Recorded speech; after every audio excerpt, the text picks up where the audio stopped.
city. You see the electric storm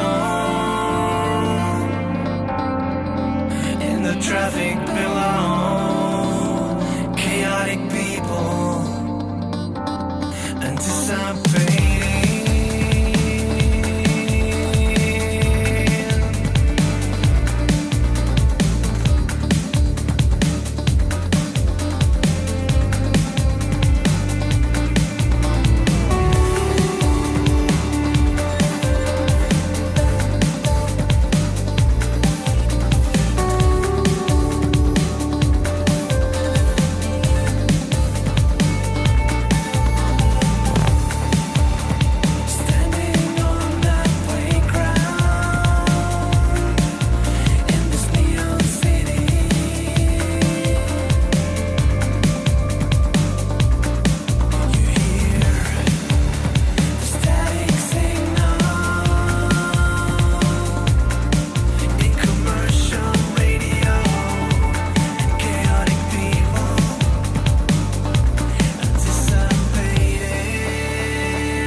Has anybody seen the credits? No. Very last sentence? No. Actually, you know, that's fun. We're gonna do it again!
Welcome and welcome and welcome to the wonderful show of UBERFEST 2025. I'm so glad you could make it here. I'm so glad we could provide you the show here at Critscast here, brought to you by Being Esports, who's organising the whole thing, and most importantly, sponsored by Mannco.Store. I'm Turbotabs. I'm joined on the sofa with not Stephen, Ben PL.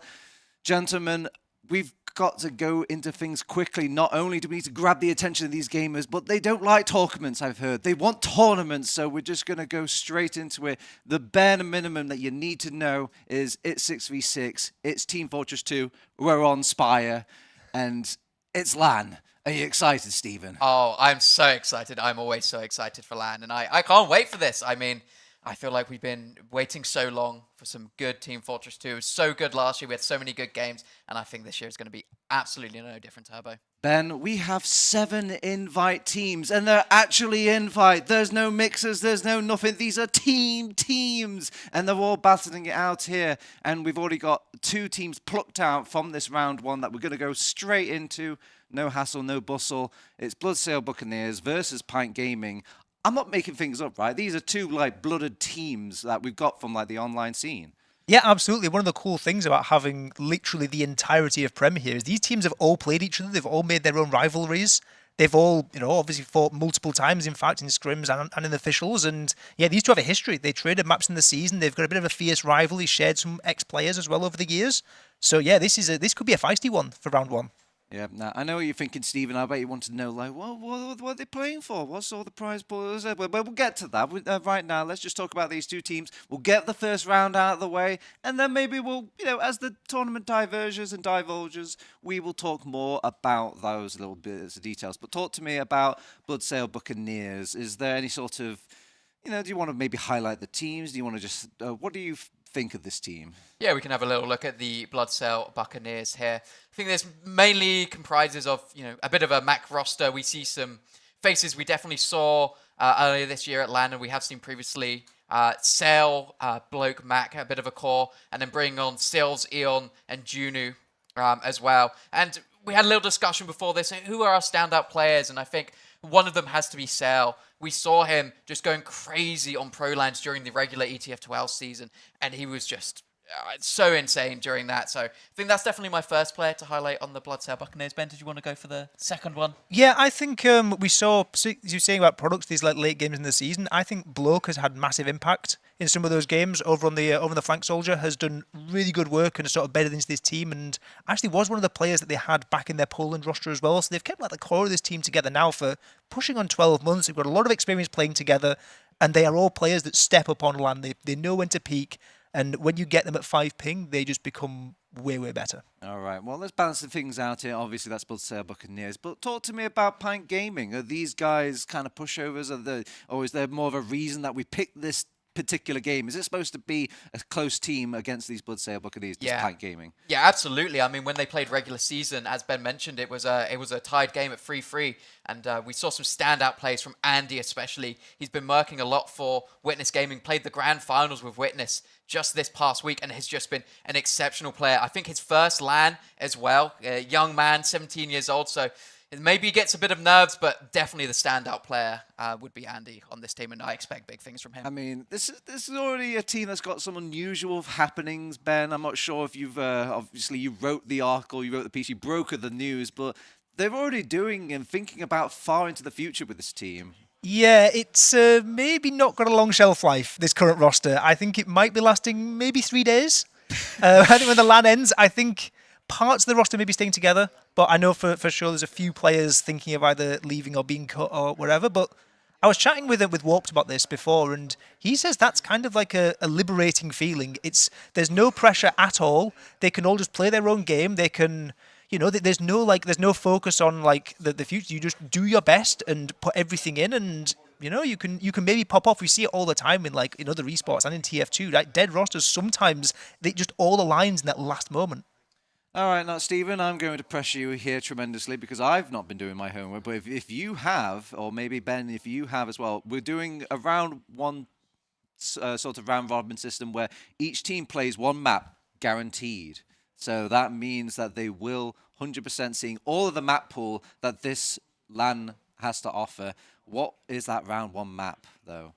Can you remember? Sunshine. Or Sunshine. Sunshine? Is Round it a Sunshine, Ben? It is, I agree. It's a Sunshine. Yeah. Wow. And this is actually one of the maps we saw them play during the regular season, and wasn't it a nail-biter? Ooh. Yeah, 3-2 on Sunshine did go towards the Bloodsail Buccaneers, but the final round that they secured, 30 seconds remaining. Ooh. So basically couldn't have been a closer game the entire time, right? So, yeah, we have to hope that it's going to be as close during this LAN. Yeah. I have high hopes. I mean, while we've got a little bit of time for these, players start shuffling in chairs, Ben, and all this, talk to me a little bit, just a teensy tiny bit about this round system, the playing 1 map.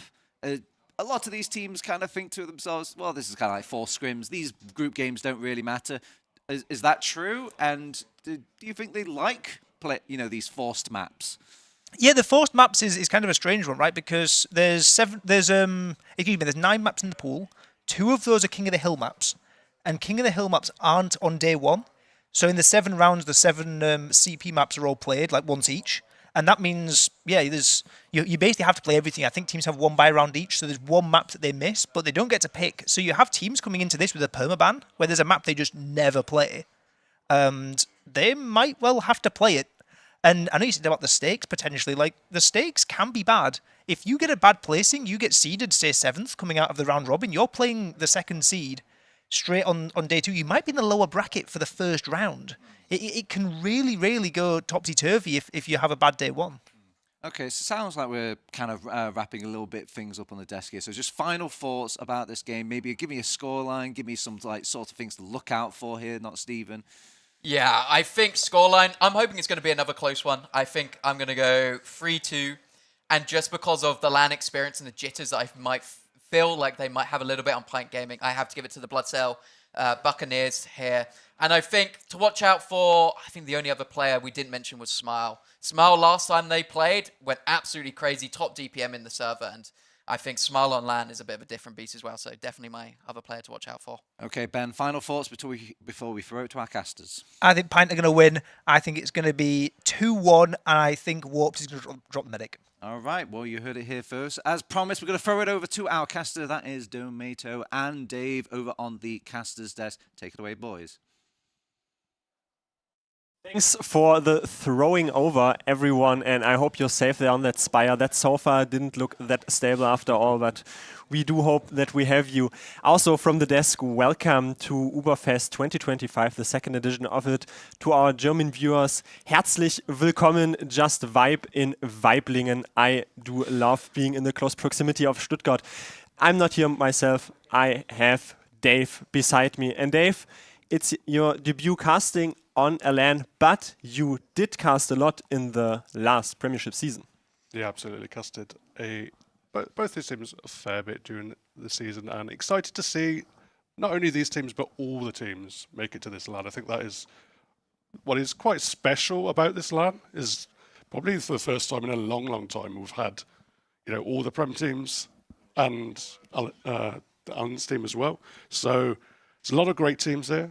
And this first game should be an exciting one between Point and the Bloodsail Buccaneers.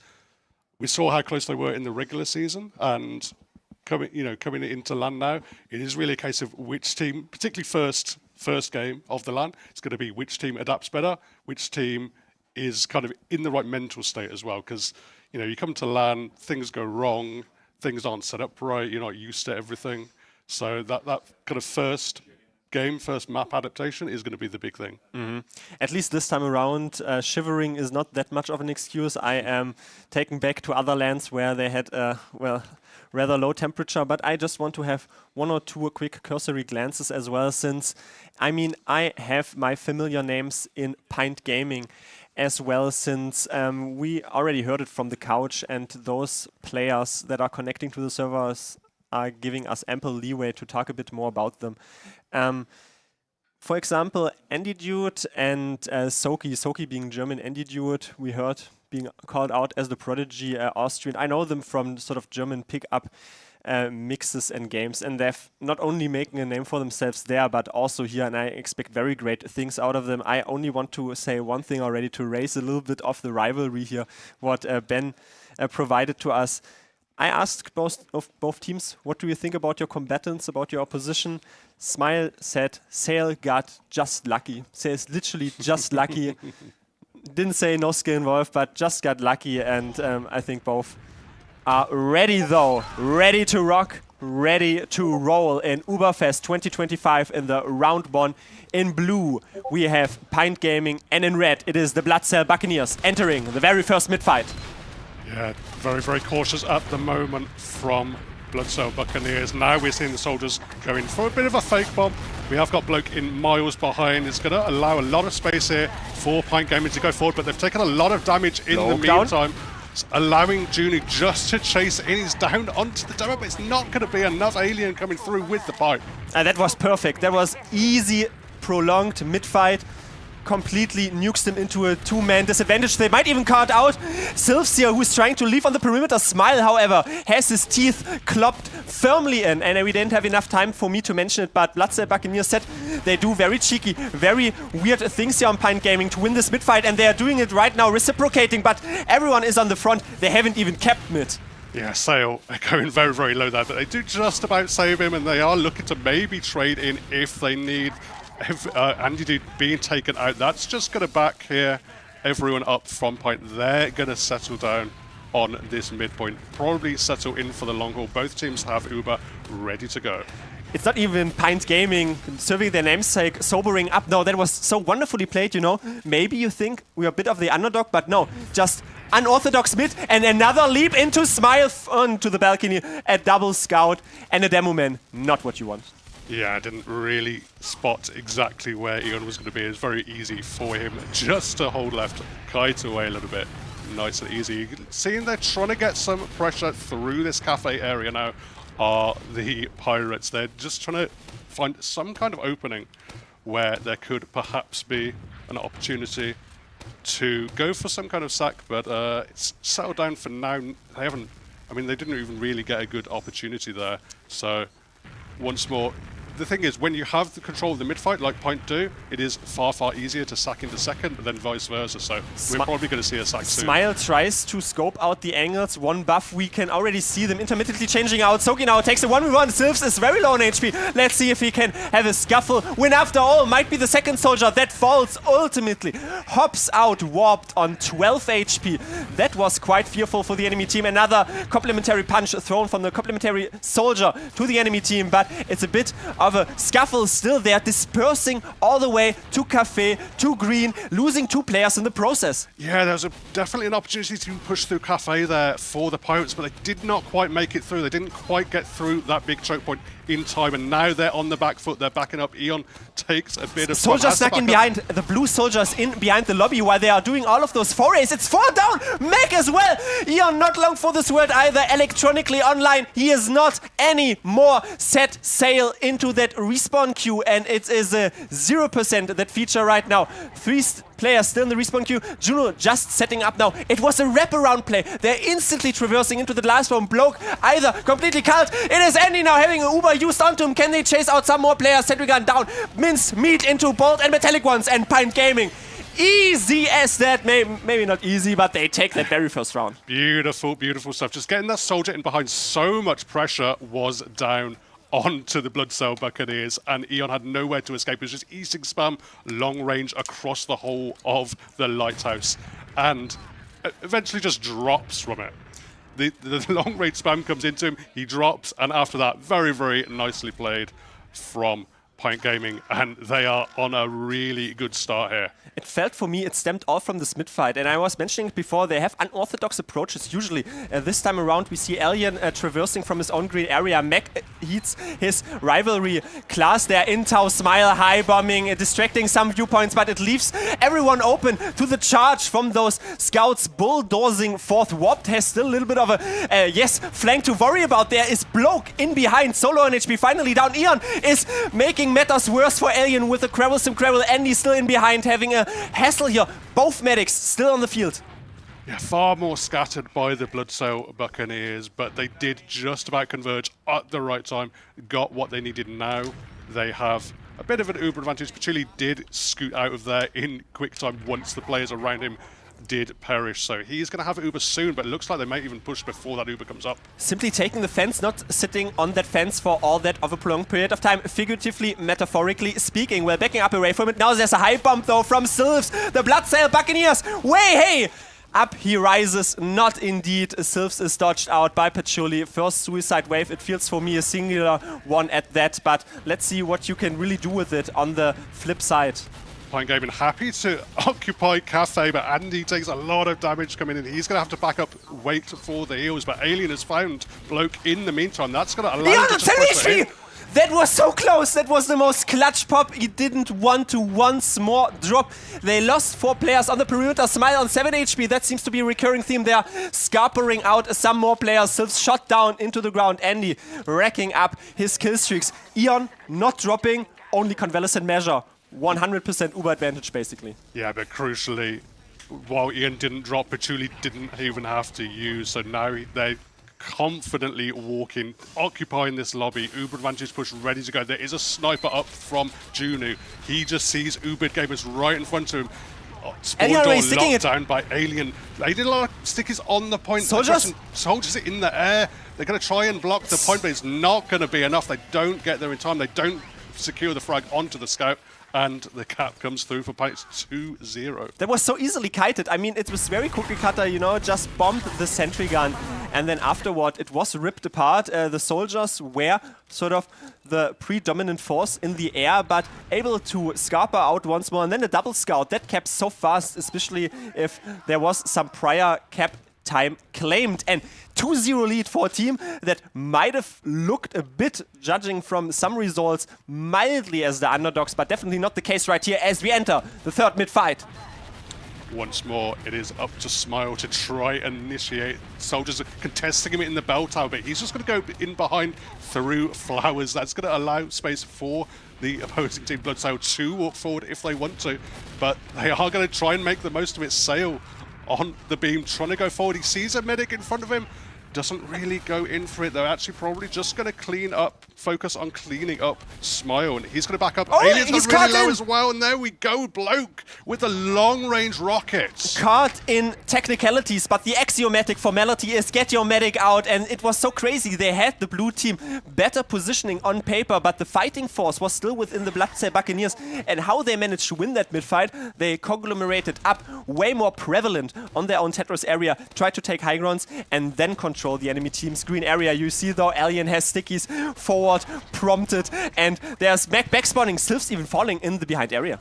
Yeah, 2 players in behind for a while there, but still, Eon holds on to this Uber. Race to go. I mean, there was players in front of him. He actually just has to pop out. Doesn't have enough players around him here.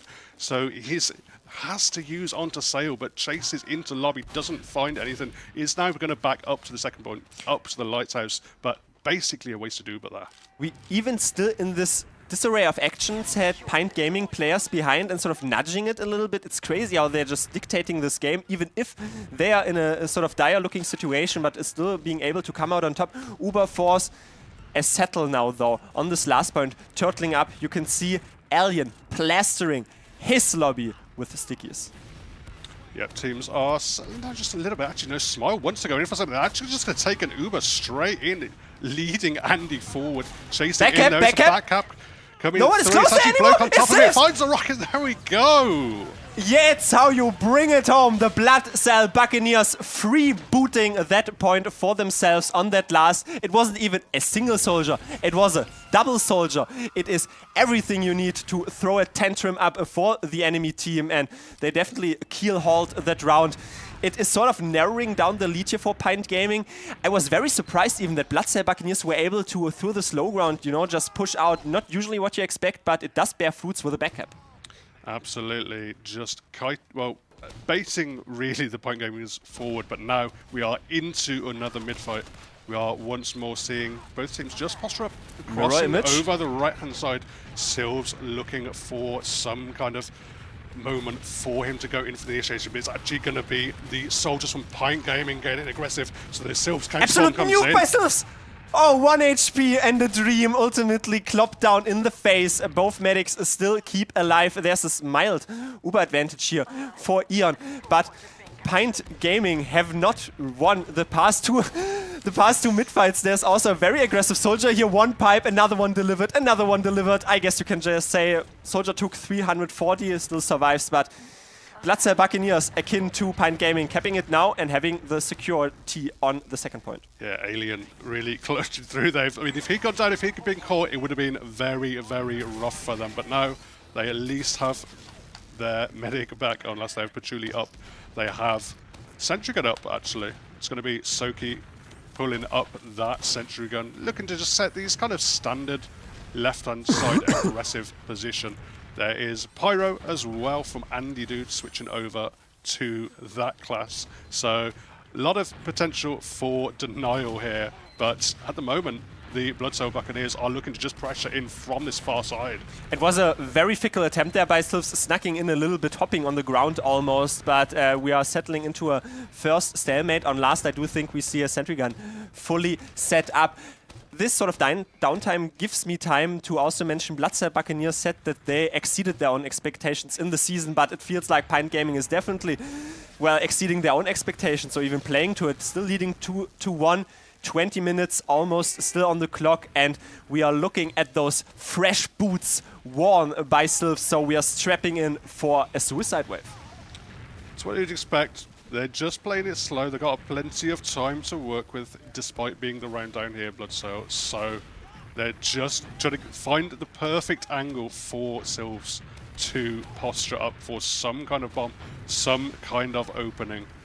So, I mean, they're not really pressuring too much now. They're trying to move over to this left side, but at the moment, Pint are more than ready for it. Andy, easy 3 damage shots of his life with the shotgun, but yeah, I mean, the Mantrets, for everyone who is not aware, it decreases the knockback, it does not decrease the damage output, though saves us in for so long, does not find a shot, but Mac is down as well as Smile snuck in as this disarray of actions happened. They tried to do a suicide wave, your demo was involved after all, and Smile is already parading fourth. Absolutely. One of the problems, though, or is pipe you in are mid-air, stuck sorry with to interrupt. Engineer. Stuck with an Engineer. They're just going to sit him back on last with a backup, but actually it's just going to be aggression coming in from the scouts. Andy really holding his tongue there. Who pops first? Who pops first? This is the crucial question to ask. Who pops first? It is the red squadron popping first, and he's realizing that he has a longer duration. Sylphs ultimately a cult in the background, and I think by this sheer abode they might be able to secure this. Never mind though, the Bloodcell Buccaneers, they are still charging fourth. Smile jumped in, got a bit of damage down, but wasn't able to clean up a frag. So it is now going to be opportunity here for the, I mean, Pint. They're just going to settle down a little bit. They've got control of the second point. Everyone's backed up from Bloodcell, so is just going to settle. But, I mean, they have decent Uber advantage here, so they could make it work. And actually, you can see just how passive here we have the players on pipe, but maybe not. Is that what Smile was aiming for? There was already on here. So weak on HP, able to leave. All of the players have to body block, basically, though, losing 3. There was a Smile bomb. He wanted to kill Mac. Mac survives. Zell does not. So this is sometimes what happens. It also gives me the time to bring in the quote, by the way. Pint Gaming said they feel individually they are better, and let's see if that shines through as we see a sniper there. Only momentarily, though, Andy is still scoping out the angles. Oh, Alien so low and is punished. Sail just able to charge forward. The blob charging forward for the Bloodcell Buccaneers. So many vessels in the water chasing in. There's a bomb in once more from Mac, just trying to lock down these shutters, lock down all of these entrances. Uber ready to go. They have lost their advantage here, but they're still going to push on it. I mean, they're realizing that Andy's on sniper still, and that was sort of the passive disadvantageous position that they were assuming. So much cap there already! 3 points on that cap. Insane Sail to be able to be left out of the wins there. Asoki also shredding Sylphs to pieces. That was a nail biter. That was so close, Dave. We have that on LAN as well. A pause. Yeah, so close to getting the cap there with so much cap time that we have to just chill for a little bit here tonight. So yes. We are just gonna have to. And we have, by the way, the cam on Juno. This is why they are called the Bloodcell Buccaneers. They have all just brought so much with the team and the theme. So much swag on these pirate players. But yeah, there's, I mean, we've now been this kind of phase of gameplay now. It's been 1-2 for quite a while. Bloodsail Buccaneers have had the majority of the position, especially in a lot of the territory for these last few minutes since the last mid-fight. So, I mean, they haven't been able to quite break it open, but as we know, as it came in, I believe this pause is in real time because we are in lands, so it's going to be a case that they have a lot of cap time ready to go as soon as the unpause comes through, and it's whether the Bloodsail Buccaneers can make the most of it, because, I mean, it's kind of difficult on Sunshine, right? You can't easily get on top of the point. There's always going to be players there. If they want to point, they can literally just stick a buffed heavy on top of it. As we unpause, and I mean, we've seen two versions of how you can get on the point, because both teams essentially got backcapped, once by a double scout and once by a double soldier, but eventually we do render ourselves being live. Also, do not worry, the game time obviously didn't tick down in real time. We have almost reached the halfway marker here, banking on 15 minutes. It is Pint Gaming who were leading this game early on their own last point, and Bloodsail Buccaneers, they were able to have a decent suicide wave, but it was essentially a backcap how they nailed their one round. Yeah, I guess so. And once more, we're kind of stuck in this lobby for the Buccaneers. They haven't really found great openings. Turning it over to the sniper of Junie. We've seen it so much on product, but bringing it over to a 5 CP map now takes a lot of spam for his troubles, not finding the shot just yet, but maybe once more being able to peek open here to Mesa. I'm still waiting. I mean, Andy is on engineer, so we don't see the 1v1 sniper duel, but this is usually what you expect. Juno is their prodigy. That is also what they have said. He definitely turns up to LAN with a LAN buff, and still trying to scope out the angles. SMG is enough to deter the stickies, diffuse them in any manner. Soki runs with the Napalmer thruster, I do think, or whatever you pyromanes, don't judge me, with a reskin on the flamethrower, but nothing really is happening. Juno, really jittery sort of vision. Oh, that's another one. Soki, goodbye. What a fantastic crack shot. Yeah, but that was actually when the pause came in just after that shot, so there we are. I mean, I don't know if I like this defense, to be honest, from Point Gaming. Playing with that Sentry Gun and the Pyro, both very static classes, playing against the Sniper, you'd think you want the extra mobility that a scout or two would Juno's give trying you. for the hero shot. How much space there is. They had so much space indeed, since they have to 5 players now to stare down the barrel of 5 players. The Junie ultimately falls. It was an attempt, faltered, not overwhelmed, back to square one.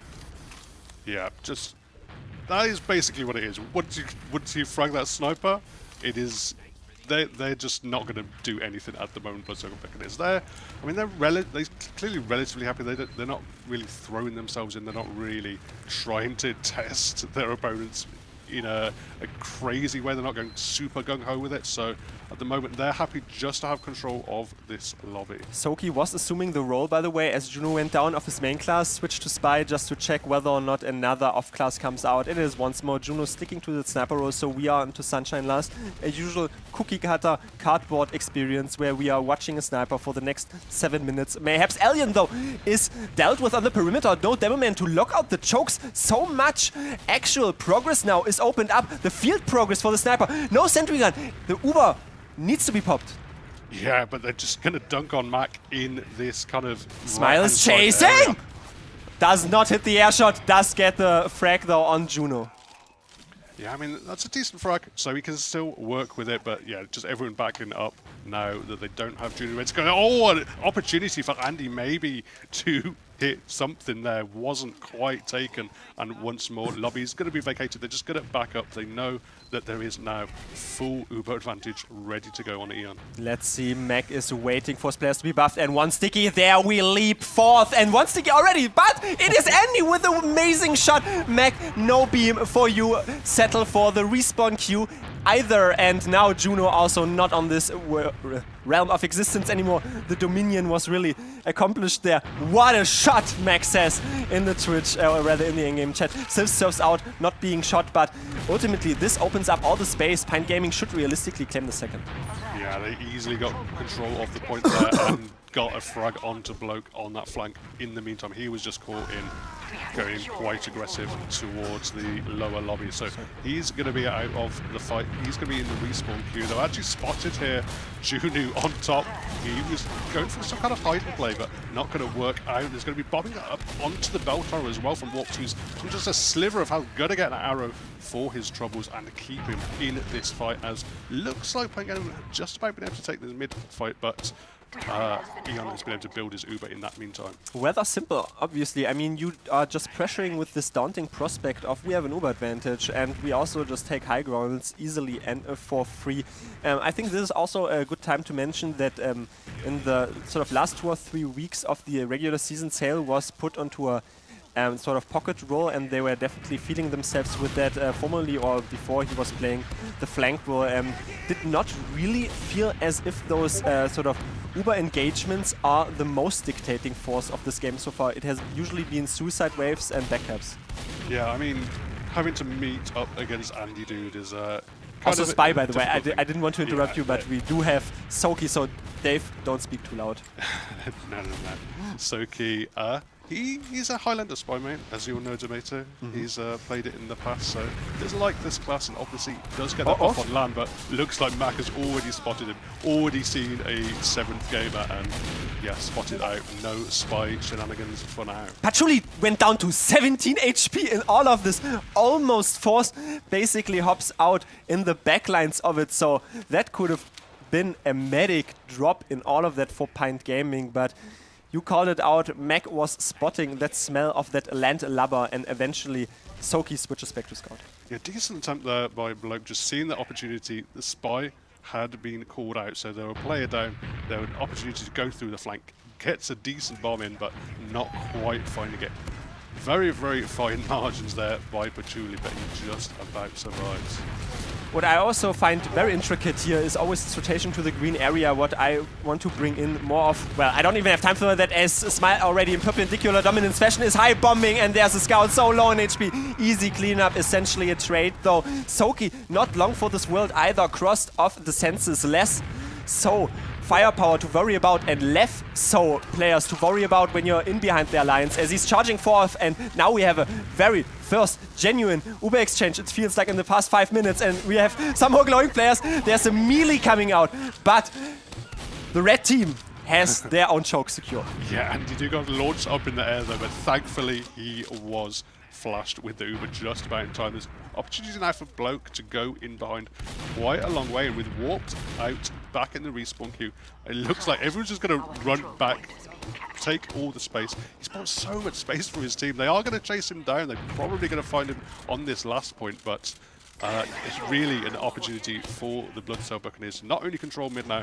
they can even think about going in towards second. Truly took quite an extended period of time to deal with that nasty net in the backlines, but you know, it seems as if time has flown by. It has withered away. 8.5 minutes, still a 2-1 scoreline. Those 3 rounds happened, for me, it felt like in the first 12 minutes. Then the usual Bane happens. Nothing happens in the next 12 minutes, and sometimes some clutch moments do appear once we reach sort of the last third of this game, if you want to segment it into thirds. Just waiting for players to posture up. The heals are provided out. Smile has his own cafe area controlled deftly with Soki. Yeah, just cautious skirmishing over the last few minutes, and no real decisive play, but Warped is trying to go in for something. He's going to find Sale. He's going to allow Soki to rush in. Soki takes a bomb for his trouble. The bomb coming through, but just everyone is having to back up. Look how low Eon is as well. And Mac, everyone's really, really low. Andy Dude's chasing in, looking for the final frags to secure this. Eon just... They're all going to get wrapped around here. It's basically Eon. It's only Mac. He has to use it eventually down to 20 HP. That is criminal, Dave. That is insane. Blood Cell Buccaneers had that almost firmly in the hands, but you know what? Smile is not even a soul pick for them. No, Andy charges in, Soki charges in, Warped is in behind. It's a pincer play, and suddenly you're back on your last. once they've got the momentum here, Pint, they look so strong, so fearsome, just chasing forward, getting the frags, getting the damage down that they needed, forcing, not the drop, but the drop of the player, and then Uber just not working out whatsoever for Eon. So now Patchouli himself has 100% ready to go. I mean, it's kind of a narrow advantage now, but they're just making the most of their time here. I am definitely tempting towards the prediction that they do that. Sentry Gun now is minced meat. Metallic wanted that. Now another complementary projectile player thrown at a point that is not an empty husk. After, and he's on it! So much cap time! Eventually, though, it revolves around the cap time. Air shot not hit. It is a convalescent measure, though, as 4 players down, easy push out. Also gives me 1 or 2 sentences. They were worrying on Bloodstar Buccaneers on leaving Eon open to because he's sometimes vulnerable to Warped's bomb. We saw this here now a little bit more, just forced eventually, but able to. Smile is just in alone. Yeah, Smile is really going for it. Oh, they're charging in as well. Mac. So much damage down onto Mac and Eon. Surely they can be cleaned up here. Everyone's just having to play so passive all the way back, absorb the pressure coming in. Andy is probably going to look to find Silver as well. He's chasing, buying some time for his team, just going all the way back to second and pulling these Pint gamers back. But honestly, whenever Pint Gaming do a play, you'd think, okay, well, any other team just sends in one Suicider, thinks he's out of position, and that's done and dusted, but not for Pint Gaming. They throw 3 more players in, and suddenly that's a push, and you're on the receiving end of that, on the side of Bloodstar Buccaneers. So Patchouli has a full 100%. They are now scoping out the angles through the green area. Can they traverse more forward? Does not seem to be the case. Still being very annoying in behind.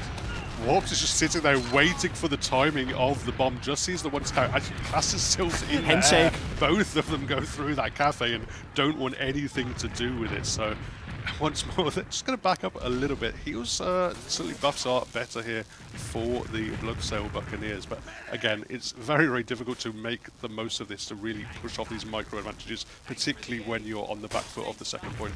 Mutual ceasefire might be the case. Maybe rather obscure armistice, it felt to me, as they were just passing each other by.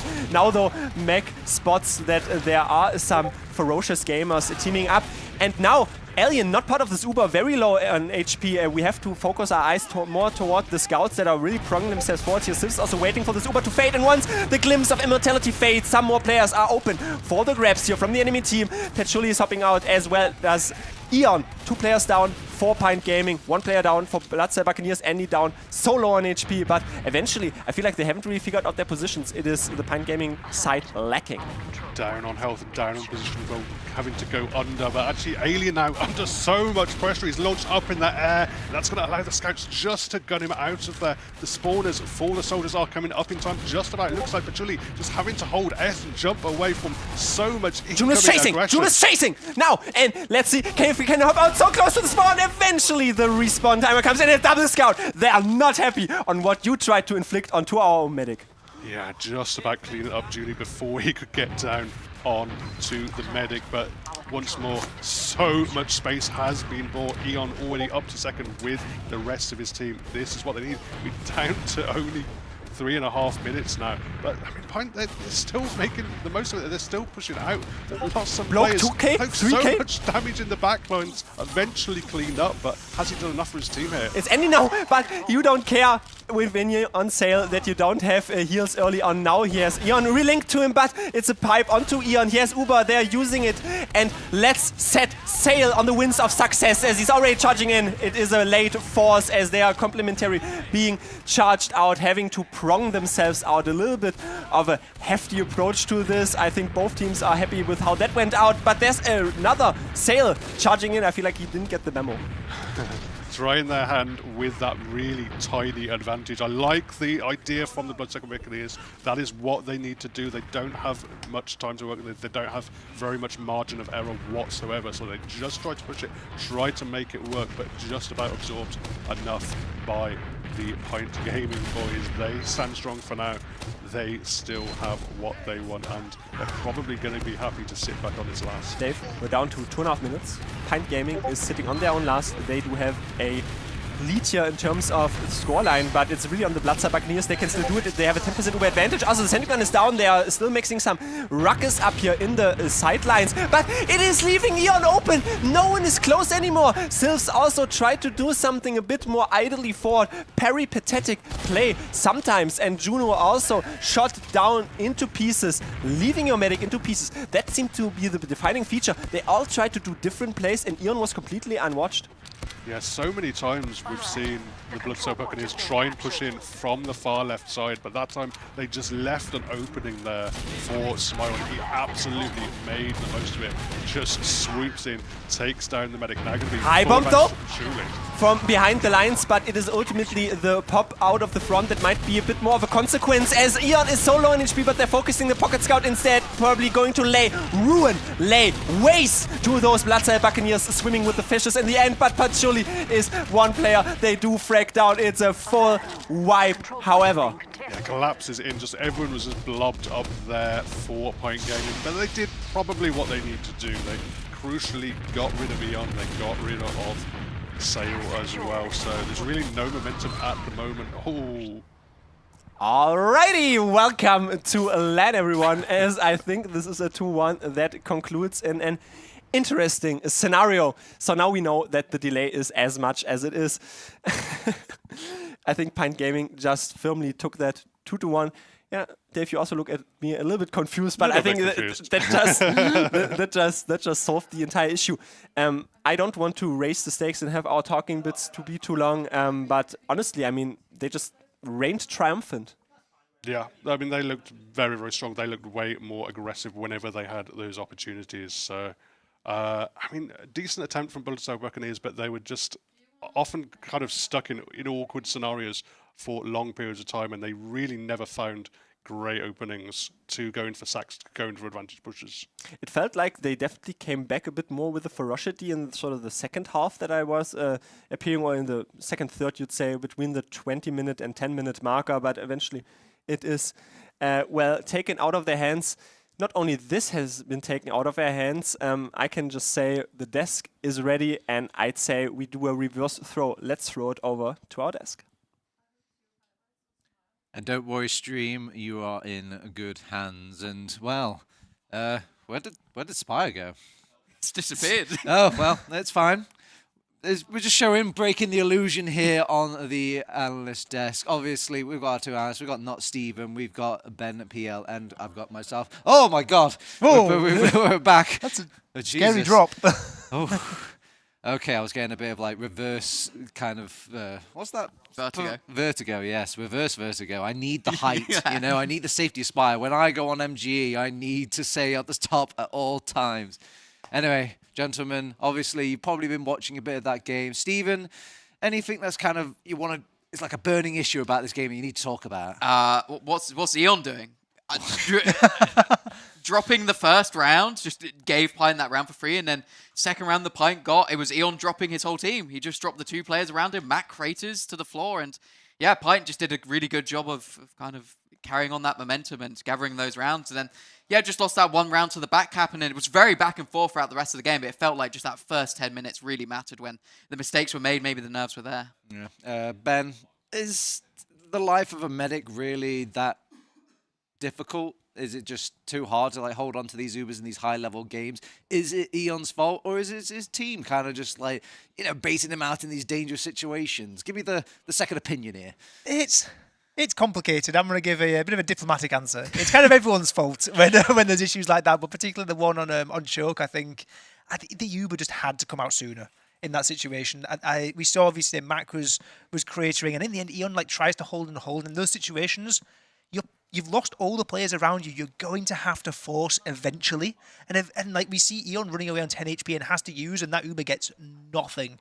So yeah, a 2-0 down within the first 10 minutes. It's a hard road to come back. And they had a good go, didn't they, the Bloodstone Buccaneers? But it's a tougher turnaround to make. Well, on the bright side, this is round 1 of our round robin. We've got 6 more rounds to go throughout the day. I think we've even got like a little bit of schedule ahead of ourselves, whether or not we'll have the graphics or the backing power of that.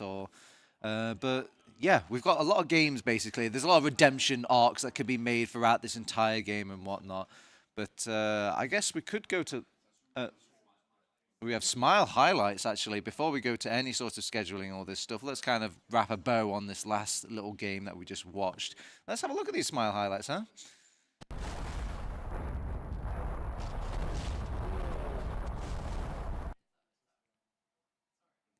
That was I mean, the Thanks, Smile. replay speaks for itself, Ben. to be fair, the context of that clip is actually really important. I know, obviously, we just saw a few seconds of it, but that was I think it was 2 minutes left. Yeah. And we saw the Bloodsail Buccaneers. They were pressing into last. They just killed the gun. Man. They were really trying to squeeze into last. And then Smile just pops over the back of everyone and completely isolates Eon in lobby. And that just kills the entire push. And they get forced back across the entire map. Yeah. Just off the back of the disconnect there. It's quite the Sherlock Holmes we have here, Stephen. He's able to deduce all these things. I just saw a soldier shooting the ground. They say like soldiers are a bit more enabled at LAN. We've seen examples of this. Have you seen any examples in this game at all? Our 5-ping rockets. I don't think we saw anything crazy. I mean, I think we saw actually quite a few whiffs from the soldiers during some of their sacks, and good opportunities on second. We were talking about upstairs how soldiers just whiffing, just shooting 3 rockets, doing 50 damage. So nothing crazy. I think this game, a lot of the time, I think you say with that soldier buff, just because that ping just allows you to more consistently hit air shots a little bit better. But I don't think hugely that game. I think it was a lot more scout dominated, but I think that's just what TF2. Sunshine is. So yeah, it's TF2, it's Sunshine. But I thought the scouts did most of the work during that game. Speaking of most of the work, production have provided all sorts of wonderful little bits of technology. I think they've even updated our nice little log interface as well, so maybe we might be able to see logs for the first time. But obviously I'm going to pad them as much time as possible while they're panicking back there, as I've called for a different screen. And you know what? I don't want any logs. I've changed my mind. Logs aren't real anyway. Yeah, logs aren't real. What You about can't see space made. are schedules real? Schedules can't possibly be real, but It's land. Like it's okay. But it's fine. This is the price we pay because we've thrown ourselves straight into it. We wanted to kind of hook you in with the action, and we maybe rushed our poor production team ahead of time. But it's thankfully we're getting paid by Mannco.Store to.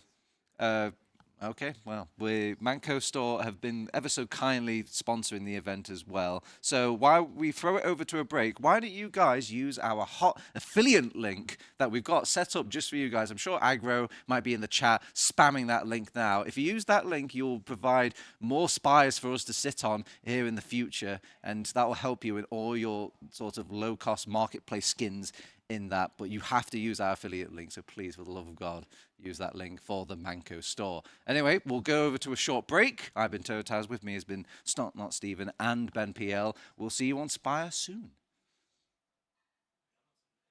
While you're here, come check out Mannco.Store. It's a digital marketplace where you can buy and sell skins for TF2, Counter-Strike, and more.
I still think of you.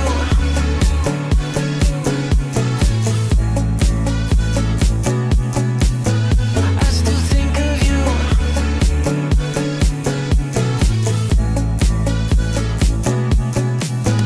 Looking back, I see young, dumb, and naive. But those feels we had, they were ours, some didn't come free. I've been calling these skies a rock-shaped pattern. And when you look at the stars, do you ever say my name? I still think of you, stuck on me like an old tattoo. I still think of you, those days are gone. I wonder if you still think of me too. I still think of you.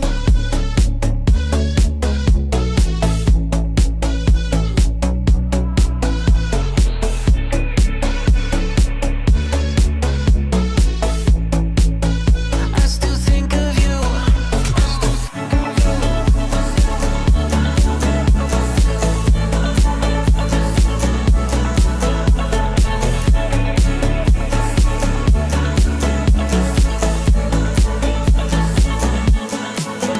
Roller coaster feeling, seasons change, let it go. I forget the reason, baby, did we ever know? I've been calling these skies a rock-shaped pattern. And when you look at the stars, do you ever say my name? I still think of you, stuck on me like an old tattoo. I still think of you, those days are gone. I wonder if you still think of me too. I still think of you.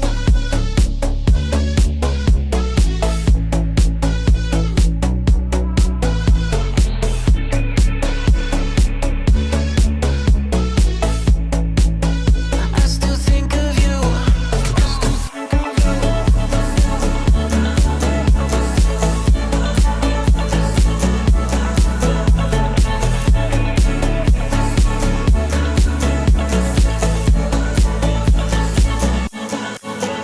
I still think of you, stuck on me like an old tattoo.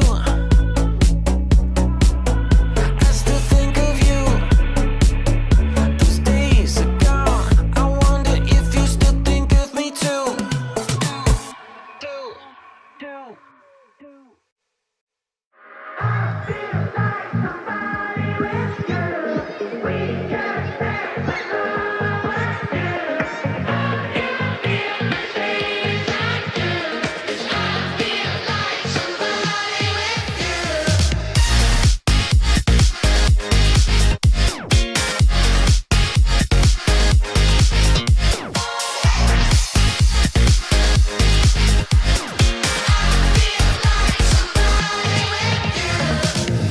I've been feeling like somebody else, chasing shadows, not really feeling myself. I know I've been lying to myself too, but figured it out right when I saw you. You showed me places I can get away from chaos and pain. Yeah, you're my medication. I don't need a doctor, need a vacation. Anywhere would do.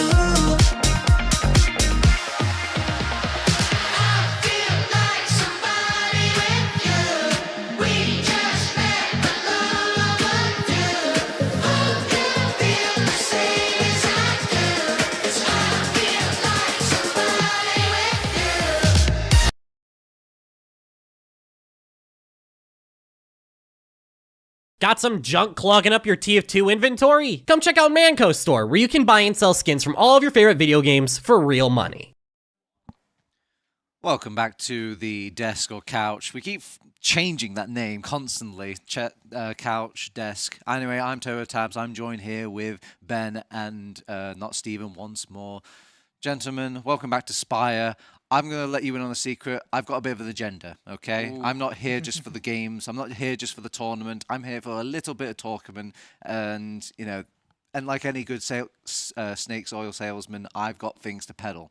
And that means I'm talking more about being esports sort of involvement. They've got merch downstairs for UBERFEST 2025. So if you are kind of looking at the stream right now and you're not there over at the merchant side of the bar buying some lovely little shirts here. Look at them. Ooh la la. My God, what are you doing? You need to head on over there and buy some shirts immediately because, well, I don't see any of that money. But, being esports will see that money. And if they see more money, then obviously they want to put on more UBERFEST. And we love a little bit of UBERFEST. And, all right. So I've done it now. We've passed my little peddling for the moment. We'll now go into a little bit of tournament. Okay, so we're in round 2 now. Welcome, welcome, welcome. It is going to be, I think, Forfence versus the Bloodsail Buccaneers. We've got a little bit of time, though, however, Stephen, because the Bloodsail Buccaneers, they're not too happy at the last game. They've taken a little walk-see. So let's talk about Forfence for a bit. Now, believe it or not, I know you only see 3 players on there, but there's actually 6 classes on that team. 6 classes. The other 3 are all on Spy. The other 3 are all on Spy. They're invisible, but they are there. Yeah, they're breaking the rules. Yeah. QB, Nevo, Delhi, they actually have a lot of impact in the game. They're probably just so, just gone ho. They've literally left the graphic and already loading up onto the server. But talk to me a little bit about this Forfence team. So this is a roster that's been together for, is it coming up 2 years now?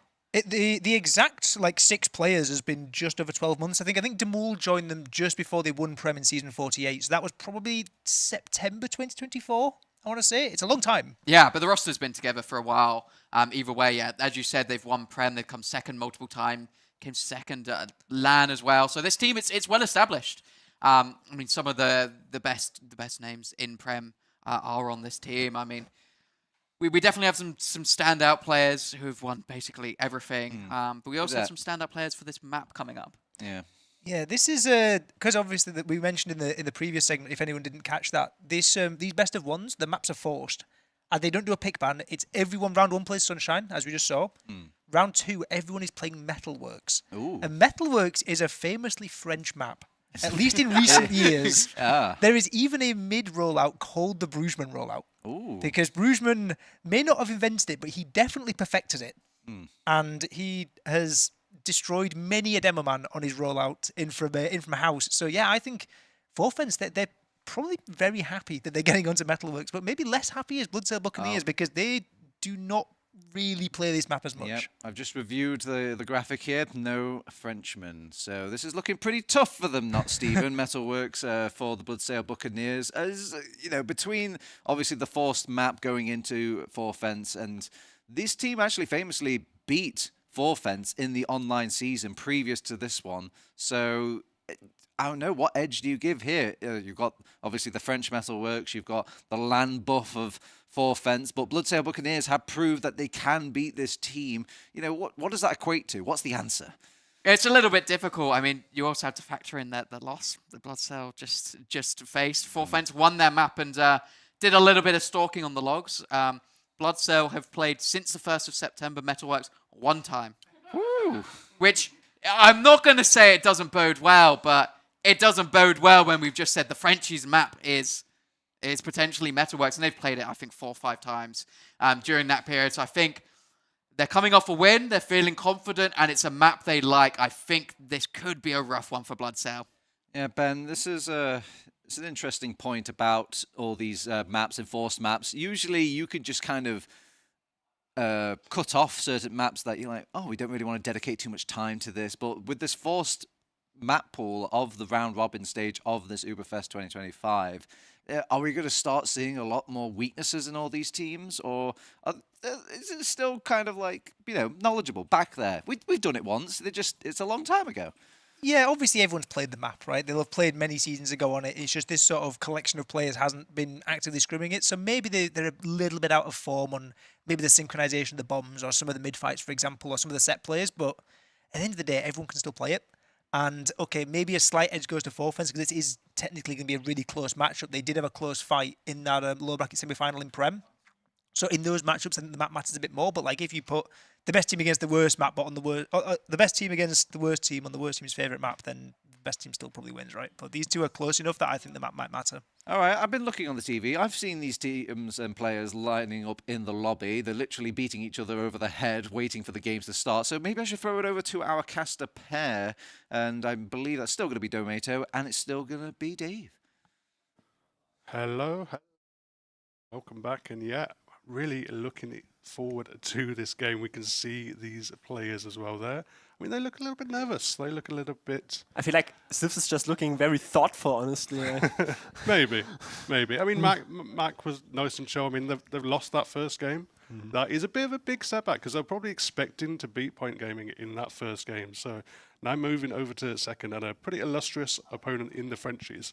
But as they say, you know, in those playoffs, they were able to take them down. So, you know, they'll probably be feeling confident, I'd say, facing against this team. But I don't know. You got some insight from Mac earlier. I did my due diligence. I had a very serious and sober talk with Mac. If people don't think that is possible, that is possible. And he just had one sentence to me. I fear Forfence, which is definitely not boding well for them. I mean, they definitely got flushed out in the playoff stages. Very much indeed. They flushed out Forfence, you know, in the last season. But Mac himself admitted that was a Mickey loss for Forfence. They kind of just lost to themselves, he said. Maybe. I mean, it's maybe just playing himself down a little bit. I think they are a pretty good team overall, the Bloodsoul Buccaneers. We didn't really see their best in that first game, I have to say.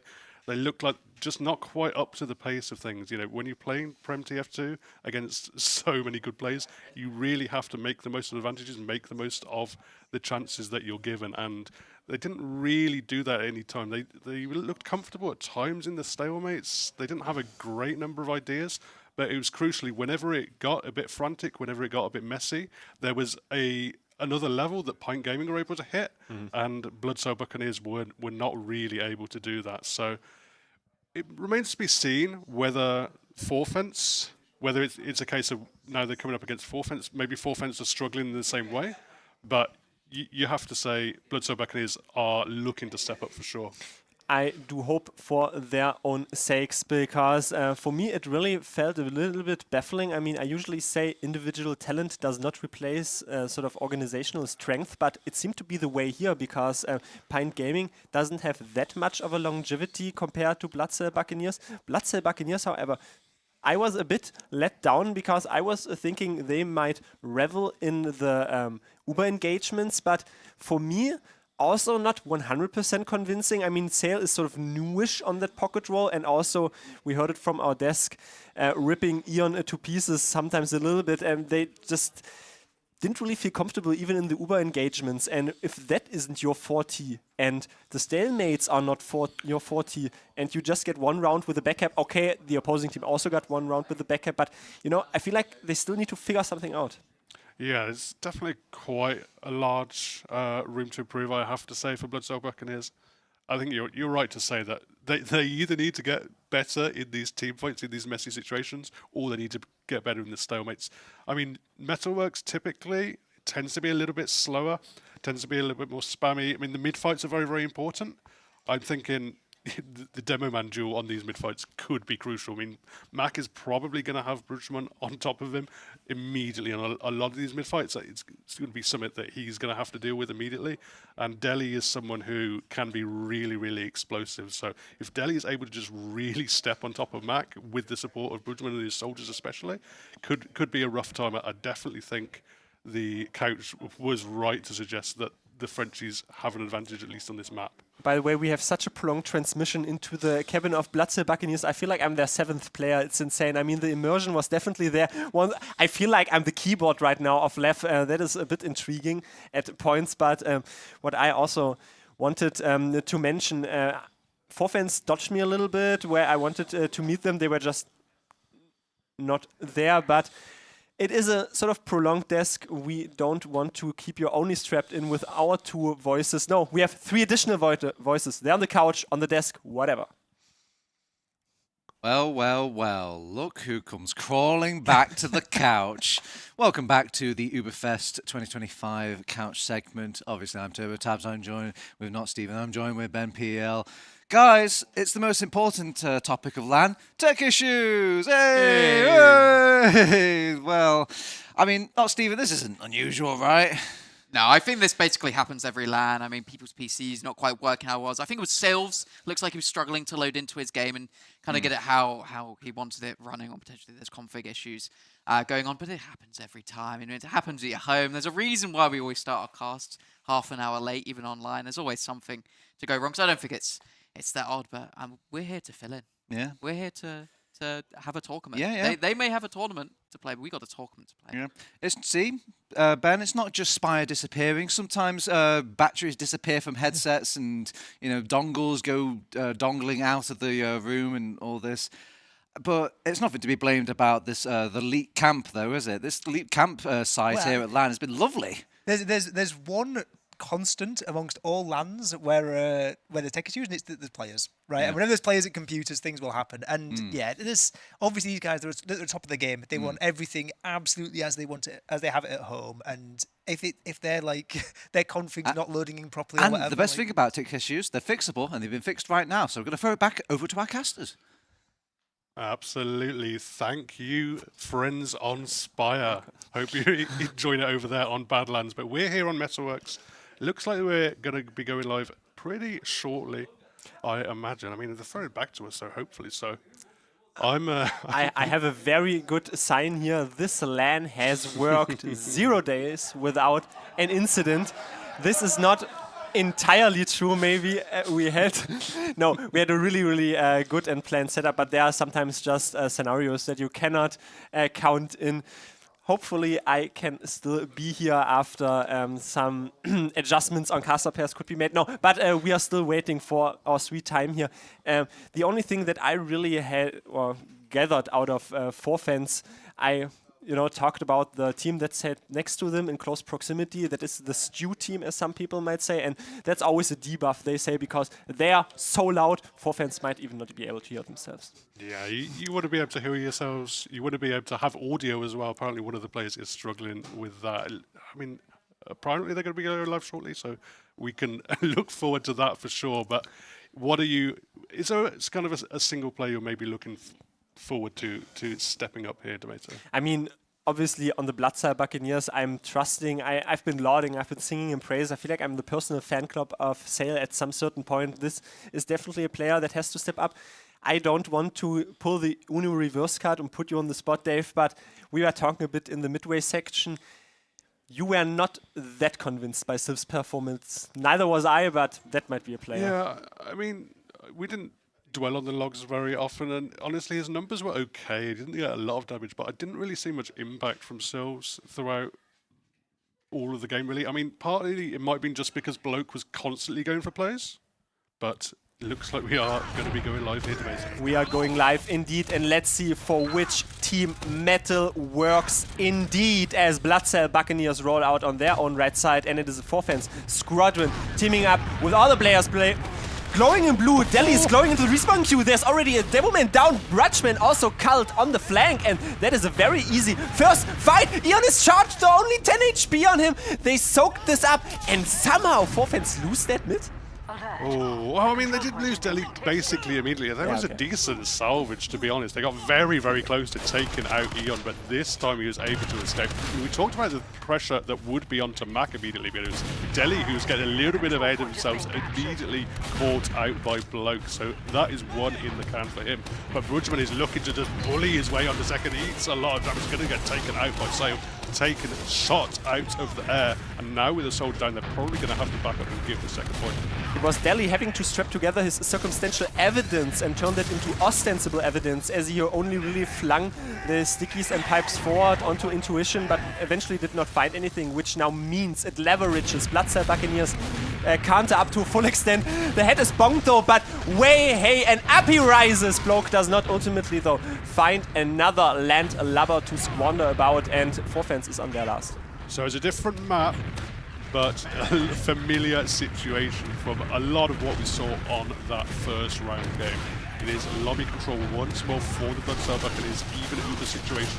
It's onto them to try and break them open. They're just trying to muscle their way in through the main shutter in the middle, taking a lot of damage down onto Dimmel, but he's going to swivel out of there. It's going to be a counter bomb in from Grudgeman in the meantime, buying some space, but no one's really taken a initiative here. Bloke is in the sky, and can he nudge the air shot, dodge the air shot, ultimately crater, so it's basically a trade. Let's see how many venues that does open up. It was interesting passage of play when Mech was the furthest one forward, sort of ignored a soldier, the soldier also ignored him, once more obscure armistice, but what we had in terms of very dynamic gameplay on Sunshine already slows down to such a low velocity on Metalworks. Absolutely. We get the engineer up now. It is QB switching over to that class. He gets to build some buildings. He's got a level 1 central gun. He's got a dispenser going up. I mean, until those buildings go up, I'm not expecting Mula to really show himself. Once they have gone up, Mula can play a little bit closer and be a little bit less vulnerable to any kind of aggression. But at the moment, Bloodcell Buccaneers really haven't chanced their hand. And they're probably not going to be going for soldier bombs, because look who we have. We have Juno up on the sniper. Slow, methodical approach. Poking and prodding. Juno, though, healed up to 185 damage. And that might be the damage numbers that are the crucial ones to inflict some more damage onto the enemy team. But we have now the rivalry. Nevo coming up. He's a little bit of a flex role, sometimes also very lethal on the flank, but usually you want to have your flanks out, obviously off-classing when you have QB now, though, switching to engineer once more. It seems to be a very weird scuffle here. Nevo is not really finding any angle. Like, they're avoiding each other, it feels. Yeah, they're trying to bide their time and open the shutter for their sniper, find the right angle. I think he's aware that there is this counter sniper and he's gone. But neither of them can see each other right now. Finally, they spot each other, and they both seem to miss.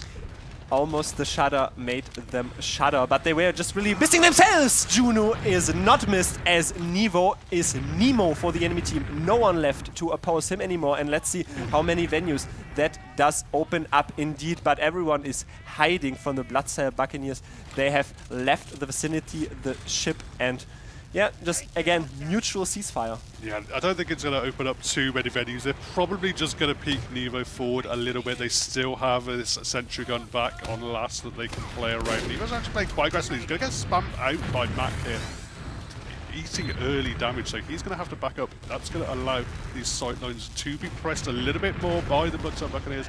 But once more, not really taking many chances, just relying on this respawn sniper from Juno. This Metalworks last can be so explosive. We saw it basically boiling down to this on the last UBERFEST version where Mech was dropped.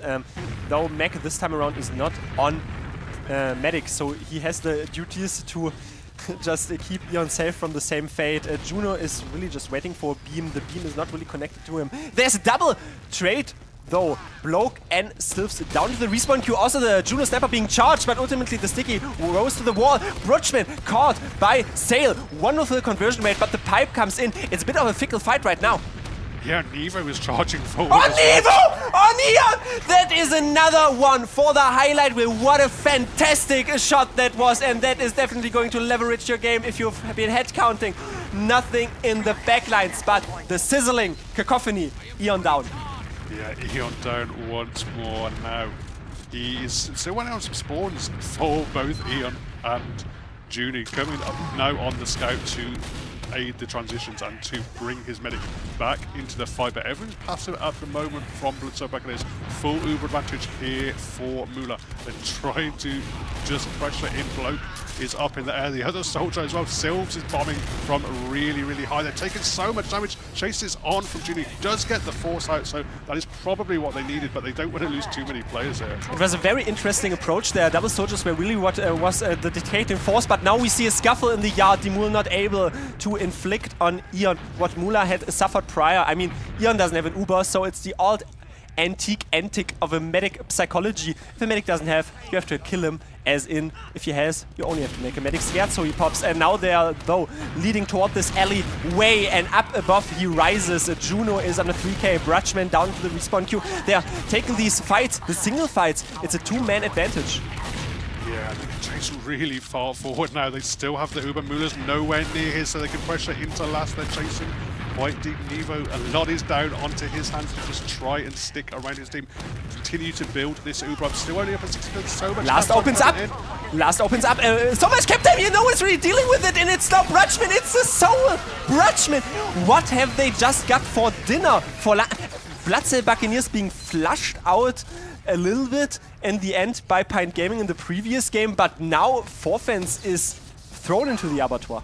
Yeah, really, really nice stuff. Just finding that opportunity, getting that advantage there for the Bloodcell, and then crucially just playing really nicely onto that second, chasing forward, getting a couple of frags on their time, and then able to transition onto that last point very, very nicely. Now we model the second mid fight. It usually does start with Mac being a bit shot down low on HP early on, so it isn't really a pathway that he can enter from. Nothing really is found though in terms of consequential damage. Now the second soldier though leaps into the sky. Left is ultimately called. QB is dominating that opposing snipe. Soldier, sorry. Brutchman is still chasing though. The chasing is unleashed. So many rockets. Mac down into the respawn queue. A double scout able to sample some sort of order back into a Juno. Not long for this world. And Forfence coming back. Yeah, Eon is just going to have to scoot out there. Sails bought some time for his team, flanking in from behind, pressuring those players, making them turn their heads so they couldn't get the chase onto Eon. But Eon, it still doesn't have Uber up. He's only up at 80%. They're chasing into last. They're taking the Uber straight in through the left side, but Eon can just wait in spawn, build this last bit of Uber. Maybe not if there's cap time. It's tickety ticking down, but now the Uber comes out for the defensive team, and the Bloodcell Buccaneers are glowing with life and enthusiasm, and most importantly, red colors, as Left is already charging forth here in some aggressive manner. But a scout, a hard counter for a reason, not only in, well, also in close quarters, I should say. QB in a 3K, Left not on the field anymore, and Brutchman is also swaying, Left swaying right there, sort of posturing out anymore. No back hypers either to worry about. QB in a 4K, ultimately called though by a combination of Sail and Slivs, and they seem to assemble some sort of order back into. It's a constant fragging potential. Demul still in.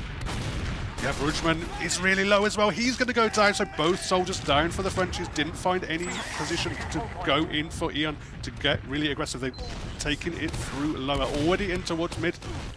Deli, very, very low. He's going to jump himself out of there, and there's just no position whatsoever for the Frenchies. They're going to have to vacate this midpoint. They're going to have to give it up, and you can see Eon with a bit of an advantage here, small advantage, looking to continue this momentum forward. Trying to close up the equidistance, but eating so much damage through this lower area, which means Sail finishes off the Moor and the Uber is forced concurrently. That's a trade to take any day of the week. Also, Brutchman responds in kind on Left, so both soldiers down, at least one of them on each team, and now we have a little bit of a scuffle fight here on the second point. The Uber is still firmly set in Forfence's hands, and I think if they want to charge forward here, they can do something about it. Juno only capping second now. Yeah, they're giving up the cap. They're not really contesting. Now the bombs are coming in. Brutchman is making some space for his team. He's bombing in towards that bridge, just pinning everyone back. They're going to catch Juno as well in the meantime. So with a pick, they can maybe work with something. You can see already the French are on the charge. They're going forward. They're taking control of this valley.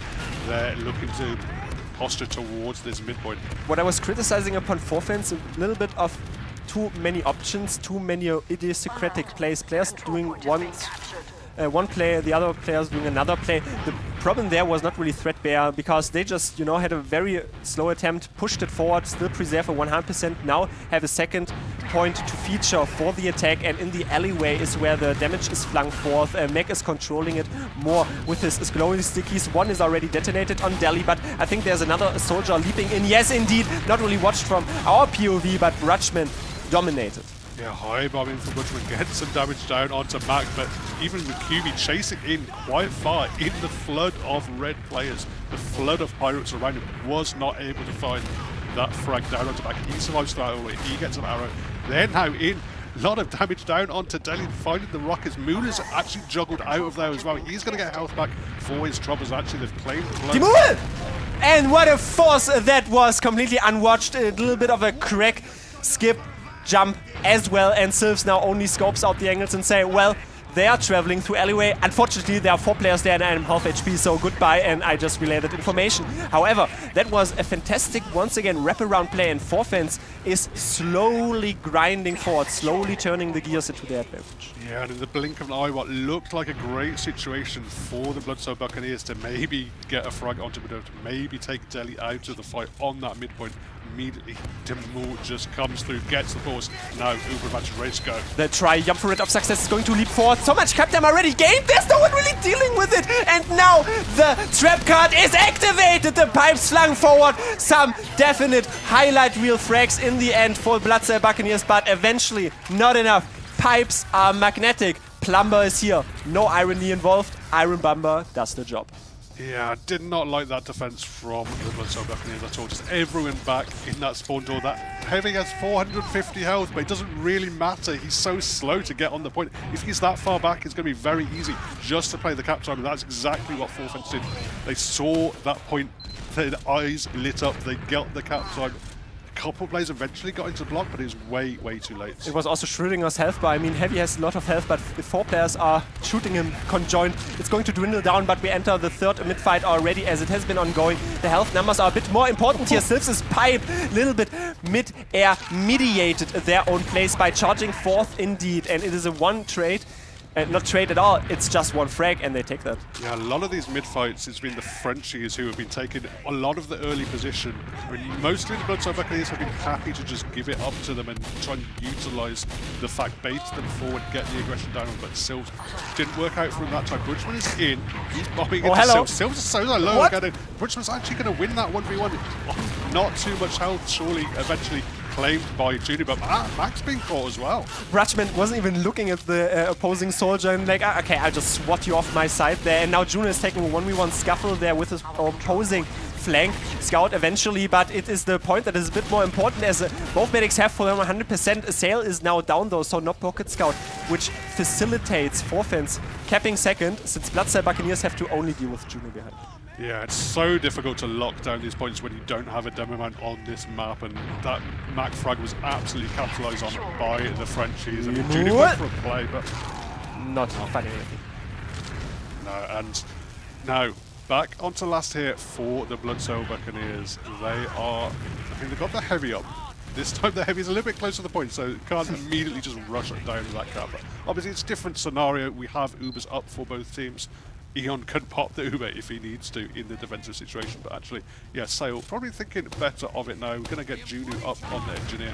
That allows Sail to, he's actually just going to check the off classes because there is something sneaky coming Black up. Rose reskin. I always say this, these Sixes players are so niche, you know, it's not your just mainstream spy, no, just Black Rose reskin once more. QB though is trying to scope out the angle. Sail has an angle after all. Absolutely, and just Gigabrain players to check the class. He knows what class he came up on. He knows the sniper was in play, so goes immediately, puts it on himself to counter snipe and absolutely nails it. Just beautiful stuff, defensive play from Sail.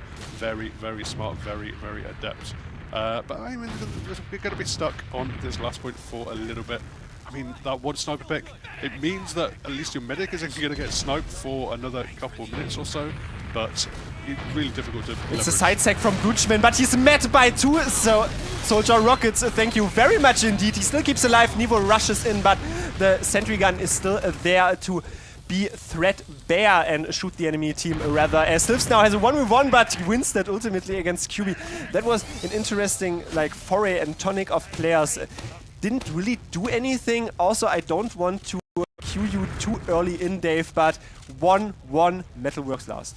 Yeah, it could be that we're here for a while. Could be that we're looking at a potential round reset now, down to just about 3 minutes there. So at the moment, once more, I'm hearing a Sail come up on the sniper. Everyone's kind of relatively passive here by the Frenchies. They're just going to try to maneuver in from this right-hand side. Kind of less used compared to some of the other positions. It's probably just to work their way around the sniper, and now they can take control left lobby. It's a very cardboard play here. I mean, they have 2 soldiers trailing in together. Mula is beaming them. Mula took a little bit of damage. Meg also has adapted wonderfully into the pirate role. Now with the donk, it is now a panorama bomb from Brutchman, but Sale hits Brutchman in the head. In that end, Mula even dropped. I didn't even see that Lev is in behind and they're losing their players. Yeah, just absolutely mulched in that lobby area. Everyone was posturing forward. Everyone was looking to go in for the bomb. They didn't find anything with their own bomb, and then the soldier one came through. And there we go. Big drop. Opportunity now for Bloodcell to not only get on. Juno with the crits, welcome, delivered, stay off my frontier. And now Delhi is the recipient of that crit charge, 3 times the damage, 3 times the nihilism, I suppose. And now Dimur is also caught by a Lev in behind. QB is still luring some players back, it seems, as he is on the back cap duties. Soldier versus Scout, well, you know how that wins out. Yeah, QB winning that. Gonna get some cap time. I don't think it's gonna outcap that mid cap. Maybe if there's a block coming in they're though, blocking. actually. There we go. Might be enough. No, not quite. They are going to continue to maneuver forward. They are going to continue to charge forward here. At Metalwork second. Okay, Juno wins. Yeah, and with Juno going down, or with Juno winning that fight, sorry, they are already posturing to second. But it is, I mean, they've given up this uber advantage. They do have position. It is the crucial thing here. But now the Frenchies, they're happy with the high ground. They're just going to spam it out and stand tall. And you can see the writing is on the wall just about for the Bloodcell Buccaneers. They're just going to settle down for a little bit and reassess the situation. I looked, I mean, the writing on the wall said blue. This is where the red team is currently post-shot. But I mean, I take that as a phantasmagorical approach through the alleyway. They were really just flinging projectile damage long range. Sylphs has another crack shot go, another college try added, and now the 100 HP on him, flings himself out. You can dart forth, most importantly though, can you dart back without losing any more players? It's a slow methodical approach until one player, it is Sale once more, charging forward, initiating this encounter. Yeah, the method is just charge your scout in and go super deep and take the trade and force some flashes. And now the post-Uber scenario is seeing chases on though. Brudgeman landing on top of the point, getting just about enough to resist. Delhi's under a lot of pressure as well. Pin back on the left side of lobby. He's just sort of lob pipes here every which way. QB is going to clean up blow, but I think with the frags coming through, the bridges might be enough, but no, maybe not. QB has to get health back, and actually Delhi's on the chase once more. We see the ultimate approach though here, and some more shades of this second point. Eon is even stuck on a crate. Not so great for him if he cannot leave out 80 HP on him and still being chased. One Quarrelsome Quarrel plugged right into Delhi, but that was quite the close scuffle, quite the close encounter. What really leveraged their game there on forefence is just, you know, being together and especially having their soldiers high bomb, but that second point could have been either team's victory. Yeah, very tight, but no decisive shot landed there, and now it's the Frenchies looking to initiate, looking to get aggressive. Bob, a little bit of a fake in from Brudgeman, just by some space. Back in once more, back out once again. All the meantime, Demul just been spamming out, but I don't think they've really got enough there. They've not really got any leverage in towards second, so Buccaneers will hold on and just reset. Wonderful aiding bolts by Mula, who is hopping in the yard and having some long-range heals provided to his own compatriots, as Forfence is once more trending toward that alleyway side where they're monitoring it along a distance. There's also QB and Nevo. I mean, Nevo is trying to plug something forward there in the alley, and is QB on the low below area, but lo and behold, nothing is happening. But now the jump comes in, and that might prompt some more aggression. Brudgeman wins. Yeah, really nice winning that 1v1 now, just being able to waddle towards the point, get some space, and everyone is having to back up the right side, completely exposed. Actually, Nevo's chasing and gonna get the trade out. Gonna be force some more flashes, force some more play from Ion is down to 70 HP, by the way, in this post-fight, but they are not eventually going to finish him off, as they are also just completely focusing the ancillary players, the adherent players, and it's now just Forfence charging into it. You know, we saw it before. Sale takes the brunt of the heals in those engagements, charges forward. QB says, guys, I can show you how it is done. Nevo as well. We just run in and win that. Beautiful transition play. Just all off the back of that one fight. Brudgeman bombs in, takes out the soldier in the lobby.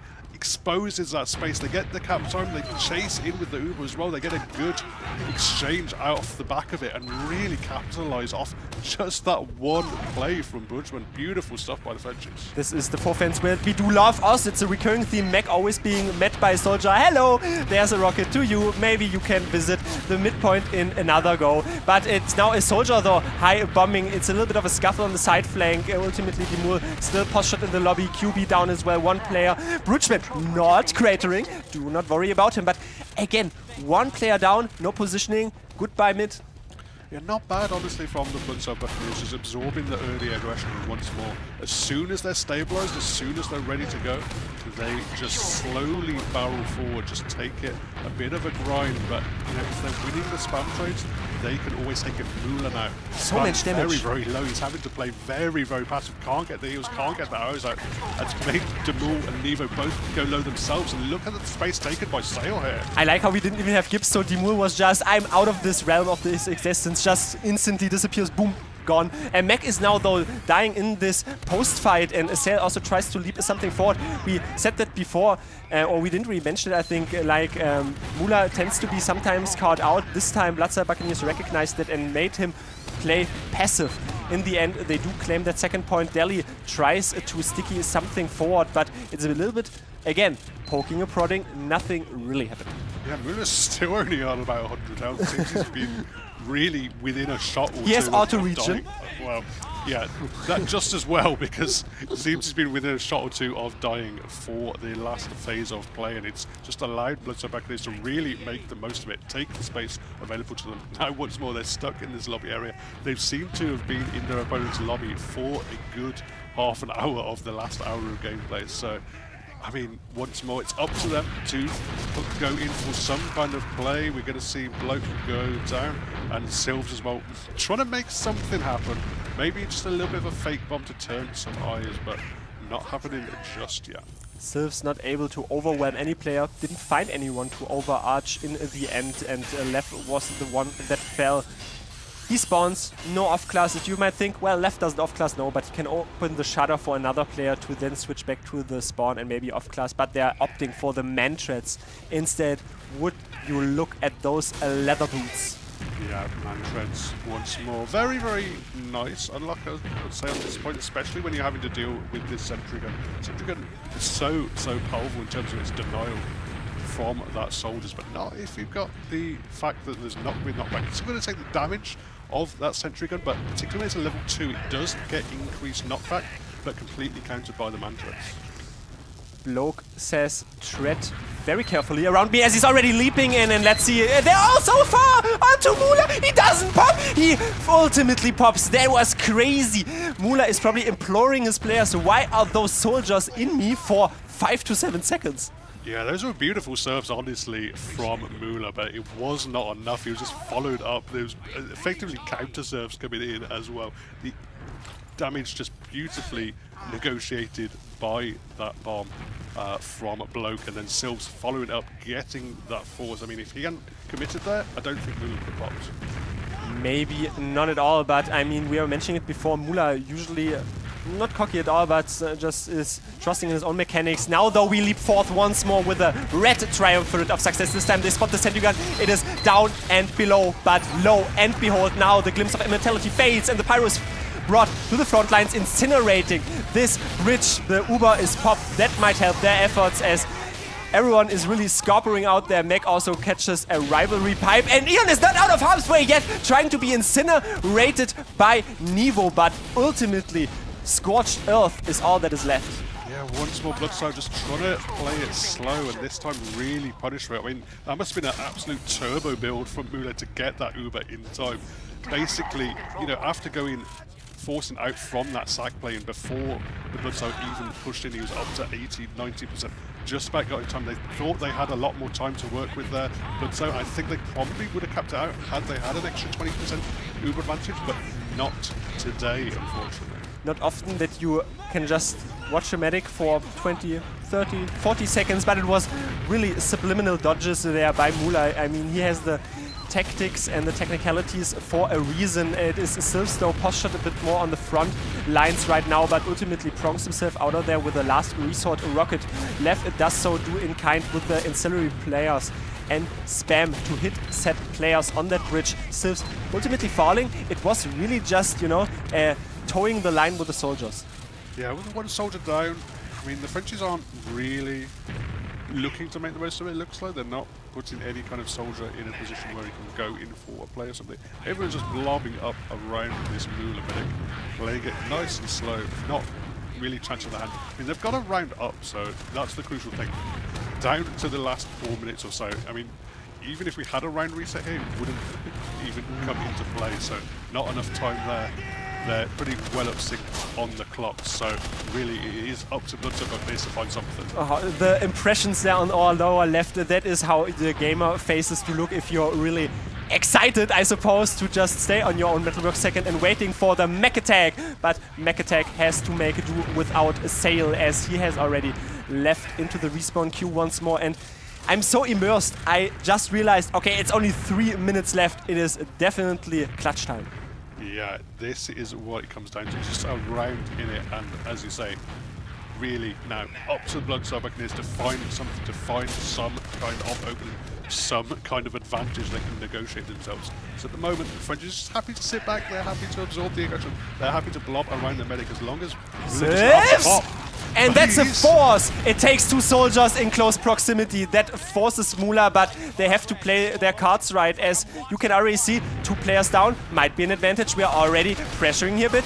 That is hazardous. The jeopardy might be unleashed. Nivo's already calling where the players are positioned, and that might leave them open to a little bit of a follow-up frag, to a follow-up bomb, but nothing really is found. Now the Uber is popped outside. They still do not have 2 players on the front lines, and it might fade here in the lower area. Oh, they're chasing really, really deep. They're committing here. Sayo and Eon in tow. The scout's with him, but they're just going to be gunned down. It's going to be the French scouts of QB. And Nivo coming through, winning the 1v1. Eon. Leave ship! Well. Eon! Leave ship! No! Oh, the captain goes down last, but apparently he does go down ultimately, and they might have just thrown not even the round there. I mean, you obviously have to trust in the process and not fear the nihilism, as Silvs feels the nihilism after that one, not even winning against Nivo in a close quarter scenario. But I mean, it's basically one push trying to go coast to coast because 100% in Mula's back. Yeah, and now very, very much advantage. They just need to probably not drop, not completely have an absolute disaster. There's just over a minute to go, so really don't have to do anything. Just have to not have everything go wrong for them, because they have Uber, they have a chunky advantage. They're already moving into second air. And so passive from the Bloodsucker Buccaneers. I think they think it's done. Yeah, but I mean, they're charging behind them. That was intelligent play, I'd say, but the problem is QB is on a 5k and they still have a 25% Uber advantage, and they're popping it even here on the face of Mula and charging forth in some aggressive manner. They're still back in behind. They have to throw some shenanigans up since it's only 50 seconds to go. Probably not enough. QB up to a 6k, wrecking the nerves of the enemy team. The Uber is to be popped responsively as a last resort, but the scouts are already charging onto the last point. Mech is alone against a double scout, essentially. Brutschman is there in the fun. The taunt comes out. 3-1 lead. Those are the marbles that are spilled. Not able for Bloodsucker Buccaneers to fire the cannon aggressively forward since not enough time. Yeah, not quite enough. Forfence doing just about what they needed.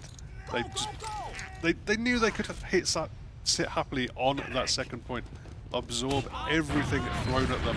They got the foresight the one time, but it wasn't enough. They didn't get what they needed from that Uber advantage. I think it was very, very smartly played how the Frenchies, they took the space off the flags that they had, and then crucially, they just threw their soldiers in when you could see the Bloodsucker Buccaneers were happy to chase, were happy to try to use that Uber onto the combo. Combo just scooted out of there, soldiers were in behind, there was just so much chaos. Bloodsucker Buccaneers, they had to chase super, super deep, but it was just really aptly dealt with by the Frenchies. We see relieved French gamers clapping, handshaking, and Mula showing gang signs. But eventually that is what they have worked for. And I mean, not saying they look down and out, but Bloodstyle Buccaneers definitely gave them a run for their money. Don't point at me, my man. But I mean, they are loving the guys and the crowd at home, and not too much yapping here left from us. Maybe we can throw this to the three wonderful gentlemen sitting on Aspire. I hope they do not fall off.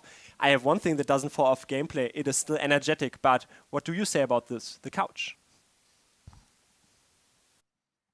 Good game, boys. Good game. Very, very nice. And my God, like I was getting awfully thirsty throughout all of that gameplay. You know, we're all humans here. We have to keep eating. We have to eat, drinking. Fortunately, being esports have got you covered because they've got a bar open, and obviously all the proceeds go to being esports, which in theory proceeds go to UBERFEST 2025, and thus maybe proceeds go to 2026. So, you know, you want to enjoy a nice drink like, you know, not Stephen and Ben PL, you know, head on over to the bar, maybe pick up a couple of drinks. Prost, boys. Prost. Prost. Oh. Anyway.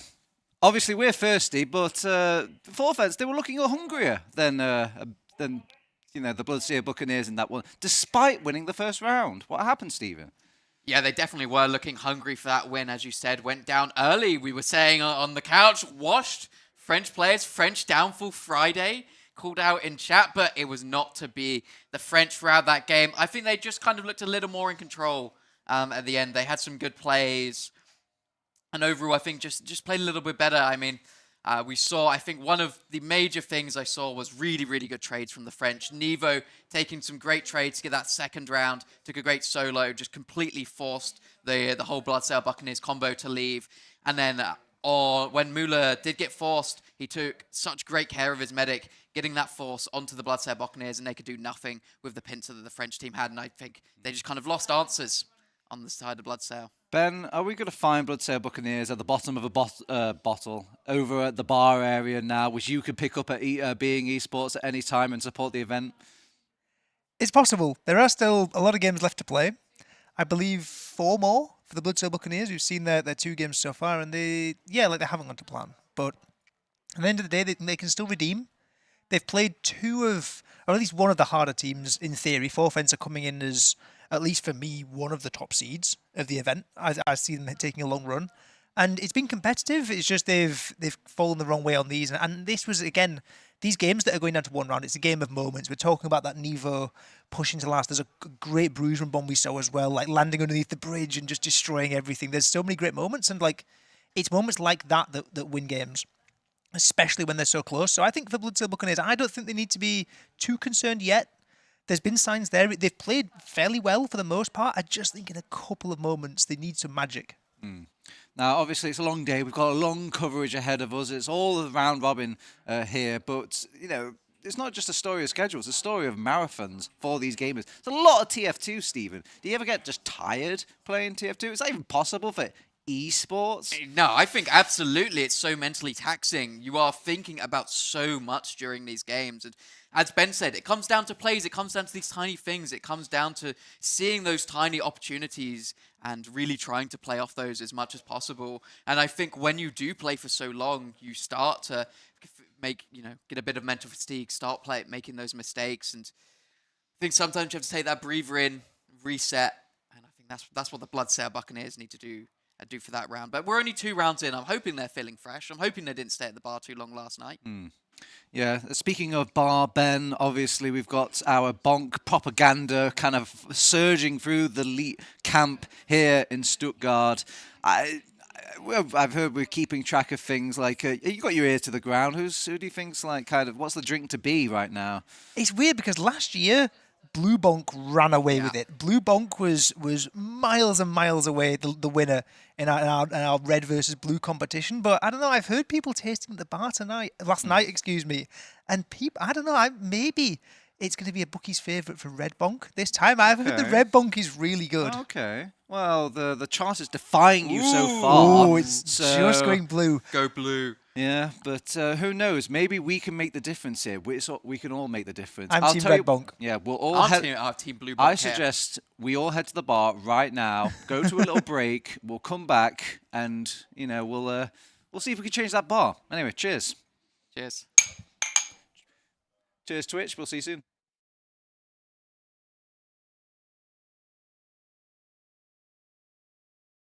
I've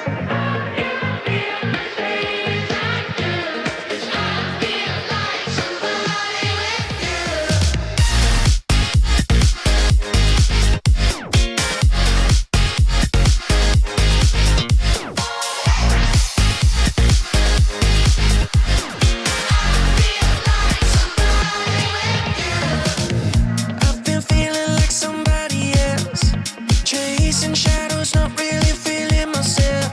I know I've been lying to myself too, but figured it out right when I saw you. You show me places I can get away from chaos and pain. Yeah, you're my medication. I don't need a doctor, need a vacation. Anywhere with you.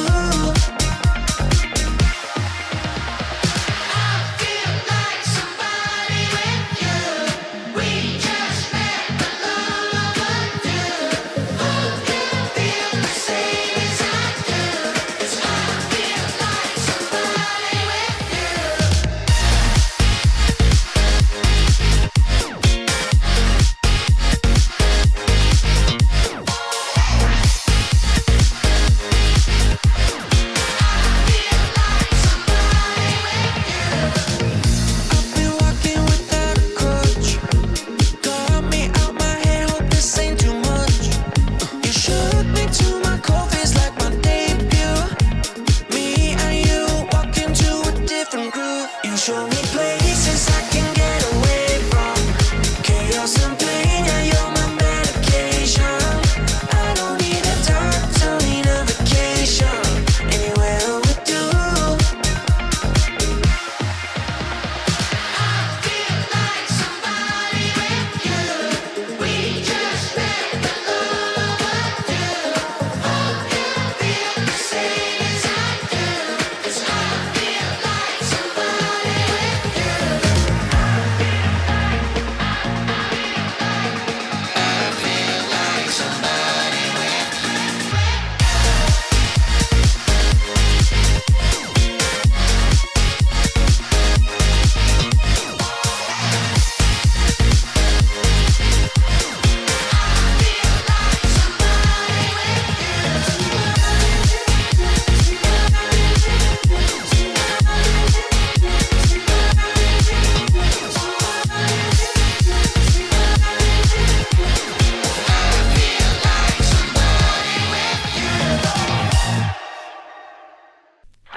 wasting my time, moving fast undercover, 'cause I know you'll never be mine.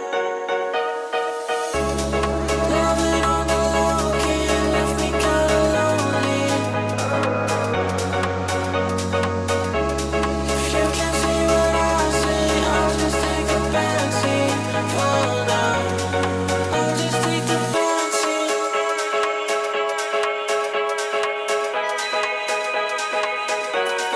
I'll just take the backseat.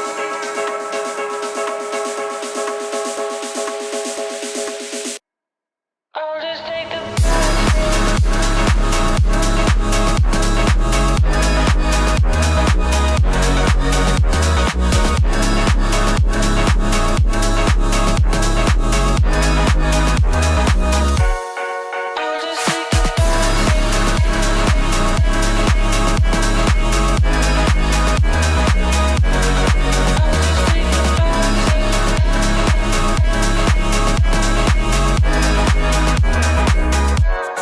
Am I just a backseat lover? Are you just passing your time? Mess around like it's summer, as long as the attention is mine. Loving on the low key left me kinda lonely. If you can see what I see, I'll just take a backseat for now. I'll just take the backseat.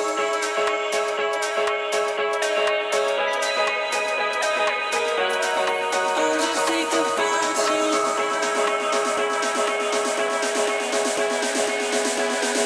Backseat lovers.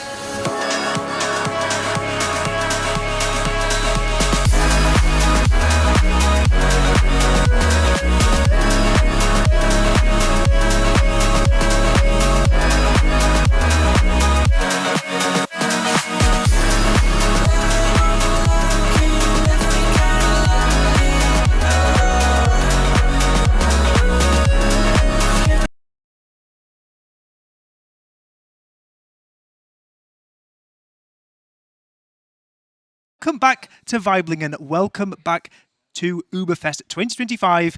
It's the group stage, it's round 3, and I've got some new friends here to join me up on Badlands Spire. We've got Not Stephen again, and we have Tob, our guest analyst for the today. How are you finding UBERFEST so far? Very fun. I was actually not planning on playing. I made up like little rec post, like maybe if someone wants to play, but I was gonna show up anyway. LANs are great. Love going to LANs always. If I'm playing, it's a plus, but just love being here all around. So yeah, didn't even have to do much. Just jumped in the car, carpooled here with Aoshi. Very fun. 5 hours driving, talking. Arrived. Just been chilling. That sounds absolutely fantastic. Well, we're here on Desk to talk about our round 3 game. We've seen Forfence last round. They snuck a good win against Bloodsail Buccaneers, sort of a nemesis team, having knocked them out of the Premiership playoffs in 4th place. Got a bit of revenge today over on Metalworks, and they're going to be up against a team they actually tied with in the regular season. They're playing Dirty Maggots. What do you think about this matchup coming in, Not Stephen? Yeah, this should be a really good matchup. We have just seen that French side, as we're seeing up on the screen, look super strong, but as you said, did get knocked out earlier in the season, and it turns out Dirty Maggots were the team to make it to that finals. While it was a close game, you have to maybe think there's a bit more prestige to getting to that coveted grand finals here. But I think either way, it should be ridiculously close. We've seen such close games throughout today, and I don't think it's going to be much different. Yeah, Tom, is there anyone on this, over to Dirty Maggots now, anyone on this Dirty Maggots roster who you're thinking on LAN, like we should really be looking out for? Definitely KN. KN, of course, did not play at the end of the season, I think. I didn't really follow ETF12. Yeah, no, he is. 2-week break. Yeah, 2-week break. We've just been on holiday for a while, you know? Reason redacted. Yeah, it's I think definitely KN Jordy.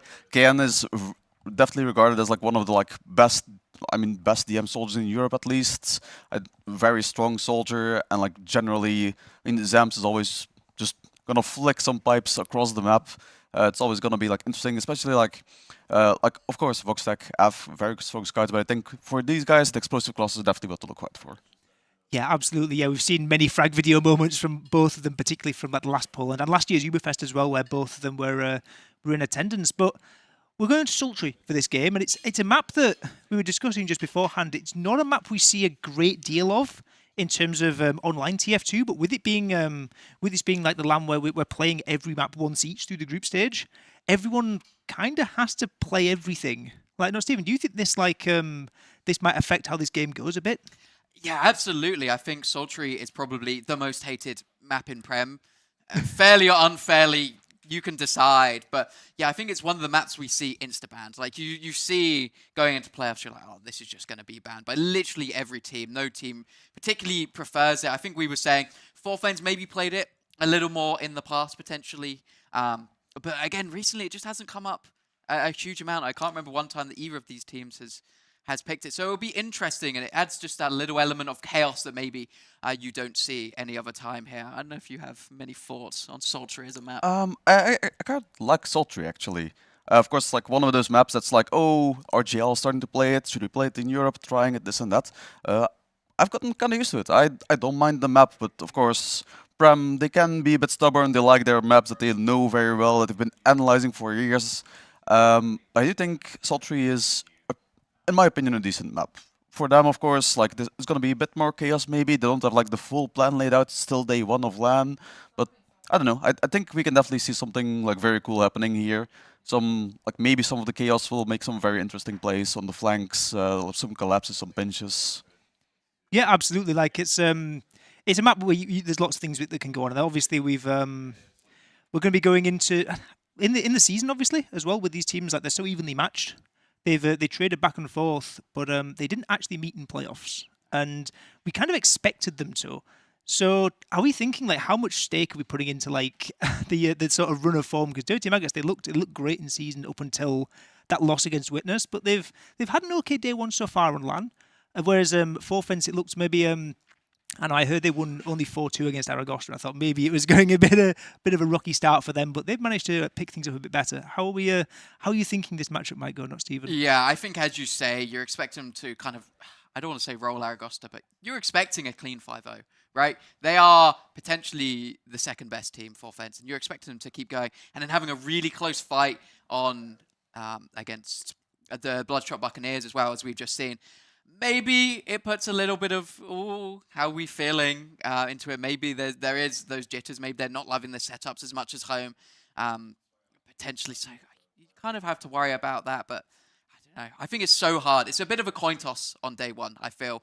You kind of struggle to see who's in form and who's not, unless they are literally demolishing. And I didn't get to have a look at the logs for Dirty Maggots. I actually don't know how their form is, if they've lost any maps yet. Yeah. I want to add on to what Stephen was just saying. Then you've played a lot more LANs than I have, and probably more LANs than not Stephen has as well. Like, what is it like, sort of turning up and playing on like a new setup and sort of getting used to things on day one? Like, does it affect you? To some degree, yes. I'd say like once you get like your mouse space and the keyboards and making sure that you're like not bumping into each other. After that, the technicalities itself are fine. It's mostly like the noise. The noise is very hard to get used to. I was actually talking to some of the players who've never played at LAN earlier, and one of them said like, I'm struggling like because the games hadn't even started yet, and they were like, oh well, I mean, I'm not really sure like all of the noises. So I just had to explain like, there's always gonna be like we're often with two teams in one room. It's gonna be like a lot of noise from this one, a lot of noise from that one. Just kind of gotta learn to zone it out.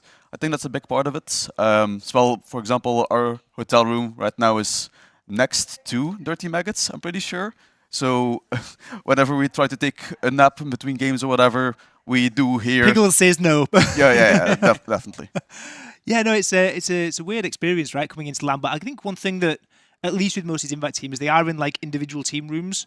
It's more of the open bracket teams sort of like sharing the bigger rooms out, and I don't know, at least with the venue we've got here in Vibling, and it seems like there's plenty of space there to be going. But we're getting called there might be a game starting soon, so I'm going to call final predictions. Not Stephen. Who is going to win this? It looks close. I think the Dirty Maggots, just from season, are in form a little bit more.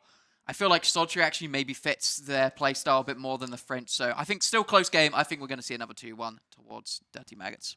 Yeah, I'd say something similar. I think like maybe like a 3-2 or something. But I do remember. Well, I guess it depends on like how they feel comfortable on the lasts. Because I don't know about Prem teams, because they don't play the map often. Are they comfortable like holding or pushing the lasts? But I think I'd agree with Steven. I'd say it's gonna be like not a roll for any team, but I think Maggots will edge it out in the end.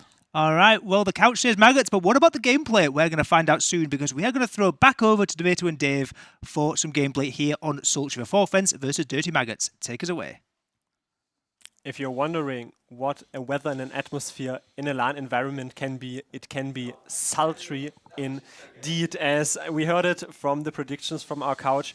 I want to add a little bit in this venue here, when you have your own private rooms, you know, you're a bit more secluded there for yourselves, but maybe starting with predictions here. They've been, you know, so tippy-toeing around, what is the lead maybe for Dirty Maggots? 5-0 Dirty Maggots, maybe not 5-0 Dirty Maggots, but I've started with Voxtech back in 2013. I've known the guy for years and years and years, and my heart is beating for them. So, yeah. Not opinionated. That's what we're saying. I mean, the Frenchies have started well. Obviously, they've got those 2 map wins now, so they're probably feeling relatively happy. I don't know how happy they are going to be playing this map, because it seems no one in Prem really wanted to play this very much. It seemed every team wanted to ban it, every team wanted to avoid it as much as they could. So that is definitely the wild card of this matchup, that neither team is going to be particularly comfortable on this map, I imagine.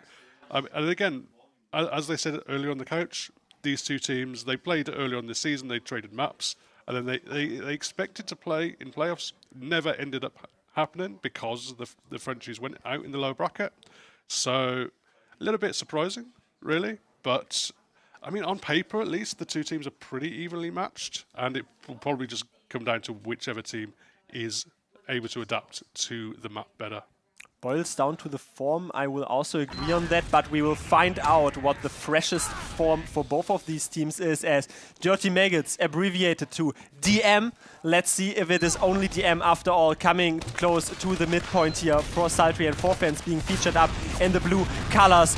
Zems and Deli really only trading long, idle, sticky spam so far. No one really taking a rather aggressively. 5 players blobbed up for the Dirty Maggots. It is only down to Kane to maybe go for initiation. At the moment, he's just firing long-range spam rockets. But QB is the first casualty. Brugman is looking to go for casualty. So much damage down to Pickles. He's going to have to hide in that corner. But it looks like they've absorbed the French aggression. They've kept their medic alive. They've kept the Uber ready to go as well.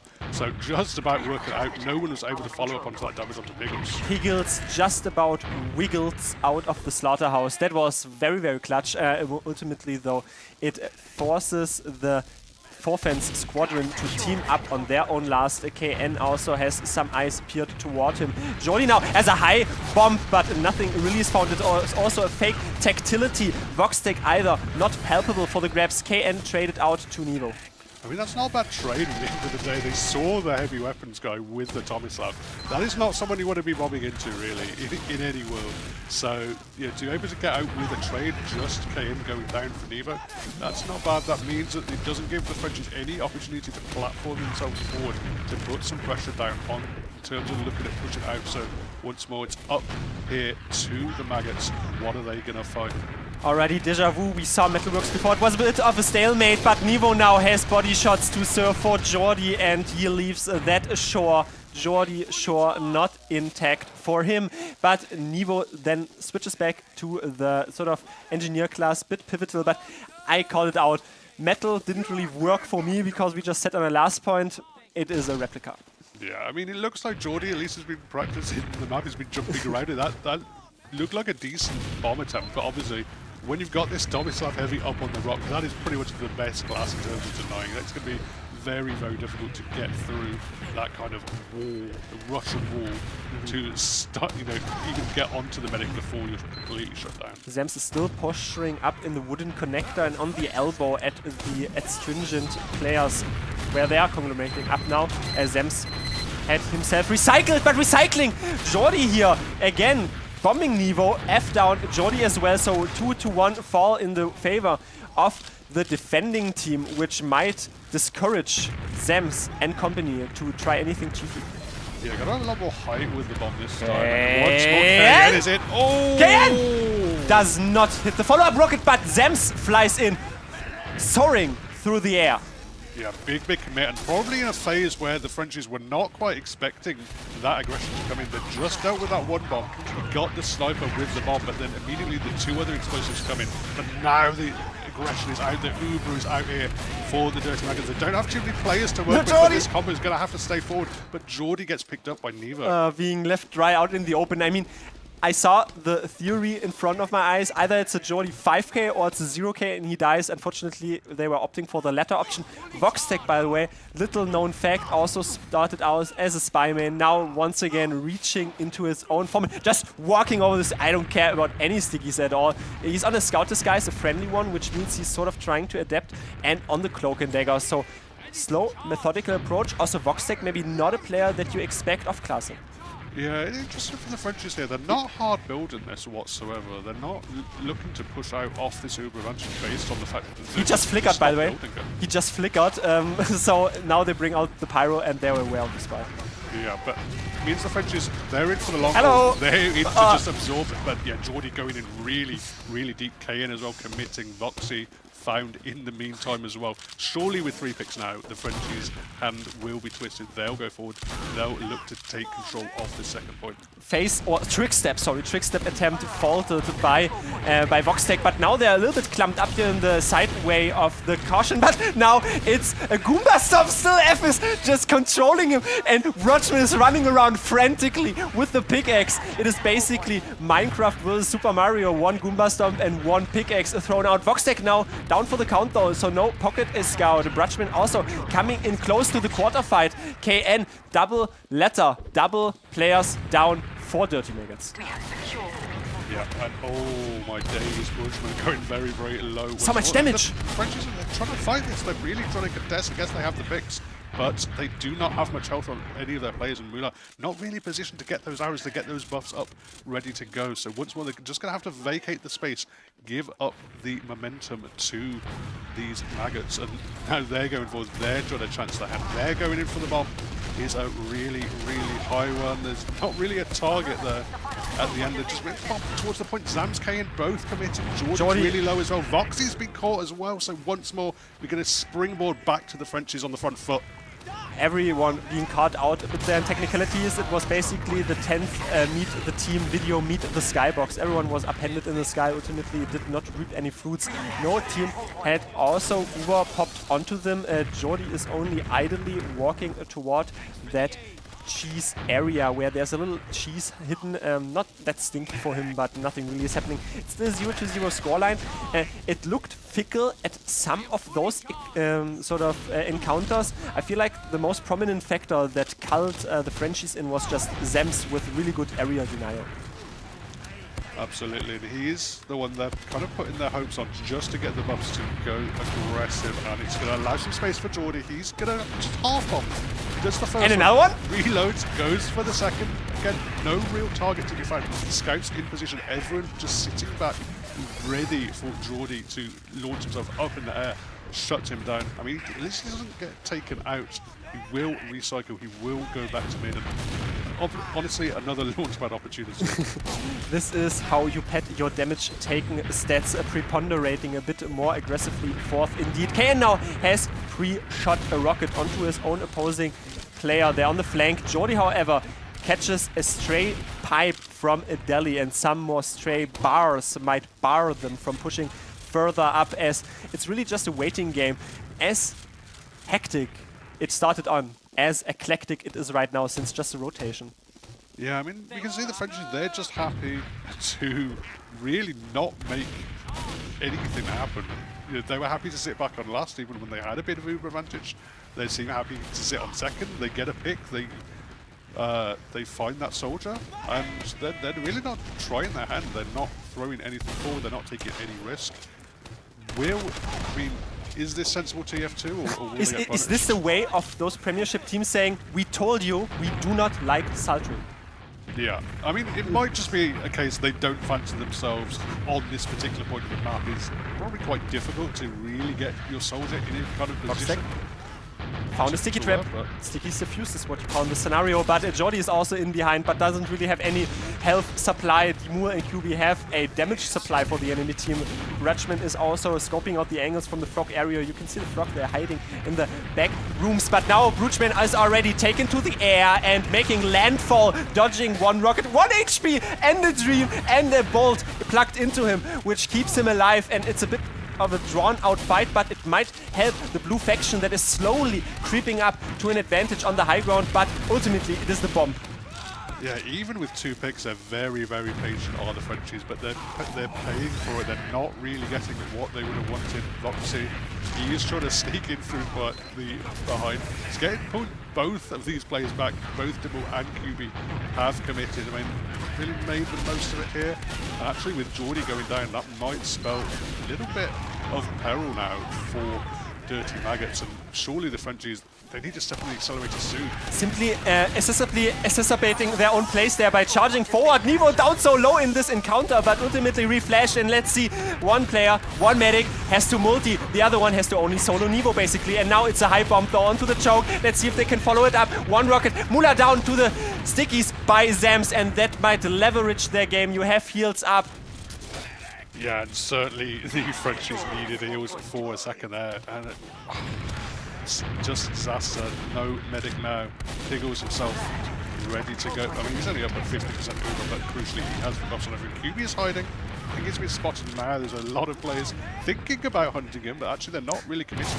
They're just crucially staying around the medic, lobbing up around the medic, making sure there's no kind of decision from the front. Hello, I'm QB. Yeah, come battle me, come on!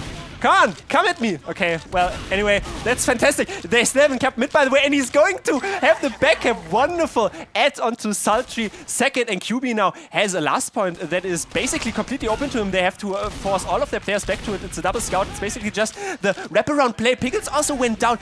It's such a masterclass. That is QB Fortress. Yeah, really, really nice. Just smart to play the backup with the 1v1 as well, and they're already in towards the last. The spotters have come up for the Maggots, so they can just about stabilise. And with Deli and QB going down, it is the Maggots now with an opportunity with these 2 picks to perhaps push towards second, but once more, big Uber disadvantage, so they have to be wary of that. Mulu's very shortly up on Uber. It's usually a 2-pronged attack. I mean, you can have nice ideas, but you need to have the deathmatch to back it up, and QB shows he's a perfect life form, perfect cubistic life form. He does do so very much indeed. They still feature 25% Uber advantage, and I think if I look into their eyes in-game, I think they want to charge in here with a 10% Uber advantage. Let's go, team! Triumph for it once again. Charging in, the sentry is not long for this world, and now the Troika of destruction to the left, but ultimately F has another beam connected to him, and they just about hold on. Yeah, really good counter push. I think the Frenchies missed a bit of a trick there. I think they should have just got their scouts on the point when they saw everyone had left for the spawn, and yeah, very easy for them to just pop the Uber out. Evo's been caught now as well. QB will probably just about juggle himself out of harm's way. Budman in kind of position to, well, he's actually just been back up to mid. Jordi is the one looking to get some forward momentum going. Since we're sometimes caught in a micro perspective, I want to put this into a macro perspective. 12 minutes. 0-0 still. I mean, it's a lot of, towing the line. Also, Mula went down prominently. I feel like Piggles is definitely making himself and his own mechanics known, as he always wiggles about and not being thrown into the abattoir. But again, another college try added here with a double soldier through the frog area and hopping onto the enemy team. But no, ultimately it is piggybacking after all. Voxtech receives a bullet into his dome. And now Jordi also culled in the choke. Wonderful soak up, and they still have Nevo here in the front. Yeah, Jordi just going immediately for the counter-aggression as soon as his teammate went down, but was absolutely heavily punished for it. And now 2 picks, so much space available for Nevo. Looking at control of the second one, they're looking to just put that sniper in a position where he can get some advantage. Oh, Piggles! Piggles is in the air. No, he's body shot ultimately down. Pigs do grow wings, but unfortunately they also crater down to the ground. So that is a 4-man sack close to it, but they get Piggles. bit crazy. Nevo can't run forward. Oh my God. Can't run back as fast as Medic. As Medic has had to run all Please the way spawn. back to this forward spawn. Finally, those 4 men come in with the spawn. But I mean, it looked a little bit dicey there for a minute. They've had to give up that second cap. They've had to give up a lot of space as well. But they do have now 90% Uber advantage on the Frenchies. I like how Jordi just passed the corner as a corpse. There was Buchman waiting for him, but his complementary scout had already inflicted enough damage, and now they might incur the wrath of a 60% Uber advantage push, as the second point is only being slowly kept, but that doesn't even deter us from pushing out any further, as a sentry gun only level 1, a soldier in the air, but deftly dealt with by QB and also finished up by Buchman on the wall. Now F comes close, but time after time he shreds them to bits, as there is a little bit of a health discrepancy. Also the parachute in the front, they might have fought them off. Yeah, not really finding a way to convert these last pushes at all are the Frenchies. They got a lot of space there. They had once more an opportunity to get some cap time, but once more, Dirty Maggots just sat back, absorbed it, played back, waited for the players. As soon as they touched the cap, then the counter gets. And now the parachutes are out on both sides. I saw that Jordi ultimately was not able to prong it up to a higher and aggressive extent. QB once more being on the back cap roll. So cheeky, so annoying. And he's now luring the players back. Has deathmatch come at me. I'm just backing away to a health pack. And now I even win that. Box tag down. QB not able to find the second one, but he found what was ultimately needed. 4 players came back for him, he still managed to get the frag in trade, and now Goodwin circling it through the air, looking to follow up on Deli's damage. And they have the position on the second, they got the bombs going in. Side.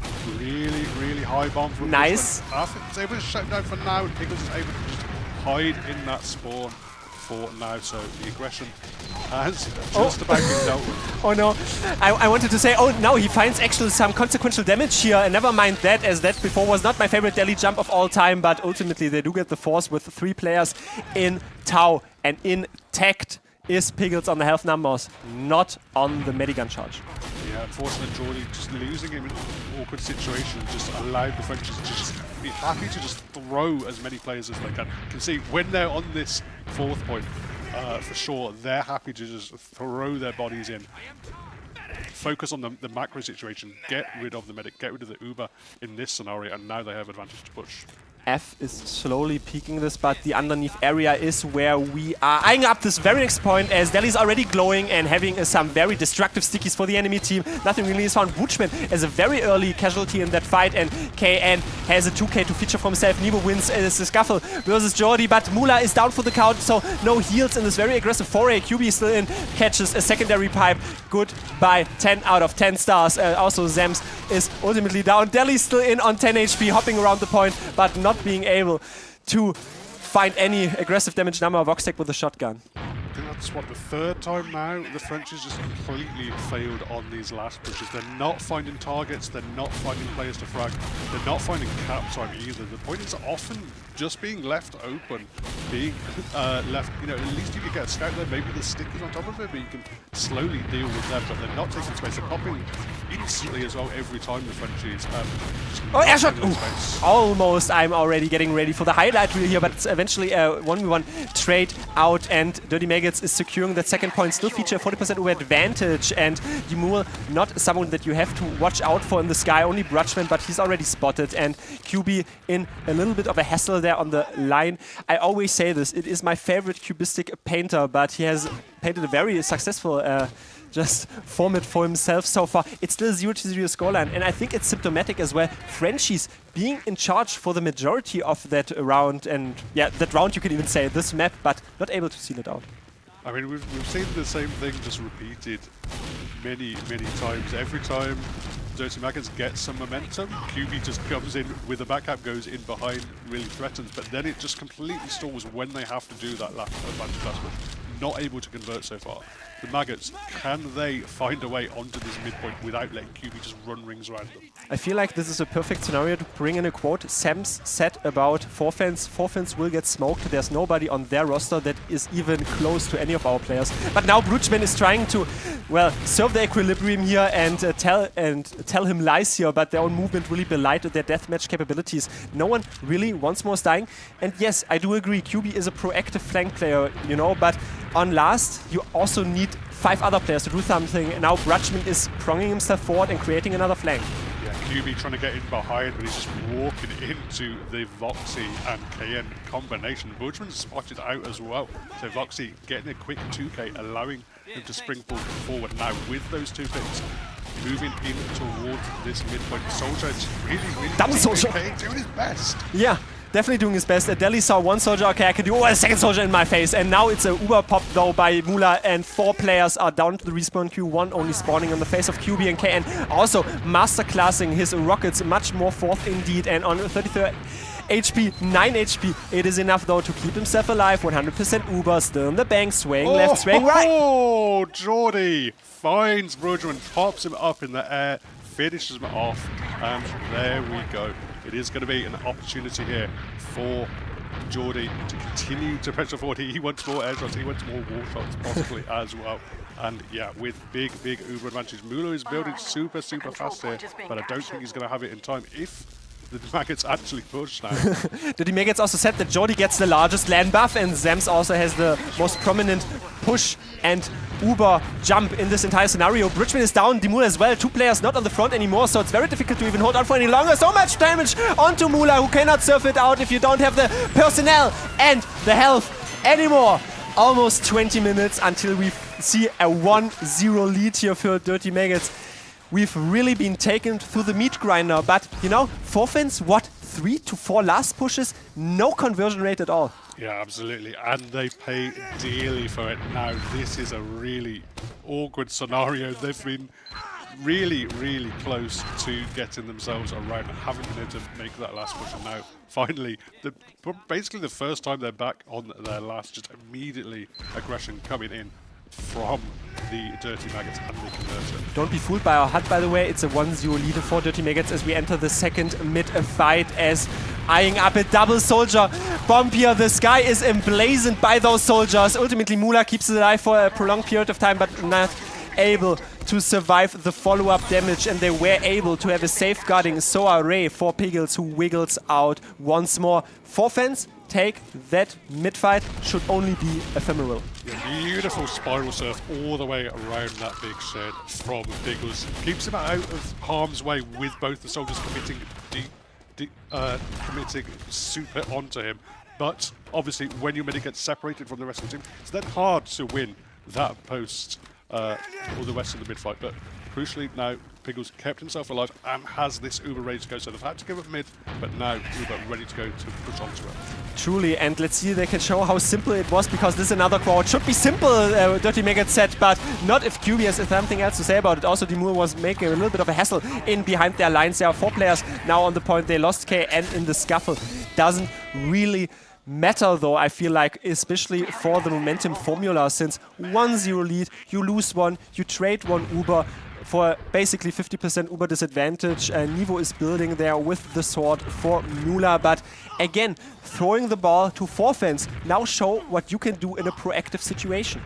Yeah, I mean, they've learned the lesson in terms of they've dealt with the QB backcap, but they've managed to shut down him to make sure it's not happening this time. But unfortunately, they just completely stalled. I mean, they had 2 picks for 1. They could have continued to press the issue if they... Perhaps they didn't know that they had a larger window for it to work, but now they're stuck back on here, trying to absorb everything coming in. Demul is going to find KN with the sword. Nivo, 3 HP, 8 HP, not able to be flashed, and you can see the mumble cards reverberating there visually, because he called Mula, flash me, and Mula unfortunately did not flash him.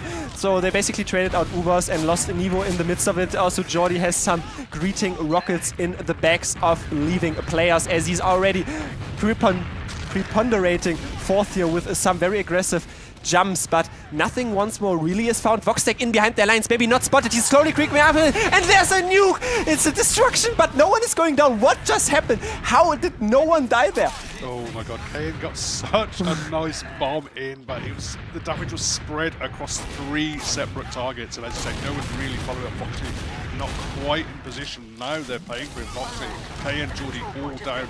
Opportunity for Frenchies to press forward. And after I get caught as well, he went super low. He's going to scoot out of there and be able to stabilize on this second point, but mid is a done deal now for Frenchies. Done and dusted maybe, but dispersing their players. Bridgman onto the medic here. Piggles only one rocket, sort of sidesteps idly. The second one, Voxtec versus Nevo, 95 damage rather, not 9 and 5, neither 6 or 7. Anyway, now they're charging more aggressively forward here. Voxtec is spotting the stickies with the winger indeed, and it's a parity in terms of Uber stakes. It's a 1-0 lead for Dirty Maggots, and they really seem to be coming out on top, especially, I feel like they have more coordinated blobs of players walking forward.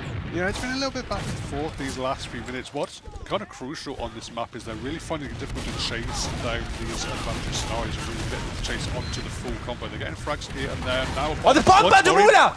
Does not create a 4 HP. Nothing to fear since we're in Germany here for Mula, as he is already keeping himself alive, and also the beams are still provided forward. Mula definitely maybe breaking 1 or 2 sweats of a drop in this ultimate fight, and Nevo now tries to counter this, as yes, they still want to take the straight because 3 players down, only 2 players spawning here for the side of Dirty Maggots. Nevo is still chasing. Zems down for the count, solo and HP in this post fight. Yeah, they'll be happy to just take that trade aggressively. The Frenchies, I mean, Mula went so low there. He was so low for quite a while, but crucially, no one else could land up. And Jordy went in for a flank. He was just about shut down, and now it's up to Bridgman. He's seen a lot of red maggots in front of him. A lot of players to shoot down, but he's just going to keep himself alive. Everyone's very low now on the French side of things, and there we go. Mula caught in that choke point. It's a tale of 2 soldiers, basically. The 4-fence soldiers not being able to reciprocate what the Dirty Maggot soldiers did, and Nevo also, I think, tries to prong himself into a more juicy position, but nothing really is found. No, Nevo 1v2, 1v3, but doesn't have the surprise element on his side this time around. Also, Zems is dragging himself and his team forward. 80% Uber advantage. Yeah, it's all about keeping Pickles alive in that scenario, and that's exactly what they did. They're looking to just foster in from this midpoint. I'm seeing a sentry gun, I'm seeing a sniper built up by the side of the 4-fence. And this is exactly what you want to do in terms of forcing the Uber out immediately. Actually, they don't. Actually, Zams is going to get flashed. They're going to get rid of this sentry gun. They're going to just focus down on this left corner. Lots of aggression coming in. Everyone's getting multiple to move. He's down. So much damage! Very low as well. So much damage! So much kill time! Well. F! Will it be enough? Will it be enough? F! Time after time. Finally, he comes out though, and there we go. Riding the fountain of success in the air. A 2-0 lead. It's wonderful. Also, I have another quote here. Apparently, Zems is not deterred from pushing so aggressive with his team because he told me Piggles just kept him awake until 4:30 a.m. So, but I mean, sleep deprivation is apparently not the case here.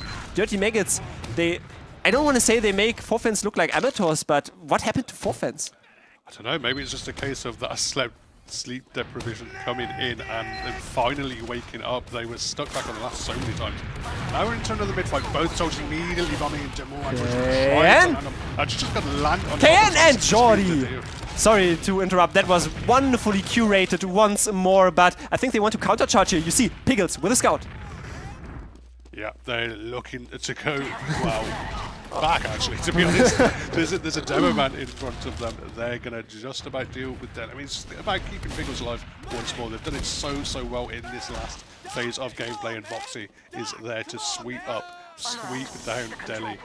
And once more, Piggles there, 100% ready to go. Moves only just spawned, so big advantage. They needed that mid-fight really for fence, and now it looks almost curtains. Nevo spawning on the longest shooting marksman. 3.5 minutes, you said almost curtains in terms of time deficiencies and time still left to play this map. A little air shot we saw there on the side flank from Brutchman onto Voxtec, and KN also being eradicating Brutchman. Sorry, Zems killing Delhi, it's sort of rivalry fortress. Every class is killing the opposing class, it seems. But I mean, you said it. Toon is 2-0 lead.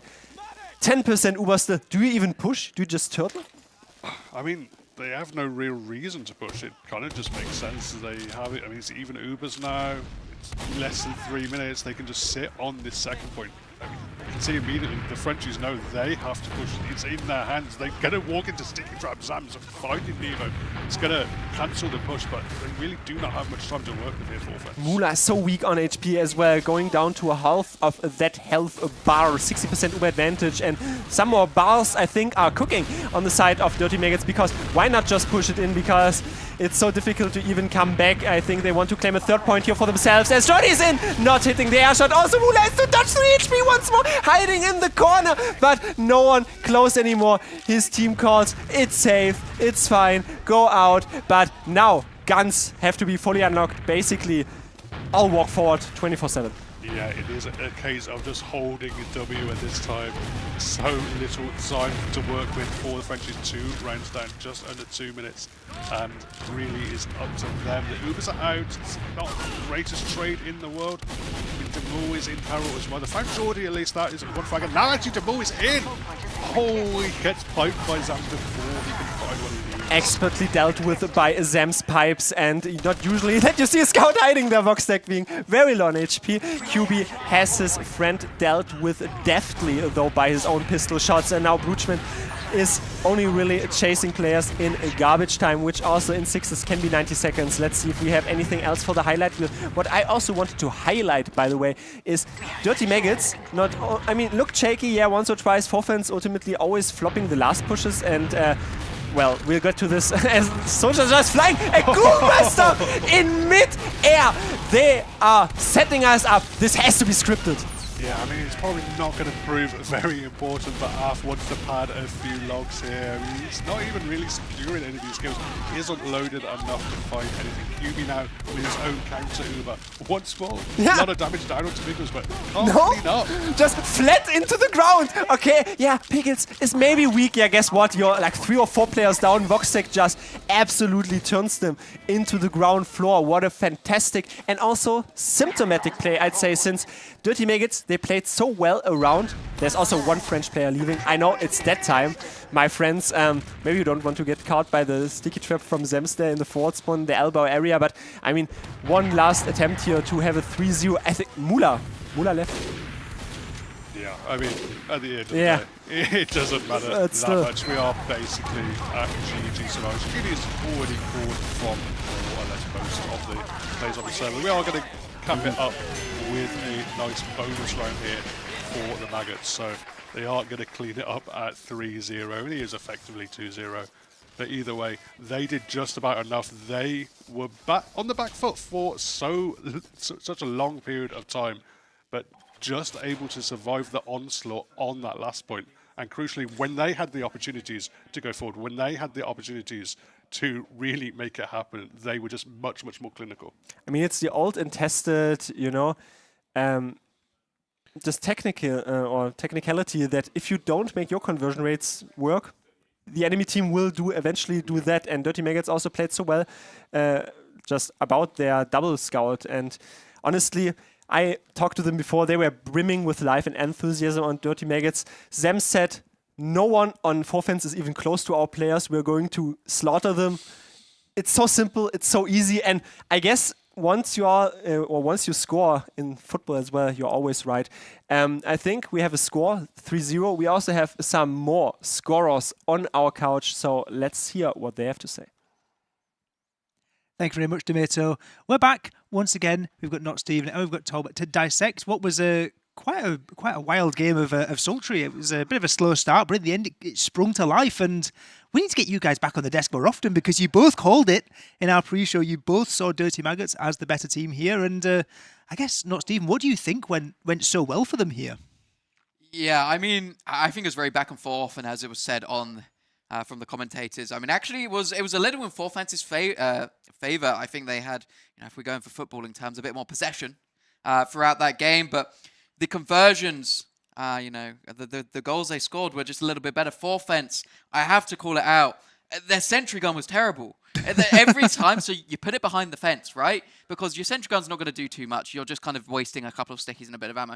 But the good thing about Sultry, you can put it behind the fence. Then they can't insta-cap the point. It's a really hard angle to get into as a demo man.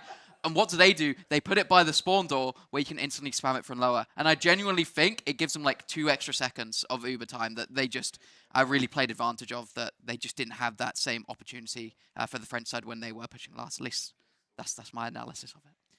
Yeah, OG Top Light is. I know beforehand you highlighted KN as a potential player to watch. Was there anyone here you thought like really helped turn the tide in Dirty Maggot's favour? Yeah, I think Blitzol is actually, especially KN. I did think that like the prediction kind of had some good plays, opening on the flank and stuff. For breaking stalemates, I think Jordi and KN sort of had like similar plans where they worked together. Like at some point, KN was like all the way behind on like 4 fences last, while they have their second and stuff. So I think it was mostly like KN still definitely showing up, but like Jordi as well.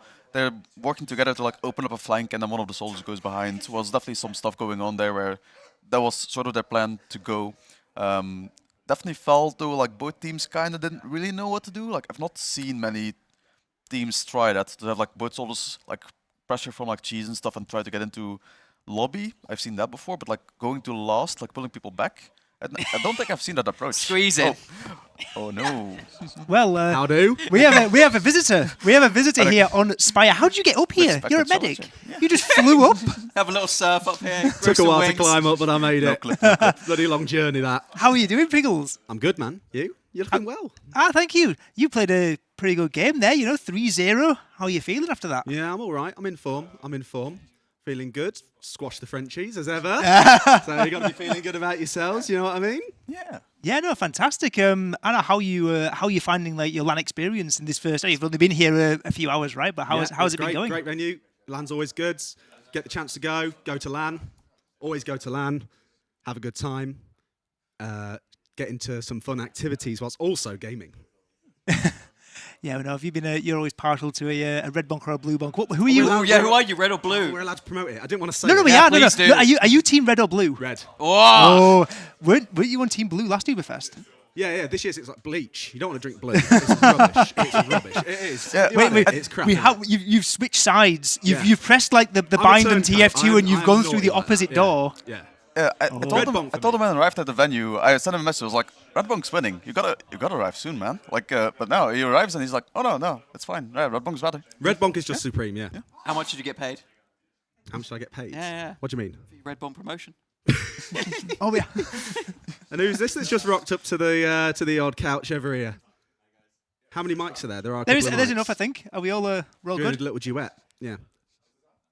Yeah, we have is enough, I cozy. believe. We're good. We are good. I'm a bit scared now. I'm worried that the sofa might tip over and I might fall off the spire. Imagine we get bombed now. That's gonna be like 10,000 damage. There you go. Perfect. Are we good? Are we microphone working? Hello. Hi. I'm Voxac And where do you play? from Dirty Maggots. Why? Because it's fun. If it's picking up on stream, fair enough. Do you want this? Okay. Bro, how do you feel that went Get in here. for you in that game? Oh, I played terrible like the first 10, 15 minutes. I was like 1-9 or 1-10. Came into every fight, just died. But luckily you got into the groove. So yeah, No, it was good cool. stuff. It was fun towards the end. Yeah. Yeah, no, you guys really stepped it up. Like as the game went on, obviously you were sort of fighting tooth and nail a bit to start with to stay in, but no, by the end of it, like 3-0, you kind of ran away with it. To be honest, I know obviously the last round coming in garbage time, but no. Sultry does that though. Sultry's a bloody good map for that. Isn't it? It's great to spectate. I love Sultry. Isn't it a good I map? love Sultry. Sultry is a really Sultry good last, map. great- Okay, not great Sultry point. last, but the rest of the map, it's a good map. It's Yeah, a really Tom fun in map. pre-game was bigging up Sultry, right? You're an enjoyer of Sultry. I do think Prem, most of the teams don't really want to scrim it because they don't want to play it. I think it's kind of a disadvantage now. Like now they're forced to play it, but they've not like practiced it much in like the past couple of months. So that was definitely showing. I feel like from both teams a tiny bit, but I mean, we're at the clear bias of like, oh yeah, we do think that Dirty Maggots will edge it out in the end. So I like the sound of that. I'm going to say, Come so on this couch more often. you've just beaten Forfeds, who potentially coming into this are one of the stronger teams. What's the limit for you guys? Do you think you can win it all? Or what's your goal? Well, personally, my goal is like getting second, definitely, because I think like going against Witness will be hard, but I think we can take it because of LAN pressure. People like play a bit worse. Everybody plays a bit worse. Also, we have KN, which is like better than in the ETF2L Grand Final. So yeah, I think we can take it, but I'm aiming. At least if I get second, I'm really happy. Now look, let me just get one thing straight here, right? We've discovered something with that Witness gaming. We had a look last night. We were doing a little spying, little bit of espionage. Have you seen their configs? No. So, Please tell. you know a regular shadow, like in TF2. We're talking square shadows. I'm talking square shadows. shadow. I'm talking square shadows. I saw them on that training map where the fellas are jumping up and down. You got to shoot them, and they had massive shadows, and they were dead set that that's okay. That's not right. Oh, well, That's we'll not have right. to see. Controversy. Controversial. It's Very bad. controversial. They've got like geeked out configs. Do you know what my config is? Our first game, I didn't pop because I didn't have mouse 2 bounds. So I dropped our demo on the last push. Zams was like, use, and he drops, and I'm like, I can't pop. Genuinely, it was bad. And then also I didn't have quick switch on as well. It was Well, a you mess. didn't have It was a quick switch. shambles. You had to like click to like I go had to through your click to weapons. change. Oh my So when I went to God. Bosa one, I had to change weapon and click twice. It was a shambles, honestly. How did that game go in the end? Did you Oh, we win? won, of course. But Made it, just leveling the playing field a bit. yeah, you got to give him a handicap, yeah. Yeah, no, good stuff. Well, I think Voxy, we've just been through just before you came on. Are you team red bonk or are you team blue bonk? Oh, blue bonk. You're My blue man. bonk. Definitely. Yeah, Okay, blue bonk. split couch so far between blue and red. Really? Yeah, Yeah, I was Pickles is surprised, very much red bonk team. I mean, Yeah. you've got the blue side here now and red side here now, so it's actually perfect. Be careful of the stickies. Yeah. They'll blow you up. That is cool, isn't it? All the props are really cool, by the way. Yeah. I've seen You are sat on a sticky trap. You do know on the. On Spire. I do it all the time. I saw there's a Crusader's crossbow. That's my favourite one. It's a Just really, over there. it's It is, incredible. yeah. Got the fire axe as well. I don't know if it's Yeah. merch or what, but I'd buy that. That No, is it's genuinely- a cool. prop made professionally by a cosplayer. It's really cool. I believe was it Cheers? Because I think Cheers made the scatter gun that someone has now. I think this might be yeah, Cheers. Cheers sold it. I Yeah. can't remember the exact source, but no, it is like a Shout out to made, Cheers. properly made prop. But no, oh here we are with we might There be is seeing a an crossbow introduction of coming it. There is slowly a- but surely. Here we go. We've got the bow. That is Do you now want an that is arrow? sick. No, you're the It's good medic. quality. No, Pickles, you're the medic. You should be arrowing. You should arrow your scout. I don't deserve this because I don't hit these. You can shoot over there instead. You can miss if you want. Like it's good quality. Like this is No, sturdy. these are crazy, aren't they? They're so good. There's even like a rag. bloodstains There's a and blood everything. rag on it. Someone's like had a nosebleed. Look at that. It's wicked. It's so good. Can I buy it? We'll see after this. Speak with Agro or some of the Being Esports people afterwards. I will buy this. I will buy this. Whoever I need to speak to here right now, I will buy this. But no, I'm glad you guys are liking it. You've got a bit of a break now. Do you have a game next round, or have you? I have no idea. Okay, that's fair. That's fair. But no, I guess unless you have any sort of final shout outs, we can start wrapping up. You have any shout out? Thanks for everybody watching, for my real life friends watching at home. Don't worry, that's it. Don't worry, don't worry, don't worry. Shout out Pickles, who is currently breaking the crossbow. You see nothing. You see nothing. Oh, you're reloading it. Yeah, yeah. Okay, It's a reload. You're supposed Yeah. to. nice. Hey, can I hold this as well? Yeah, sure. Yeah, go for it. Yeah, It's yeah. sick, isn't it? It is really cool. Yeah. Yeah, you didn't reload it properly. You take that bit out, twist it in, and that cap bit goes back over it. Yeah. So you don't know. Yeah, he's a scout player. Yeah, he doesn't he's know a how the scout medical player. He team just works. doesn't You know. see, It is sick, isn't it? It's good quality. Yeah.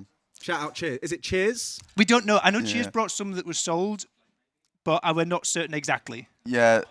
We Cheers believe made Arkham a cosplay. We're getting in scattergun, our but ears. Not sure about the rest. So yeah. shout out to Arkham cosplay for making these. We have a few other props which you've seen maybe in and around on the show previously today. We might be wheeling them out later on as well. But yeah, there's all sorts of little toys we've got backstage here.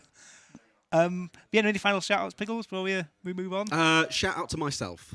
Shout out to yourself. You played very well. But no, thank you all so much. And just before we go, on topic of skins, we are obviously being sponsored by Mannco.Store. Do go there and use our referral link. Do !Mannco or !Pan, because I hear there might be a giveaway happening for some people who go and support them. So do support Mannco.Store because they are supporting us here at UBERFEST. But for now, we're going to go to a break and we'll be back with round 4 action later on this afternoon. So we'll see you all shortly.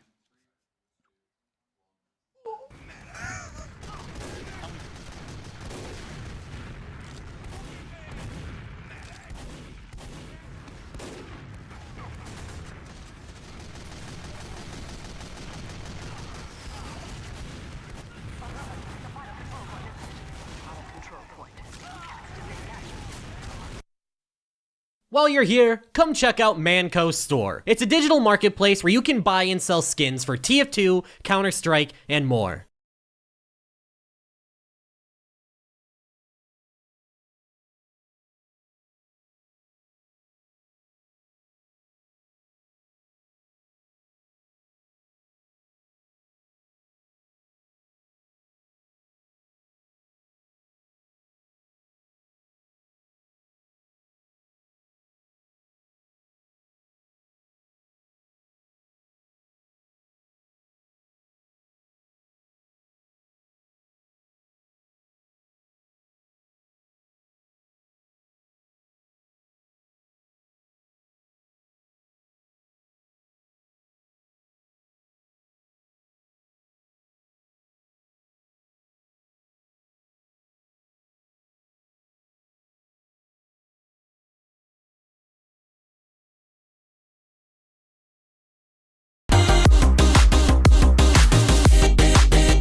All I heard about was all your love, wrapped in lies. Oh, showing off, pretending to be nice. All I heard about was all your love, but you crossed the line. Oh, but I got no heartache, heartbreak, grief about you now. No, I will keep dancing, I will keep dancing till the sun comes up and I'm running out of luck. I'm going out till dawn. I will keep dancing, I will keep dancing.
you.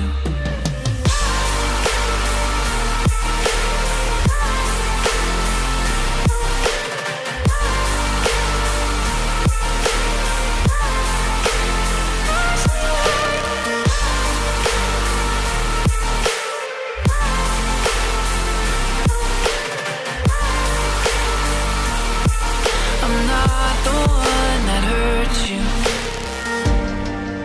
I watched you as you cried. I'm sorry I didn't think enough to say the things I should. But can you let me know all the ways to make it up? 'Cause I want this to be good. Don't let your heart wear out. I'm not the one that hurt you. Don't let it tear you down and touch me like you used to. So come back and fight it. We'll forget what I did. Don't let your color fade. I'm not the one that hurt you.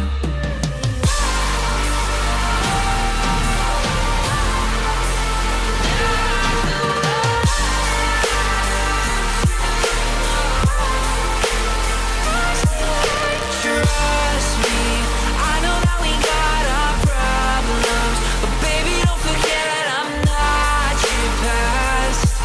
I'm not the one that hurt you.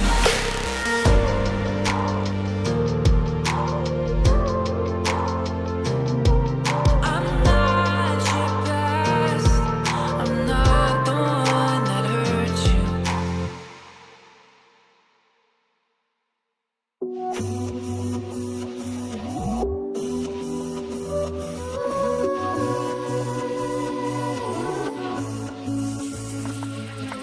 I can go anywhere, walk the desert in the sun, lost and I don't care.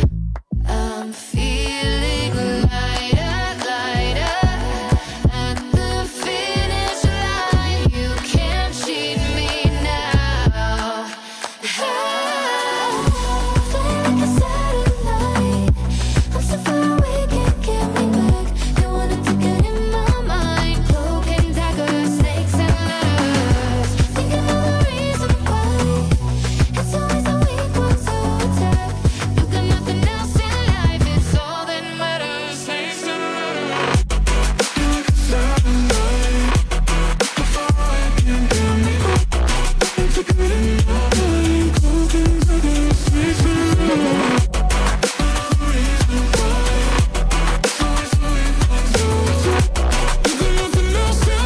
It's all that matters, snakes and ladders. How does it feel to fall now that you're in this alone? No more comfort, 'cause those days are over now. I've seen that side.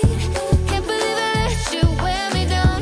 All the memories unwind, taking me higher, higher. Past the finish line, you can't cheat me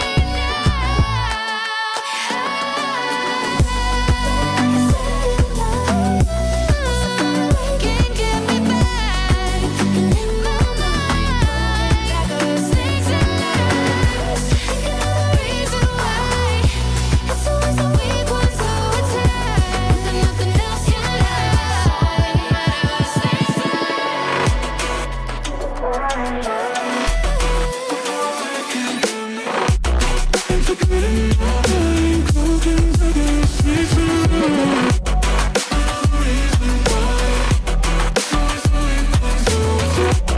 There's nothing else in life, it's all that matters. Snakes and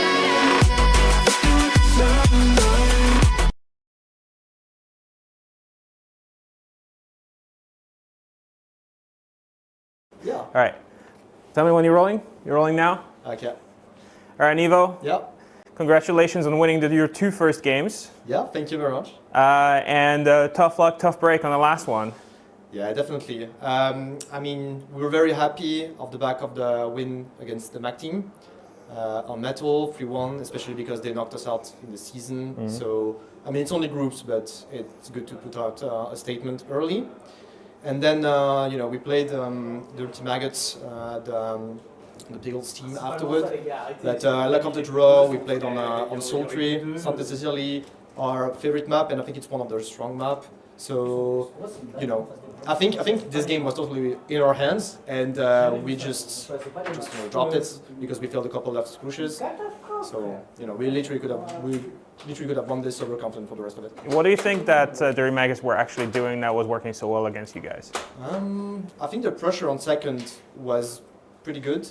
I do think that the real big difference is that they got 2 less pushes and they converted both less pushes. Yeah. We got 4 less pushes and we failed 4. And at this level, it's just you cannot afford to fail that many less pushes because teams are not going to give you that much advantage. So yeah, I mean it's on us. If we make those less pushes, the score is 4-2. I mean, if you remove the final round where it was 5 seconds left. So I think that's what they did best. Is their less pushes were clinical. So. Gotcha. Yeah. Okay, who do you think was performing the best in the entire match? Probably Voxy played really well, I think. He had Voxy Scout is scary. He had a really good flank on mid at some point. Yeah, I think Voxy played probably well, and also Zoms. I think Zoms is probably one of the best players on their team. He's always forced to be reckoned with. I don't think he had a stellar game, but he had just a sturdy, solid game, which wins you game, as you can see. Yeah, of course. So based on how you've played so far, you've been preparing, you played in the league as well in the season. How do you think you're going to perform this LAN? I mean, anything else than when you're a competitor, anything else than first is a disappointment. So spoken like a winner. Yeah, exactly. It's what you want. That's why you go there. That's why you do all the kilometers and this kind of things. And also, I like the energy. I like the room that we have, the setups and this kind of things. So I think we can do great. The groups are a good way to test the water and get used to the setup, get used to the screen, this kind of things. Nothing is really quite like home. Right. But it's all right. You get used to it, and I think it's really high quality here. So we're happy with it. So in the tournament, we're hoping to get first, and always take down Witness and take down all the people that are in the way of Witness. Okay. Throwing shade. Who do you think is the most overrated player that is currently at the LAN? At the LAN, I don't want to be I think that's rage baiting for. No. I think there are many players that are. I think people are pretty fairly rated. Just say KN. So you have some content. I'll just say KN. So you have some content. You know how to jump. Yeah, you guys can work it out later on. We're gonna have a bar open and everything. It's fine. He's my friend. He knows that. Last question, maybe. Yeah. 3 words you would describe your team in. My team? Yes, 3 words. Momentum, because I think we're very much a momentum team. Mental, I think we have really sturdy mental, and I think it has always shown also in this kind of lineups in LAN that we tend to all the players that are here are seasoned at LAN, and we're really comfortable with just playing on the setup and this kind of things. And I think playing all together, it really hypes us up and makes us bring it out all together and competitive. At the end of the day, we play to win, and it wouldn't be incredible if we managed to win an international LAN with a fully French roster. And we've already managed to win Prem with this, and that was step 1. Step 2 is winning an international LAN, and step 3 will be winning against possible Americans or Australians. The worlds. Exactly. Show that you only need France and not 350 million people to gather around to create a roster. So. Representing Europe. Yeah, exactly. France representing Europe. Imagine the Brits having to cash out the fact that the French people are representing Europe. There's a big British representation here, as usual. Yes, there's a lot of them on the couch as well upstairs in the production. Yeah. So showing French showing them what they're made of. Love to see it. Anyway, Inivo, thank you so much for the interview. Thank you. Really good luck for the rest of the tournament. I hope you guys go and sky high and challenge Witness the testimonios di gioco. I believe. Their current name under this LAN. Challenge them to the first spot. I would love to see it. Thank you so much once again. Good luck. Thank you very much. Welcome back to the couch, and thank you, Neva. Thank you as well, Jake. And obviously, I'm not here alone on the couch. I'm here with Random, and I'm here with Epoli as well. I did want Ken on the couch, but apparently he can't jump on Spire because those jumps pretty rough for the man, as at least in Neva's words. But anyway, gentlemen, welcome to my little humble. Oh, sorry, I've left some. Someone's left some stickies here. Let me just get rid of. Yeah. Sorry, it happens all the time. Zams was in here earlier, really annoying. All right. Okay, so now I've cleared those stickies. Welcome. How are you enjoying your LAN so far, Random? I'm having a good time. I'm doing normal day one LAN things of walking around, trying to remember where everyone is stood, everyone's playing, and then I've been standing around. I've been watching some various teams play. So I got to stand behind Maggots that last game. It was really nice to watch them. Sultry is the map for sure, but it is a very nice map. All right, okay, Epoli, before you start throwing our map makers under the bus, how's your LAN been going so far? I have had a pretty good time, I'll be honest. I've had a lot of conversations with people I've not seen in like years, you know? It's like that vibe where it's like, dude, I haven't seen you in years, that's crazy. And then you've got, I've had a similar amount of conversations with people where like, I've not seen them in years, and then I'm just like, oh, I've actually forgotten who you are. And I feel really bad about that. And I'm really glad whoever came up with the idea of like the little nameplate things. But then sometimes it spins around. And after 10 minutes of hoping for it to spin around again, it gets a little bit awkward. So that's my bad. You send them in a different direction. You have them walk around for a bit. And maybe you see a twizzle and you're like, hey there, buddy. How's that? Oh, it's still like that. Yeah, it's fine. I've started going for like that. Oh, have you spelt your name wrong? And then when they do that, you're like, oh, that's Wan. Oh, yeah. No, sorry. That's my bad. That's my bad. I just have really bad handwriting. You do.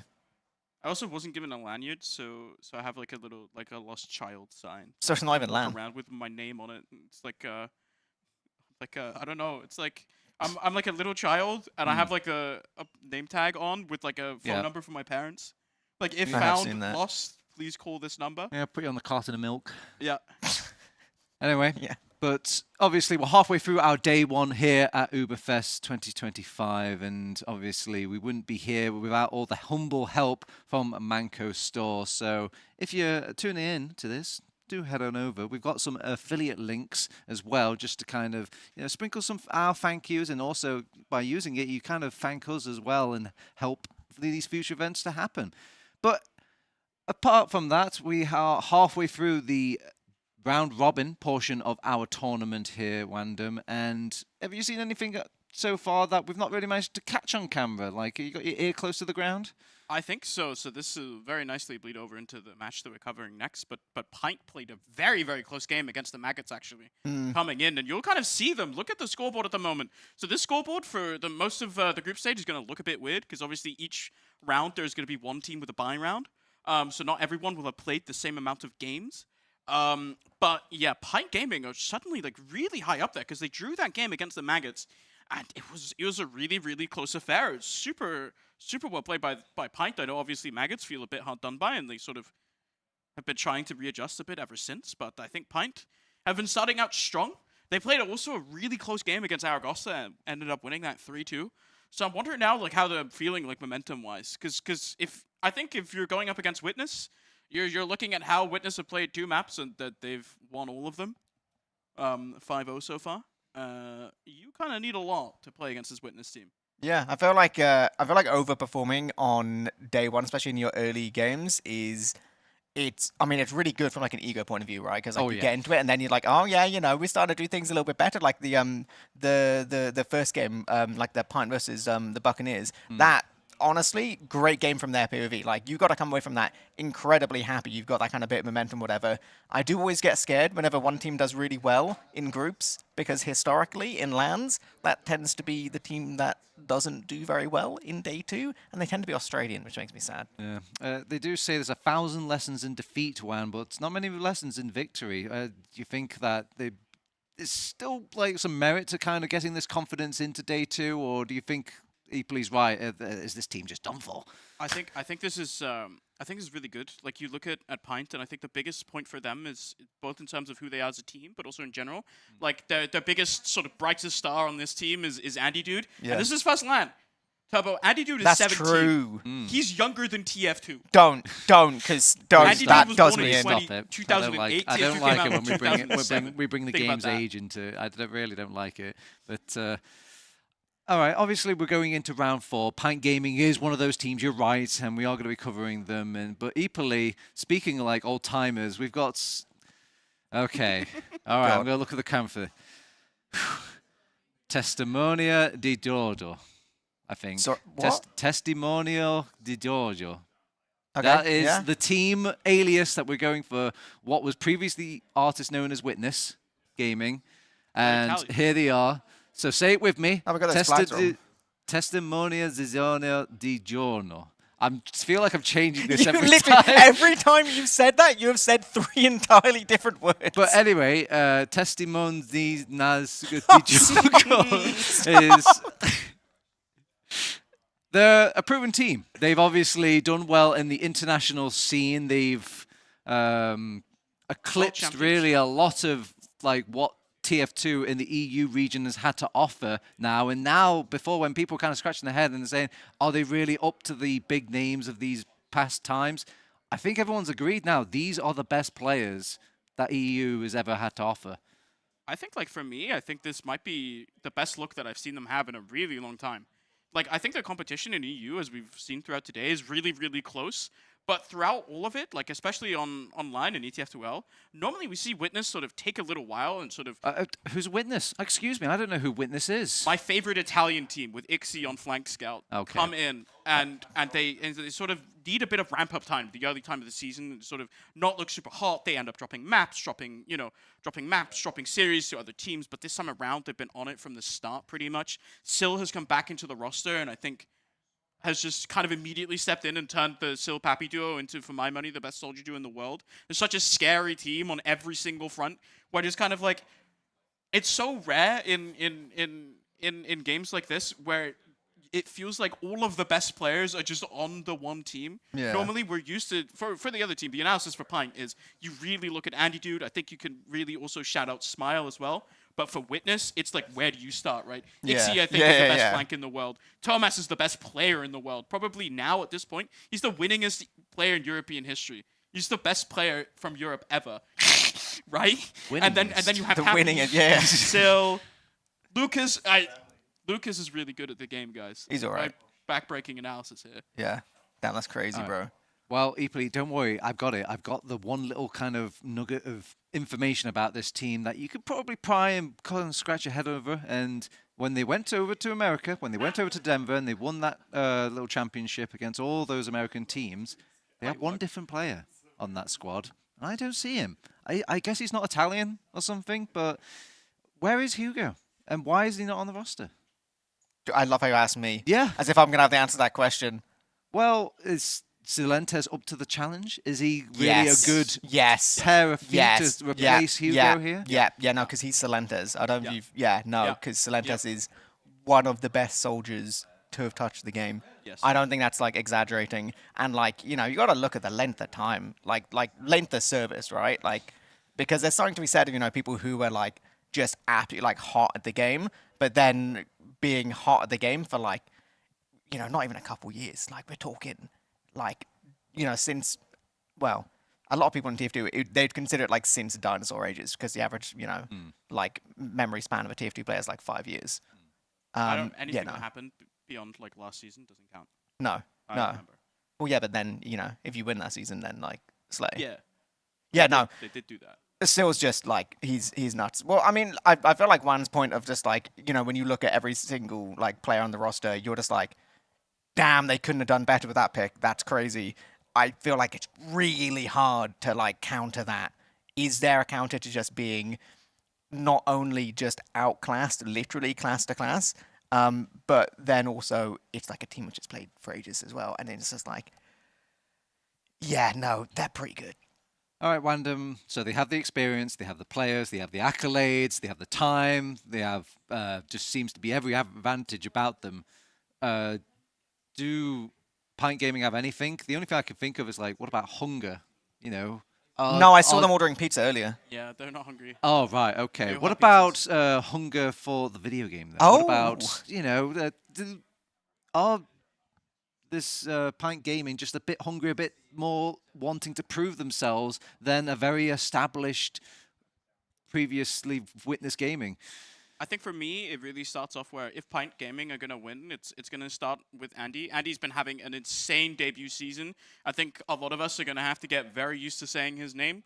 We also obviously saw him win the finals in Premiership with Witness, and such a solid player. I think for me as well, if we're looking at this as a Pint Gaming roster, Smile is another player for me that really sort of stands out on Soldier as well. He has a lot of really good calls, and he is sort of leaning in a bit more to sort of the leadership aspect. He does a lot of calling for them.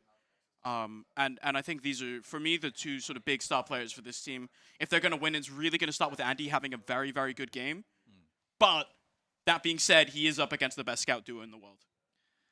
Well, we've also got another unique thing about this round system. Obviously, we've been banging on about it, but we don't really get to see these sort of formats or this tournament format many times, and that's forced maps. So, usually past couple of seasons, maybe even years now, we've been letting all these lovely Prem teams kind of pick and curate their maps. And like, oh, I don't like gravel pits, and I don't like this map, and I don't like that map. But now they're just going to go out the map and enjoy it. So, does that put a spanner in the works, Equally? Like, do you think that these teams like this format at all? So I've not talked to any of the players about it.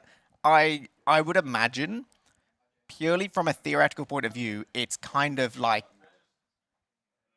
mad, because obviously you are introducing into the tournament a level of like uncertainty, right? Because obviously the whole point of picks and bans is that overall the team which has the deeper map pool will do better. They are rewarded by, they have a deeper map pool, therefore they will on average do better in picks and bans. So you're adding that level of kind of uncertainty in that you could literally just end up really lucky against one of your hardest matchups, but actually it's your best map and it's one of their worst maps. And so you might just be able to pull on a crazy upset. I think probably in the theory of the world and the universe and competitiveness, it's probably slightly like insane as a move. But I think in the interest of having a really fun LAN, I think it's actually kind of sick, right? Like, I think, the idea of just being like, no, right, this is the map. You will play it, whatever happens. And I think there's something to be said as well in terms of what it means for the rest of the days. Because obviously today is just like best of ones. Yeah, like cool, whatever.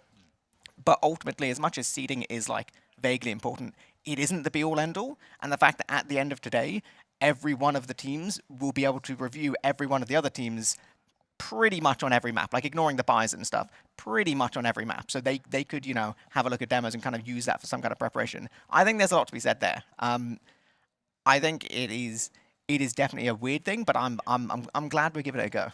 I think it's fun. Wandem, I think Pint Gaming need our help a little bit. Obviously, they're playing against this incredible EU team in Testimonia di Giorgio. That's the best one so far. Thank you. I'm getting better at this. I know.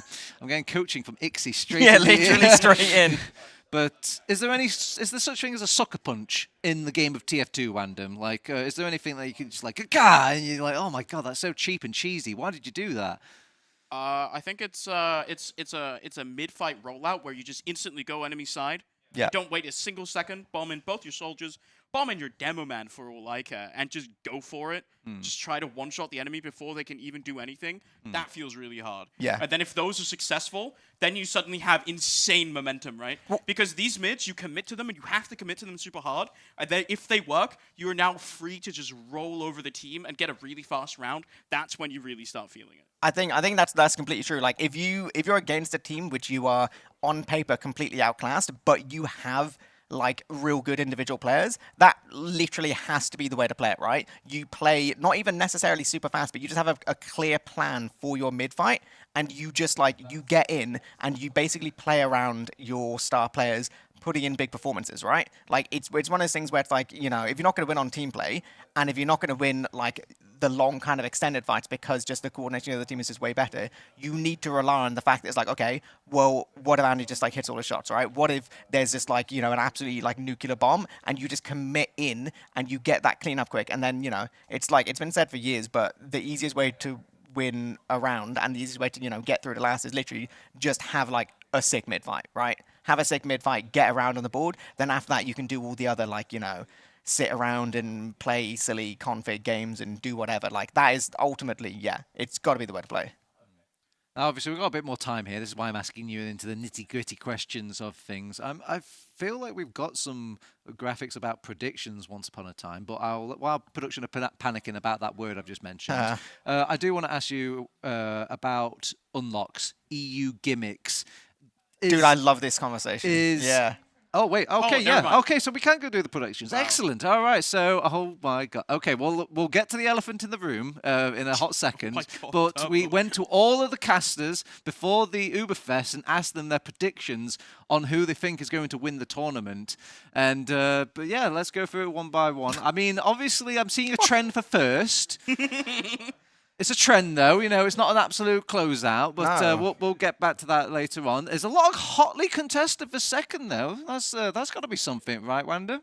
Yeah, I think this sort of really speaks to the fact that I really think that the sort of maybe not the first place, but sort of the rest of the top 5 of this tournament is insanely close. I think we've done a really good job so far of showcasing this as well. Pretty much every team in the invite bracket is able to contest each other very, very effectively.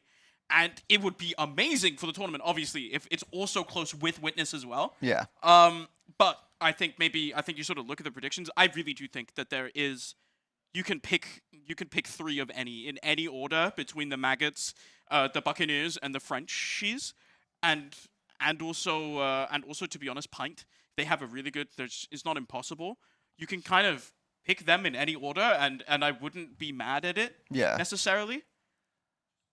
Well, okay, all right. So before we get to my predictions, I want to talk about the second place. Well, thank you for putting my predictions away. I don't want to see them anymore. But no one does. Yeah, that's going to make it harder because I didn't remember them entirely as well. Yeah, because you just picked a random. No.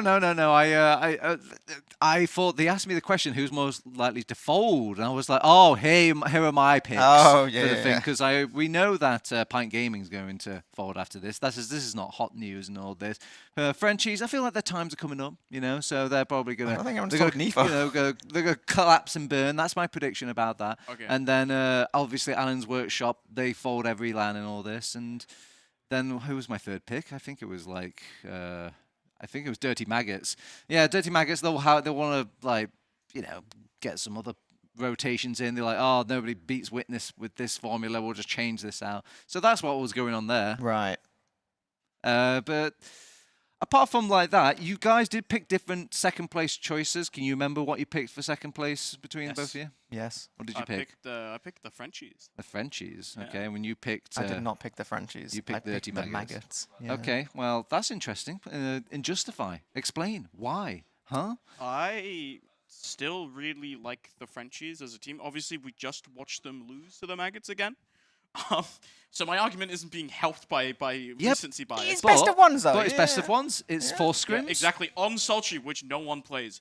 No, I really think that that for me personally, I just like the style and the sort of the team as a whole for Frenchies more than I like the Maggots. I think the big weakness for the Maggots really is that flank. And I think they're really good at sitting back and playing reactively to their opponents and punishing mistakes. But I think we see a lot of the time when the Maggots are in the driving seat, then they start struggling a lot, have these issues. I think we really saw it in the finals, especially versus Witness. Yeah. Every time that they had the ball on their side of the court, they would always lose it. Yeah, I think that's fair. I think, when I was looking at the predictions, like you said, there's any collection of, the teams which you could easily put in those few spots. I just feel like, I don't know whether it's like a natural bias of obviously we've seen so many different top-prem French rosters over the years, right? And there's been so many different players which have gone through, and to me, there's something about the French roster. I would love them to prove me wrong, right? Not talking trash. There's something about it which just doesn't quite have the same kind of star firepower, right? There's something to it. They're a great team as a team, but I feel like sometimes a few things in the game just come down to some individual bits, right? Some individual players kind of popping off, and I don't know. It feels like sometimes the Frenchies can be a little bit flaky in that regards. That a little bit kind of feast or famine sometimes. I know we're getting awfully talkament here on the couch, but we're still waiting for these players to kind of get back to their seats, get bums in chairs and cigarettes put out into the ashtray. But does anyone even smoke these days? I feel like it's. I mean, we've got a full French squad. Do you think like nobody's going to smoke on that lineup? No, it's good. No, it's going to be all like. Do we have French vaping these days? Has that travelled as far as? No, the Swedes didn't play this time. How do you say vape in French? I asked the question, so I don't have to. The room doesn't know. Huh? Le vape. Dude, you know Italian, you know French, you're on it. Yeah. Mr. Worldwide. Mr. Worldwide. I do like this idea that you were talking about, though. Like, there's just something going on with Full Fence. Like, quite. Is there such thing as just shelf life for a team, Wandom? I think at some point, like, you do just have to change your roster up for the sake of some kind of change, right? Like, there is a very real thing of, like, maybe sometimes, like, you've been trying for so long, eventually relationships can and will just, like, grate on themselves. Don't get too personal, mate. Huh? Yeah. Don't get too personal. Yeah, sometimes you try to keep the magic alive, and then like they just keep pushing you away. And you're like, wow, maybe it's just time for something else, But I definitely agree with you. There probably is a shelf life to every team that we have at this tournament, including Witness. Obviously, they're winning right now, but this is like like they just changed the roster, right? Maybe that's in the long term what they need, assuming that they don't find success here, which we don't know for sure yet, right?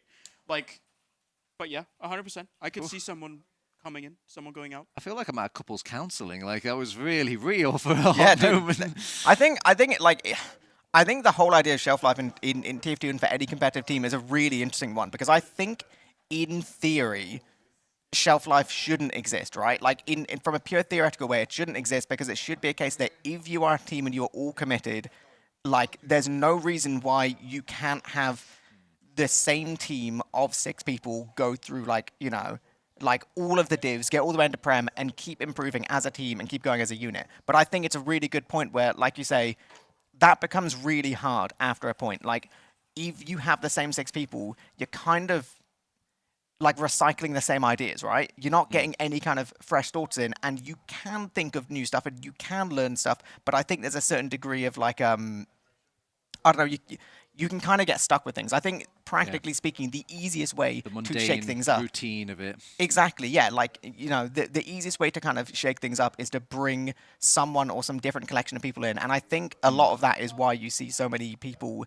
when climbing the divs, like, you will see people just, like, flip from team to team to team. Yeah. Because, a lot of the time it's the most practical way to, like actually climb the divs, but also it is such an easy way of not getting stuck in a rut, because I think breaking through that is really hard. Whew, this is honestly, you could apply this to life. I feel like a new rejuvenated man after hearing all of this one-on-one sort of quit all life your jobs. Yeah, quit your yeah, job. just quit your job break right the now. chain. Yeah. Break the chain. I'm going on Teams. All right, okay. I'm being told to like get off the cast and stop talking about life advice. We're going to send it over to our casters. That is not Stephen and Ben PL. Break the chain, boys. It's not Steven.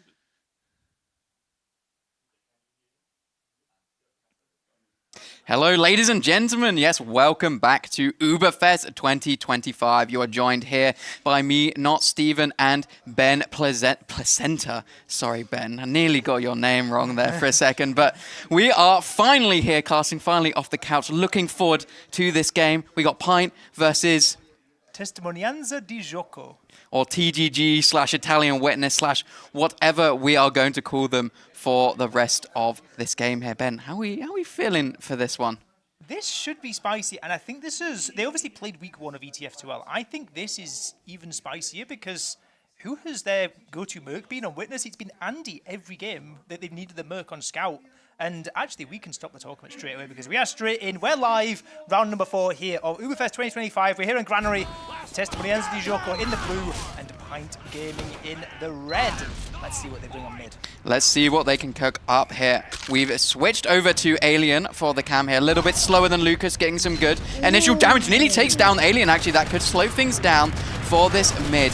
However, just taking the top are Pint Gaming, but so much damage from Lucas. Early bombs come in now from the Pint Soldiers, instantly denied by Pappy. However, the damage is so good by Smile, though. They look like they have all the space on Pint, but do they refight here on Witness Gaming? Low health on Smile is going to be dropped down, but this nuke comes in. Whoa! Soki, Smile, all flying in, taking down the rest of this Witness Gaming team. They get wiped on mid, and what a start this could be if Pint could get the first round. This could be huge. This could be massive. They're already running onto large. Yeah, warped on the left spawn. Alien on the right spawn here. They're trapping things out. Can they convert? 3 times on the point. Pint Gaming take a round in 1 minute and 5 seconds. What are we watching? Washedness Gaming. It's 1-0 already for Pint. They come flying out of the traps. What a bomb. The pincer in. Smile and Soki from the front. Warped collapsing in behind. Everybody falls on that mid. What a horrible start for the team in blue. But we've got to slow it down a little bit here, Ben. That is only 1 round, and we are talking about TDG here. Probably the best team. They were the best team in the world. They beat the international crowd. Are they going to falter to a second to last place team here? We'll have to see. I had to see last time it was these circling high soldier bombs that worked out so well, and we see Warped and Smile jumping in once more, but they're not quite able to land on anything so far. They're going to have to slow this down, collapsing these blades. Ixie first to fall, Alien taking a lot of damage here, up from the scattergun of Thomas, but if they can stabilise this one-player advantage, it's looking pretty good for Pint. Yeah, they are losing a player here. It is going to be Smile going down, but they look like they have a decent amount of space. Need to take this control of the high ground as they do lose a second soldier. Another bomb coming in from Solentes. Doesn't get anything, but Soki going down to an arrow means they have to leave on the side here of Pine. But will they catch this pick onto Lucas? Could have been massive if they managed to get that, but it is going to be TDG holding on to mid, but neither medic lost means not really too much going to happen here. We are playing 7 CP, we are playing Granary here, and you do basically get an extra hold here. I feel like TDG, if any team's going to do it, it's going to be them on hitting a nice sack into second, into yard. There's a couple of options, a couple of speed shots that this bomb that might be going for here, or actually might not even need a bomb because he walks in straight away and smites him down. Alien Smiley, and now with no demo man, it can be real tough for these defending Pint Gaming players. We already see low HP on the flank too, and it looks to me like Witness, they might just buff up and try and barge their way through here on the valley. That's absolutely what they do. No sticky choke, but they drop Tomath. Very uncharacteristic. The Uber not been popped from Patchouli thus far, and they're just absolutely getting out scot-free. They're milking it completely. Yeah, so good from the side of Pint Gaming. They are playing way above their pay grade. We'll see if they can get in cleanly onto mid here. Well, absolutely see, and they have an Uber charge to use should they need it. And Andy and Soki going down. Oh, it was looking so fantastic, but now they're in real trouble. No scouts, now these soldier bombs. They might be getting forced, they might be losing a player, but Pappy, was that an air shot onto Pappy as he faded around? He took a big divergence upwards there, but now Smile bombing in might be able to get in onto Auto. When Alien with the Uber charge comes in, they might be killing everything here in this Uber. Yeah, they should be getting free here. There's 2 in behind, Ixie and Pappy both in. It's good rockets onto Pat, living on 20 health, but Ixie, he's still in, takes down one. That's Andy. What's he gonna do? Oh, 40 HP on Patchouli, regenerating up, trying to get back in onto Alien Smiley. Alien Smiley goes down. Fantastic play from Ixie. But what we need to remember is that Auto died right at the start of that fight. It is going to be advantage for Patchouli if Pint are able to get in. And they are actually bombing this forward. They really want to take space here onto mid, but it might be ill-advised because they're down a demo man. And the forward spawns are here for Witness. No, it might be getting a bit rough here for Pint. Yeah, I think that was a bit of a presumptuous push here, and Patch looks like they might be caught out. Lucas is in deep, gets 1 pipe, finishes off Patch. Yeah, that's huge here. And this is looking good for TGG. Surely they can wrap this one up. Yeah, this is a really good opportunity to level the score. What a lightning fast first 5 minutes we've had here on Granary. Going to be full Ubercharge advantage for Witness Gaming Italy as they get themselves buffed up. They're going to fly in, and we've seen these Lucas bombs into last. It could be fantastic. Yeah, we'll have to see what they pull out. All eyes on Lucas as he does jump in through that left side. Sentry gun down instantly. High ground still controlled by Pint, but there's some bombs in deep from left, from right. They're absolutely penetrating. It's Andy Do down first, but Solentes is soon to follow. They get some good cap time here, but the Boot is doing so much, Ben. The Heavy just lived the entire time. Yes, gets focused down, but getting tanked and tanked and tanked by these arrows. And now the players, they're still standing tall here on the defensive. But actually, it's maybe Thomas coming in. 1 kill, can't quite find the one onto the Heavy. Despite getting the kill over onto the Auto. Alien. Auto gets caught on the retreat as well. This is going to be a full ad now the other way. We haven't stopped yet. They need to not rush this, though. I really don't like that Andy's going in solo against this soldier. He seems to be struggling a little bit, not finding those shots, and now Lucas has something to say about it. Finally has a little bit of backup for Warp, but is it too little too late here? Just back out, son. Take your last hold. I think that's the smartest move here. You have 100%, get your players back up, and you can maybe take this push. But Lucas is such a demon on this second. That is honestly fantastic play from those two players. They're actually going to walk it in regardless, and never mind, this Alien dies, but truly getting forced out as well. This is really, really rough now for Pint. You said they were going to back up, and I thought they were going to back up, but they decide they're going to walk in regardless. Yeah, it's a bit of a high-risk, high-reward play, right? We've seen Ixie twice now getting behind. Maybe the flank, a little bit of an issue on this Pint Gaming side, but there's still fights going on everywhere. They're actually 3 players down on TDG, and this gives a good opportunity to try to get out into this yard area, maybe try to get onto Auto, or just make them lose this area. Auto on 80%, might be able to get this during this fight, but it's going to be ever so close. 87, that Uber charge takes and takes and takes up. Can bombs get in? Can plays be made at Auto's life before Uber charge is ready? And the answer to that one is no. Auto does have the Uber. Auto does have a team in tow who are ready to get themselves in. But on this yard side, there's coming in now all the way through to the lunchbox, and they might be looking to take this one aggressive and try and surprise, but Patchouli is on 90%, so I think I might have an opportunity to trade here. Great rockets on Warp, completely shut down Toe. He wanted to just run in aggressively, but Pappy in onto Patch. Force comes out, and Auto, safe as houses, all the way back over towards this garage area. And there's still players in the flank just bullying and harassing. Bomb comes into Auto, Force is on 19 HP. Great work there from Alien, and still getting caught on the flank too. There is chance now of a last pull to come up, and there's maybe even better, but Ixie, never mind! Ixie is tearing everyone up. Doesn't matter you've got beam, doesn't manage your 185 health. And Auto gets a saw. Oh, it's absolutely devastating. Yeah, a bit of a mistake made by Pint there. They jumped in 3 players for that force. I mean, I like maybe losing your demo man.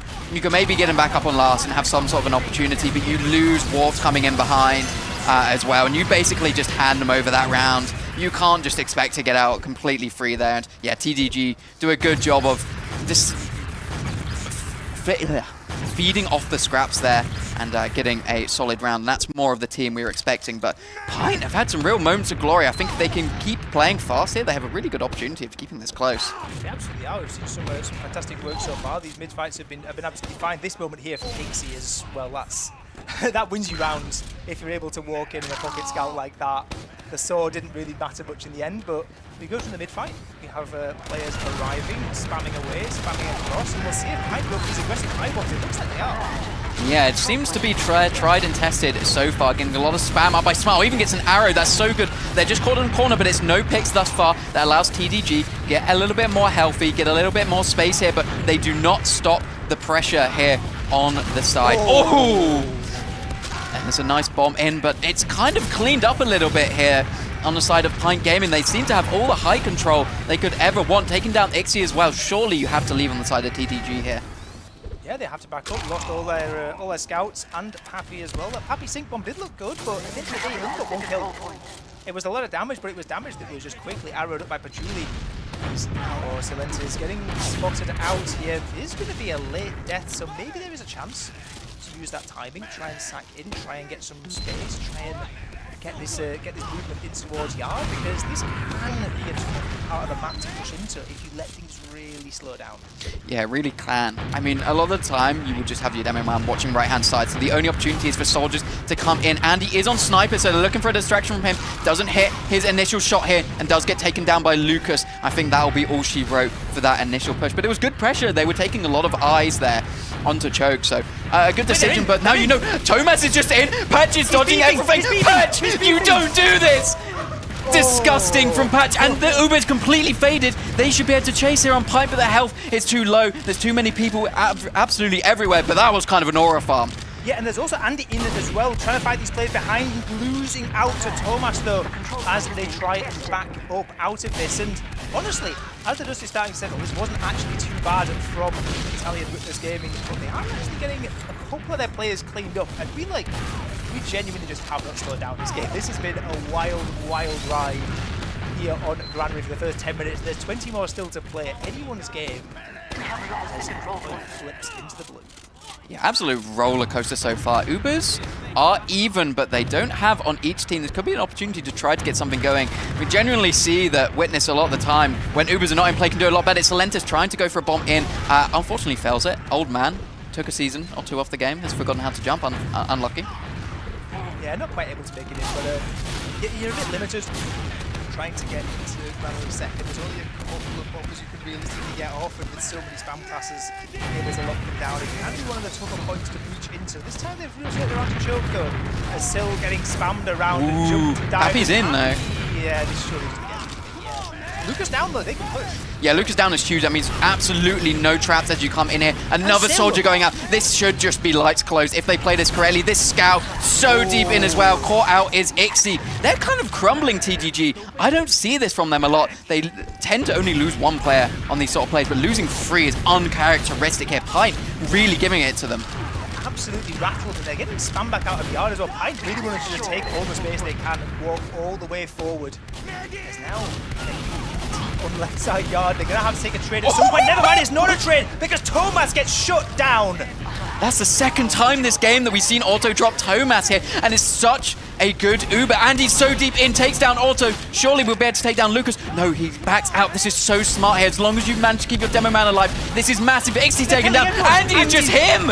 Andy, dude, the legend. We saw this online. On LAN, he is the same beast over and over again. 2 players left alive. Look how long those spawn times are. There's 12 seconds left on 3 of these players. There's a chance to win this in the left. Thomas can deny. Thomas cannot deny. Andy, dude, is the best scout in this server. That is absolutely despicable. No, that's a play of the LAN so far. That's outrageous. You're playing against the best player in the world.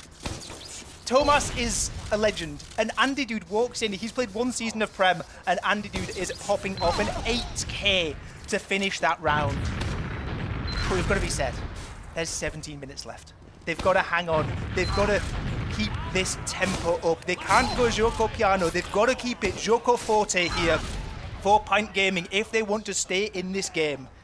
This is where things get difficult. This is where the pressure really lies. What can they do here? Once again, on to our 4th mid here. Not too much damage going down initially. Both teams playing it a little bit slower. Ixie does go down to Smile though, but double bomb in from TDG, instantly shut down. And Pachuli's still at 50 HP as well. They have to scatter all the way out, but there's players collapsing in. There's soldiers trying to get through. Smile getting deleted by Thomas, and this may well buy enough space for a yard setup to happen here. Lucas with the medic, with the scout, they can settle and they can try and get themselves a setup, because we have been back and forth so many times here. They've just got to calm it. They've got to get their players back up and maybe use the spawn time to go for something, but it doesn't seem to me like it's an option that's open. Yeah, Uber's now up for both teams here, so we are just basically in sack territory, but I have to say, Pint Gaming doesn't have to do a huge amount here. They don't have to go for anything crazy because they've won, I think, basically every single mid, or they've looked very convincing every single mid. And I think if they somehow do go for a round reset here, going for it is not the worst decision in the world. But I mean, they're absolutely going to go for something, right? But what do they go for? What preference do you like to see? And I think it might be Smile coming in through choke here. Yeah, going to speed shot through to a bit of damage and get caught. But walked in the medic. 1 rocket onto Auto, but the second one is not able to fire. Ixie and Thomas clean up both those soldiers, and now it's time for the counter-aggression. Yeah, TGG always push this. They just have absolutely nothing to contest that high ground or to spam down onto them. And they know that on Pint Gaming. They've got 1 second left on the spawner. They're going to get the forward spawns here, allowing them to hold this yard. So things have just kind of flipped a little bit, but I will say TGG have looked maybe a little stronger on getting something going into yard here. They have. Last time around, they managed to just catch Alien Smiley completely off guard with some soldier spam, but from Garage.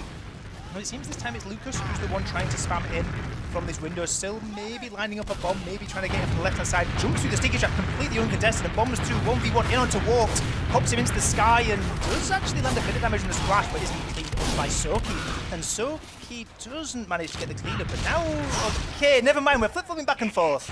Yeah, that's pretty good actually from the flank there. Good initial cleanup and help from Soki there, and then Warped getting into the right position to deny the health pack they knew they were going to go for. But it's going to be a trade here, and Lucas this time gets traded. Patch is still holding on here. It's about 50% gone on Auto, but where's his scout disappeared to? He's actually just gone into the Nether. Yeah, and the demo died right as Uber happened, and Pappy's bombing in can't get anything either. There's multiple players up here on Pint Gaming. If they deny these spawns, I think Lucas is getting a forward spawn, which is going to make it really hard to roll this straight away. But Pappy down is still enough to try and walk this dude from Garage, try and get themselves in, and they barge through these doorways. Yeah, they've managed to get through this left-hand side, but not really getting any picks. XT will be a nice first, but instantly traded for Andy Dude. He has been the MVP of that team so far. Can they get much more? Lucas is down. Yeah, but they're trading so back and forth, and the health is tragic on the side of Pint. This is going to be a hard fight to win. Truly gets caught by Pappy. Pappy comes in with the cleanup crew alongside Thomas. Everyone on the Pint side, they were so far extended, and they were not able to scurry out into the garage quite in time. As did I just see what I thought I saw there? Has Andy just come out of spawn and spy? I guess he has. This is a ballsy play, I saw him jump out the but you window. don't expect this. Oh, this is good. He decloaks. Can he get onto Auto? Auto's just standing still. He spots him. Good try from Andy Dude. It was spotted nicely there. They're all too aware. Yeah. Unfortunate there. But now TTG, full Uber advantage, going into the second here of Pine. They're not playing it too aggressively. They know they're up top now, but they've given all the respect, all the space. Do drop Pappy here, but taking it through the top. This is so hard to get out of. Patch just spinning in circles. He's plus lefting on him. Unfortunately, Thomas hits the shots this time. So you can play the Uber advantage here, or you just play the fact they have no heals. Yeah, Pappy down does make it a bit tougher to try and play it on the no heals. You've got one less soldier at one end of the height, but they are just going to send players in. They're going to try and get some spammers with gun in mid as well. As you say, there's no heals up. 2 more seconds before that becomes available for the They're just nowhere near the point. There's so much space. They're just in spawn currently. I don't know how no one really gets onto the point off that sentry gun. So nice from Warped. Really, really good. Heavy needs to survive here. Crouches under the sticky, and now it's all crumbling. What? The arrow from Patchouli across the entire last point. Patchouli is having a life game this map. Oh my. All this disco spinning, dancing left and right, and across map. Arrow. I think Auto was going to die anyway, let it be known. But it still looks cool. That'll still look good in the frag video. Patchouli is just having fun with it at this point. He really is just having fun. He's taunting, he's doing some silly little things, and it's kind of working against TTG here. And it looks like they should be able to cap up mid. There is congestion coming in from TTG. Bombs coming in deep from Lucas. Patch in a bad position here. Will get taken down. What can they respond with on the side of Pint Gaming? Warped is in for the bombs here. Not really able to get much. They just back up. They take 2 down, but I don't know if it's really enough as Auto, he's out high and dry here. They should be able to get mid here, but the contest might even come in from TTG. Thomas getting a forward spawn. Still might be getting a forward spawn as well if this cap is denied sufficiently. And the soldiers bombing into oh my god, Warped! Warped! He just gets it. He just walked around the corner. No one looks at him. How do you let that happen? How are you the top team, quote unquote, in the world, and you don't check your corners? Well, Warped has found some place to burrow himself away, and I do not know how on earth he has managed to rip that one out. We were talking about it was big trouble. They were down full disadvantage. They were getting blocked on mid. The fight for the entire combo just looks terrible. But Warped just sneaks in, and now we're talking Uber advantage for Pint Gaming. Yes, they don't have the midpoint, and yes, it is only... It's about, what, 20-30%. It's probably not something they're going to push off, but 11 minutes left to play against the best team in the world. They are much more content in this situation. This is where you park the bus, right? Like, this is where you do absolutely nothing. You keep Patch alive. You maybe even do something cheeky and let them have second so you don't have to round reset here. And you are basically winning this map, potentially. We'll have to see if that unfolds. That is a very unlikely scenario here. But yeah, as you said, Uber's now coming up on both teams. We do see TGG kind of edging ever so forward, getting into this garage area, looking for those illustrious sacks. Yeah, we'll see what they go for. They've got a few things in their locker. We've seen various spam options. We've seen various flank push options.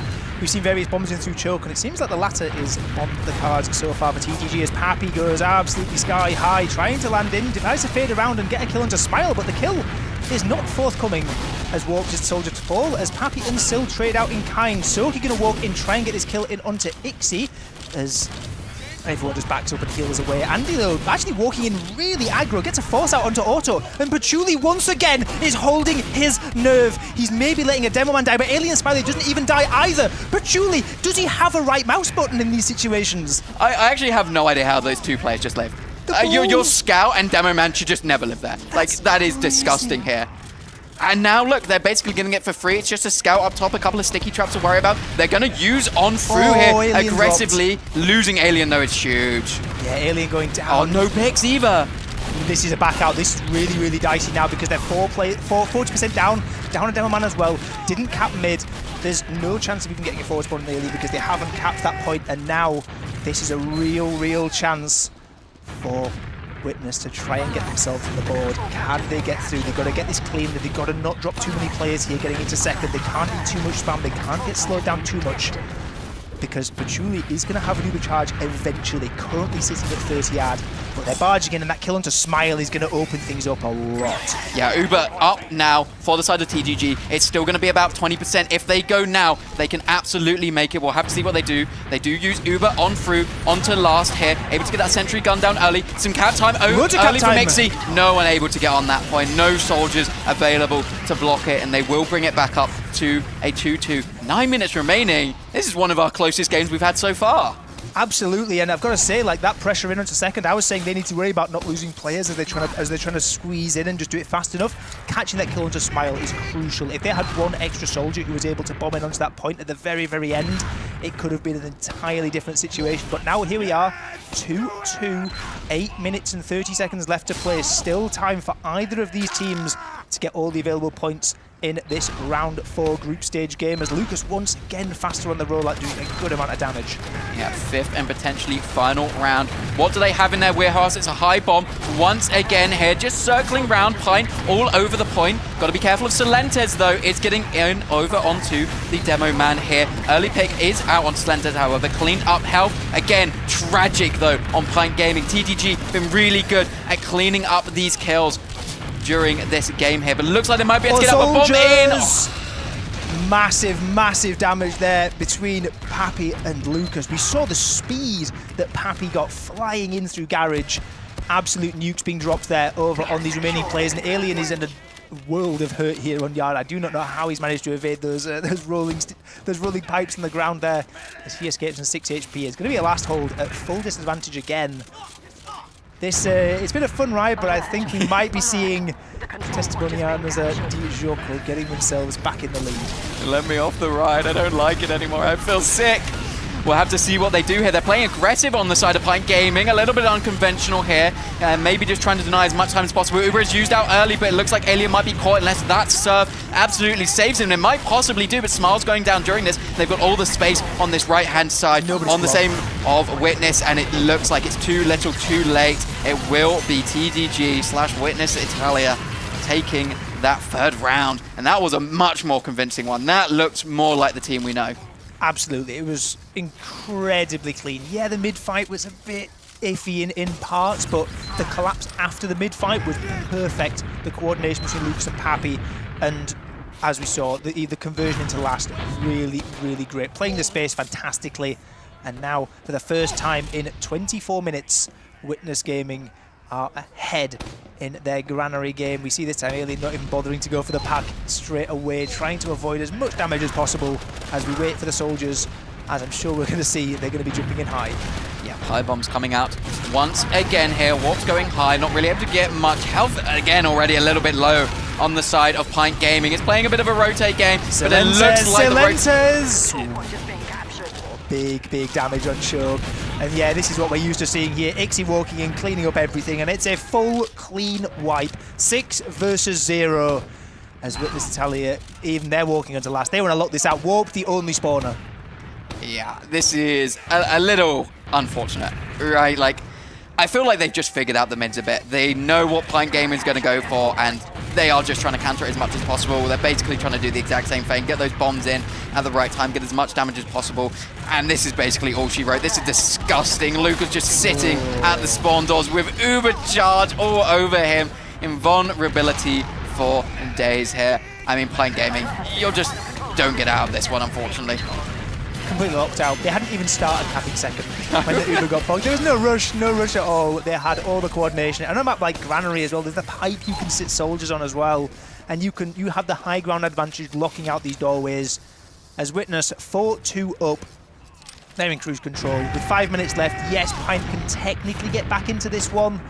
but I think their fun might be over at this point. It potentially might be, but they have made it an entertaining one nonetheless, and we can't count them out with 5 minutes remaining. They won that first round in basically a minute flat, so why can't they do it twice here? We'll see what goes on. Lucas, not the healthiest on this mid. Oh, doesn't catch that stick. He might have been a bit better if he did. Nearly manages to get it, but Alien getting caught by the stick. He's eventually double bomb landing it in from Smile, and Warp's not quite able to get anything, as we're seeing shades of the previous fights. Now at least Patchouli gets out for Pint. That's like the one saving grace they have, but they're looking at 4.5 minutes to get 2 rounds. They need more than this, and they don't really want Smile going down. This is looking closer to a 5-2 than anything else. Yeah, it's going to be a hard one. They've been building actually a lot better here on TGG during this. If they do want to go in, they will have about 10-second advantage on this. I don't know if that's possible, though. They are building quite well now on patch, but I mean, either way, they don't have to do anything. The round, the total game timer is now lower than the round timer, so you can essentially do nothing, or you can just go in, get the force onto patch from a Lucas, and then just push in with Swans. Absolutely. Alien gonna get a couple of kills there in that Uber charge, but that is all it's gonna be, as it's full Uber ad now for Witness. They might end up conceding second point, or honestly, like, maybe not.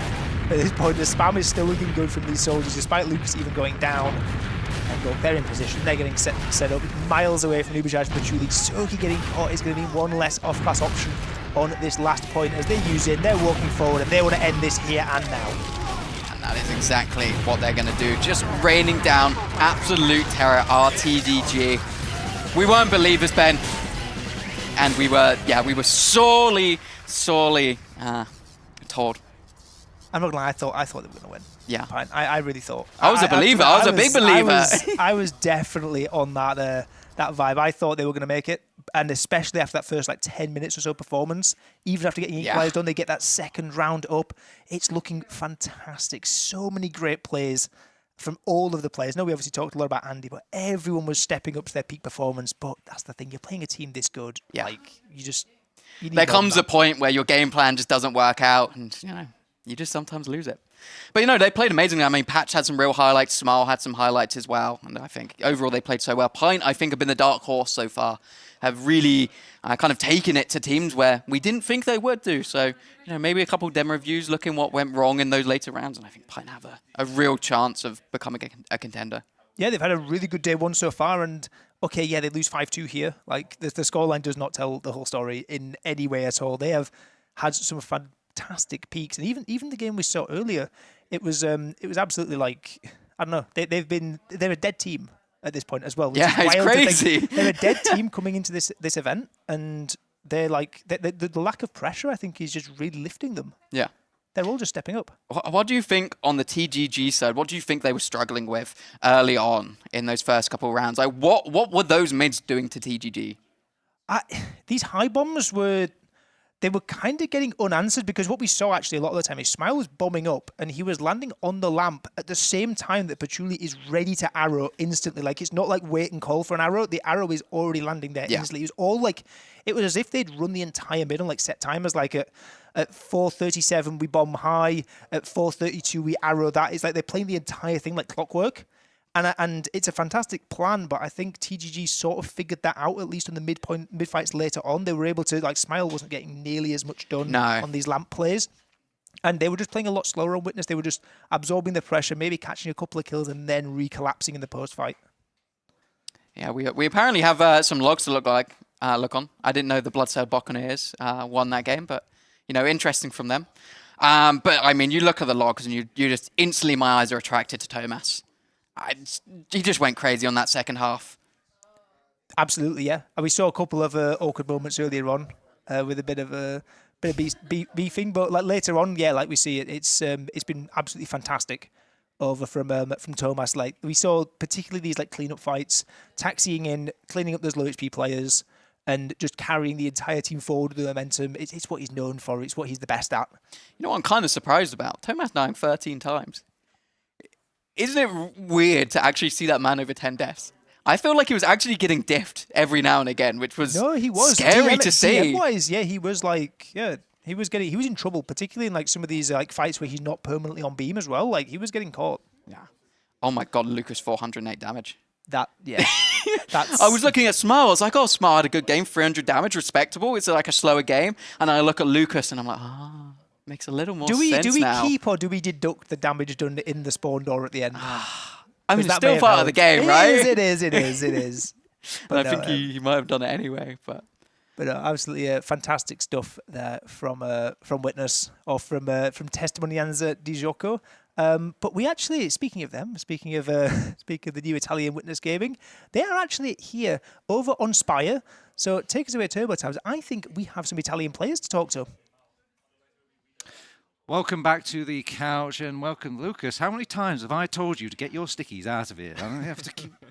well, okay, I've kicked them off the camera now. Anyway, we do welcome in the winners of that round 4. We have Testimonio di Giorgio? Demo man I think that's a Lucas. pizza brand. Lucas on the couch. We also have the scout from the Italian Witness as well. That is Thomas. Welcome, gentlemen. Obviously, we're joined again with Random and we're joined again with Ipoli. Lucas! Okay, 2 rounds there. Kind of went past you. Explain, what happened? I think we got surprised on the mid by 2 soldiers on the lamp. Just like, we stared at the guy in Skybox and just like did nothing, stood in choke and slowly died, so...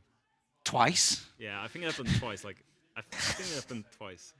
Pretty sure. Yeah. And Thomas, these young, whippersnappers, they've got some hands on them, haven't they? Yeah, I guess so. Like, I don't know, were you expecting this from Pint Gaming, or are they that sort of lineup that had that potential kind of bubbling them this entire time, or was this a complete shock to you guys as it was to the people on stream? I mean, no, it wasn't that much of a shock. It's like it's also like day 1 of LAN is also makes everything quite hard. We just needed some extra time to find our groove because we haven't really had much chance to warm up today. It feels like, but they are good. Like I think we expected them to be quite good. Teams like this always have these some flair that others perhaps don't. Yeah. Lucas, obviously you're in the comfortable LAN setting here in Stuttgart, Germany. It's not quite your bedroom at home where you've got all your creature comforts. Is there any aspects of LANs that you've been kind of annoying for you, or something that's like you're just not comfortable with compared to being at home? I mean, it was my first time at Poland this year, and that was like not the best setup, but I think this venue has like everything. It has like the high adjustable like desk and stuff, so I actually made it like feel at home, so I'm pretty comfy. Oh, good. What about you, Thomas? Was there anything about the LAN in particular that's like it may have thrown a spanner in the works, or something that you've had to kind of deal with when setting up yourself at the LAN? You know exactly what I'm kind of setting up here. No, there's no. Yeah, I know what you're setting up, but I'm not going to feed into it. Oh, boo! No, the venue is very good. Temperature controlled rooms are quite good. Yeah.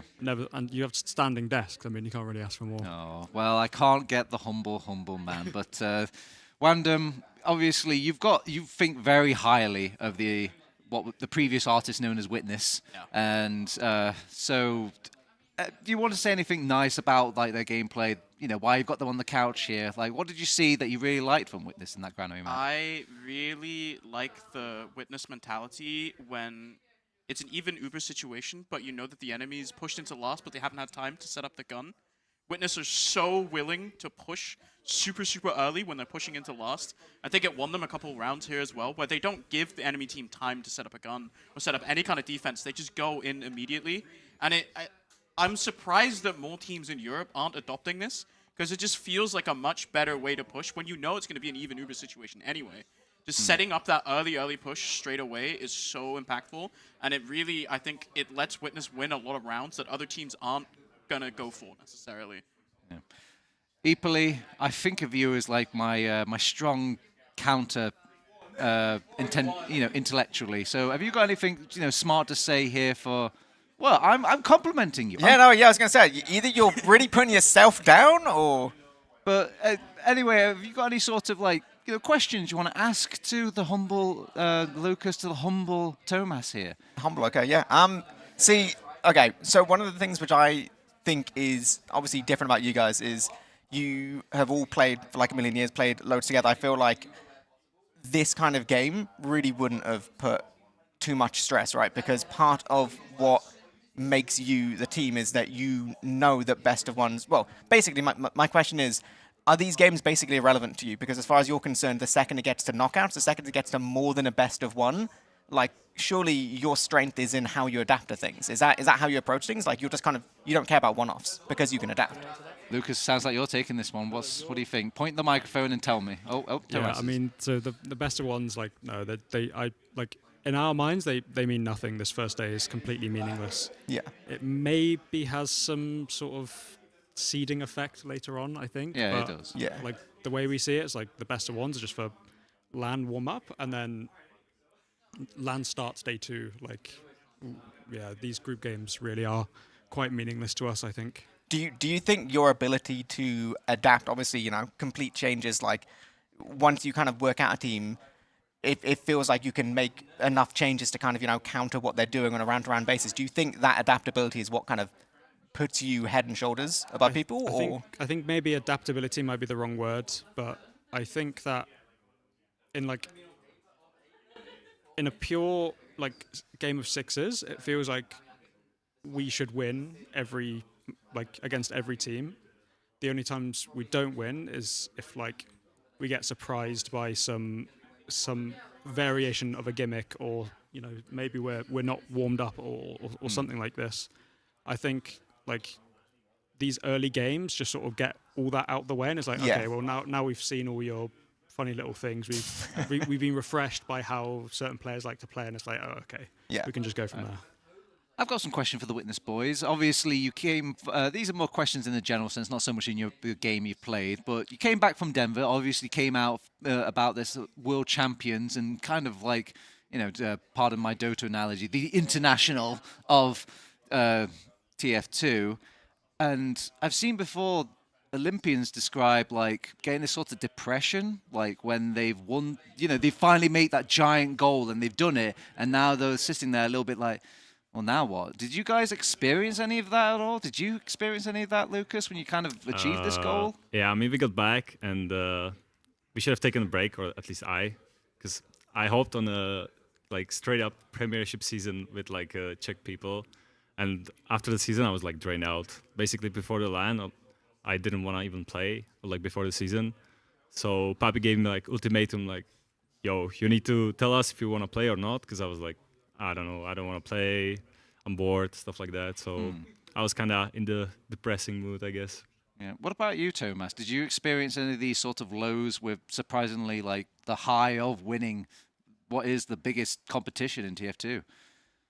I mean, not really. Like, I think we went about it in the right way. So obviously we played Denver, we won, we came back, and then except for Lucas, everyone then took quite a large break. And then like, I think what's going through everyone's mind is you can't win once and quit, because I think that's kind of a dick move to do. We have to prove it's not a fluke. So, you know, you have to win more than once. So I think that's what's going through everyone's mind. I'm reading between the lines here, but spell it out to me. I mean, obviously we've heard whispers in the winds about Poland and people coming over from across the pond to come over here. Does that mean we're going to see Witness maybe in another international competition? Well, yeah. So I think we're sort of definitely going to Poland. Maybe not come what may. It obviously will depend on certain teams showing up, but I think the chances of those teams showing up are quite high, and you know, we'll definitely be there. All right, okay. Well, thank you very much for joining me on the sofa, guys. Obviously, I'm going to let you do your little shout-outs and all this. Please keep it Christian, you know, for my heart rate and all that. So, Lucas, start us off. Have you got any sorts of special people out there?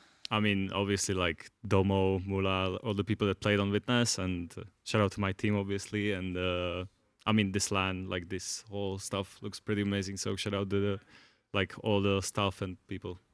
Magical. Thomas, any sort of special shout outs?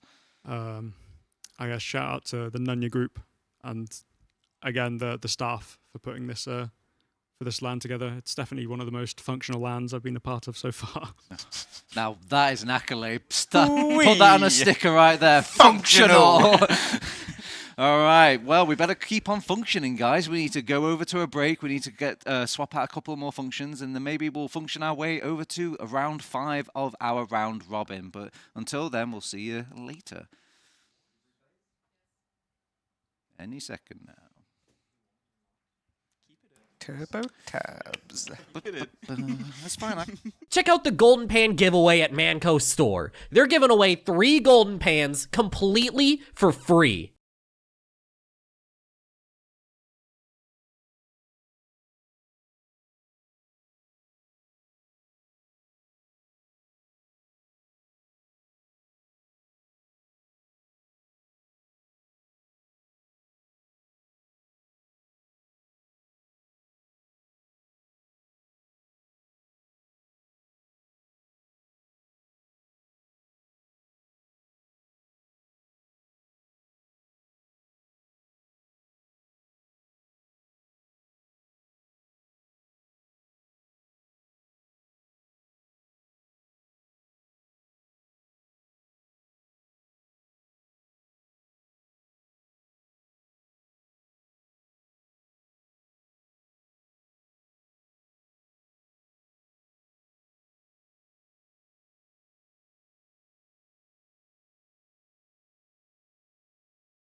Can somebody take my breath away? Hold me tight, lonely day. I've been searching for something to ease my mind,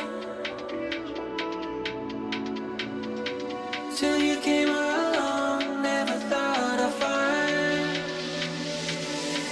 Take me away.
So tight, you numb my pain.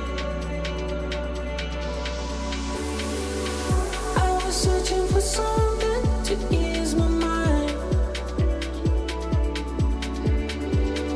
Didn't realize you're the one I'd find. Take me away in this moment when I'm here with you.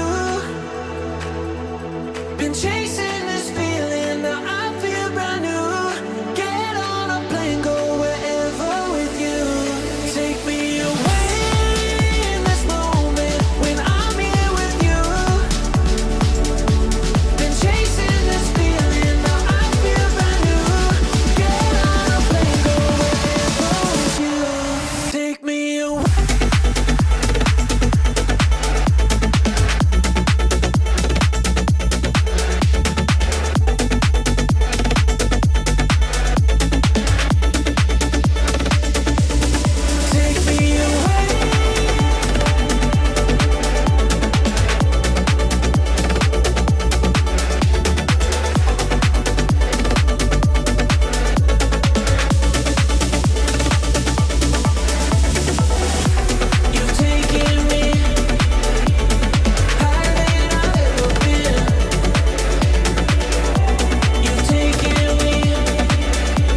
Tell me, who do you love?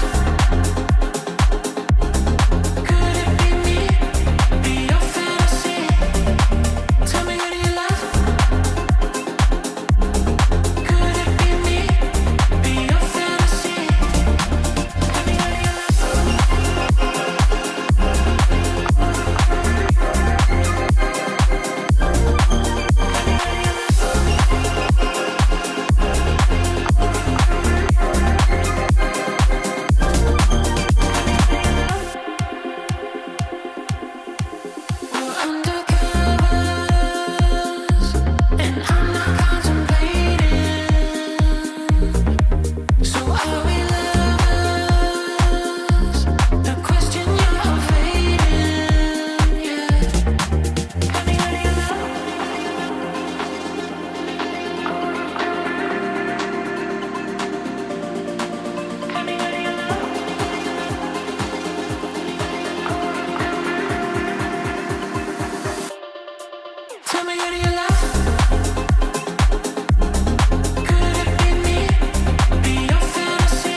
Tell me, who do you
Surprise!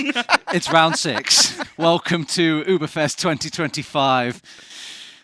Did you like that? It was pretty cool. It was pretty cool. That worked so much better than I was expecting. Yeah, I thought it did, yeah. Anyway, I'm TurboTabs. I'm joined again with Wando, and I'm joined again with Eepily. Guys, we've made it to Badlands. We're here. We're home. We're a big lover of Badlands here on the couch. We've even moved our sofa over here. So before we talk about any teams, before we talk about any schedules and any predictions, anything like that, let's talk about Badlands a little bit. Best map ever. It's back. Yes, I think we're the only 3 people in the talent pool who are qualified to talk about it because we casted or played last time it was around.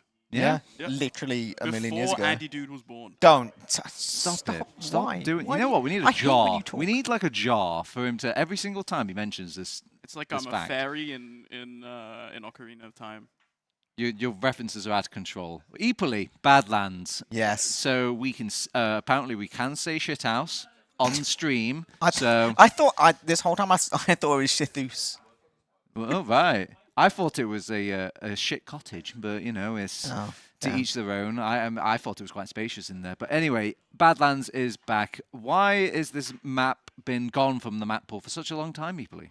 I think a lot of it comes down to the fact that it plays quite differently to a lot of other maps. I think it's one of those which is, I think it's kind of easy to be either quite good at it or really, really bad. There's like a certain cadence to the mid fight which you have to kind of work with, right? Like you can't, it isn't like a kind of process mid where you can kind of just like do whatever for a while and then decide, okay, I'm going to play the game. Like if you do that on Badlands, you'll probably just get like rinsed in Valley, or heaven forbid if it's like 2008 and you roll out house, like you're just not going to turn to mid, like it's just going to be pointless. I think that kind of setup on the map can really, really mess with people, and I think somehow people forgot this knowledge. Well, Bloodsail Buccaneers, they're a massive proprietor of Badlands. They picked it throughout their online season, and they've obviously got the map to play against here. And what greater test random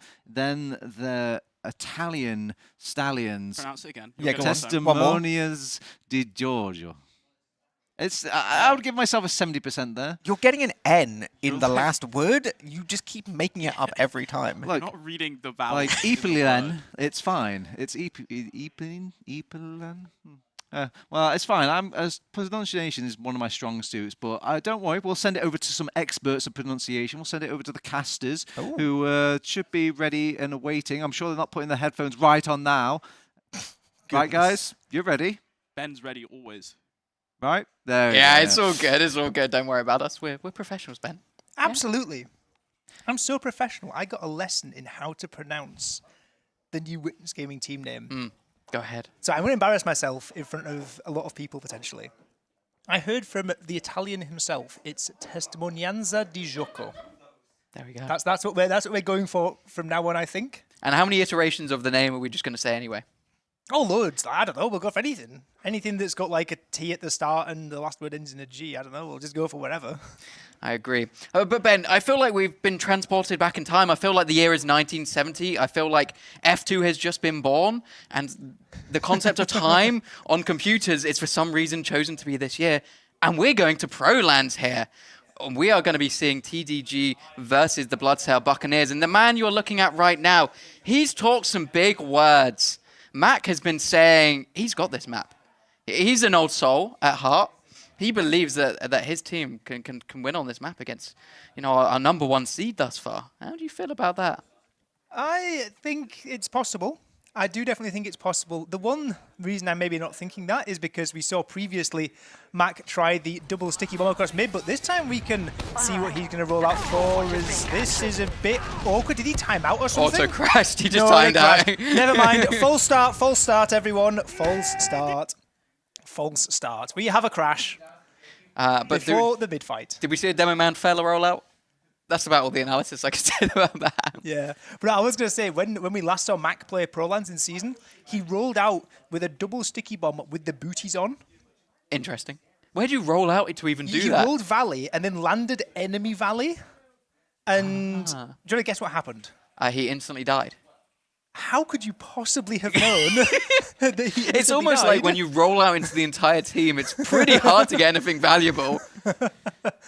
But yeah, no, we can. We have Auto back in the game, but I think we're losing one more player as well. We had a mild false start there. We could maybe think a little bit more about how these teams are going. We had I guess Witness were tested more than we expected last game. Yeah. Like, does that like alter your prediction? I'm assuming your default prediction is that they're going to win. Yeah. Does it alter anything? Maybe a little bit here. I feel like Bloodsail, they've struggled. But I feel like this could be a map they're really good on. We saw in regular season, Sail is a bit of a savant on this map, and maybe that gives a lot of confidence to them, because I think Sail is a big reason why their team wins or loses. But we'll have to see as we are into round 5. We are on Pro-Lands, and we're rolling out on Mac here. Ooh, a bit of a face slam there into that side. Oh, no! Oh, no. Is Mooma back as well? What is going on? Disaster stations on the rollout for the Bloodsail Buccaneers demo man, but they're still trying to fight this mid anyway. They're still trying to get in. They're still trying to get space. As Silentes, 2 players behind, trying to spam in these rockets. But how does Auto die? Wait, what?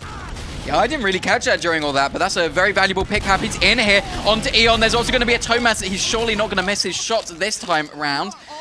well, maybe he's a wasp, we don't know. Juno goes so aggressive getting onto Celentes here, and it's all good for Eon here. Got his combo scout, he's sitting pretty here. Tomas even going to be caught out by Silves in the back there.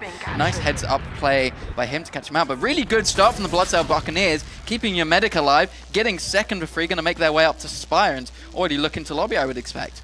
Yeah, the nicest thing as well for the Bloodsail Buccaneers is that nobody else, like on the Witness side, were able to spawn in time. So Auto was alone for about maybe 5-6 seconds there towards the end, and they're only at 40% Uber. Second point is capped up. They're getting their gun, which is, it's level 2. It'll do a job. The Pyro is up. The soldiers are ready. And we're going to see an Uber charge about to fly in, probably from lower, from back. Yep, straight in through main. Going to take the sentry gun out and try to get as much cap time as possible. Actually, they're going to take up this left-hand side down. here. Yeah, Pappy down is a good pick, but they get the heavy out through this right-hand spawn here. They need to get a couple more picks. Juno going down to the heavy here is really good, and they just can't get anything on point. Estelle, he is going to be chased down. Eon luckily lives, and these two soldiers actually staying up on the height here, but Celentes comes through the spawn door, is going to take down left there, and it just, it's just Silves running it down main. Oh my god, Tomas. Yeah, Tomas hit some really, really good reflects there to keep both himself and his team alive on that point, and you see the power of Pyro in such a claustrophobic last as Prolands. A Pyro is, I'd say, pretty much as essential as a gun. I think it's a class you're going to see it used a lot on these defensive situations, but now they're turning to offense here on Testimonianza di Gioco as they walk through in from choke, soldiers bombing forth, and we see Silves trying to get in on the flank, might find a kill onto Celentes, but doesn't quite manage to make it happen. As we see now, Testimonianza di Gioco taking mid, and they, with two soldiers up, they want to walk this further. Yeah, they're taking this absolutely for free. That's mid for free, and it's going to be second for free as well here for TDG.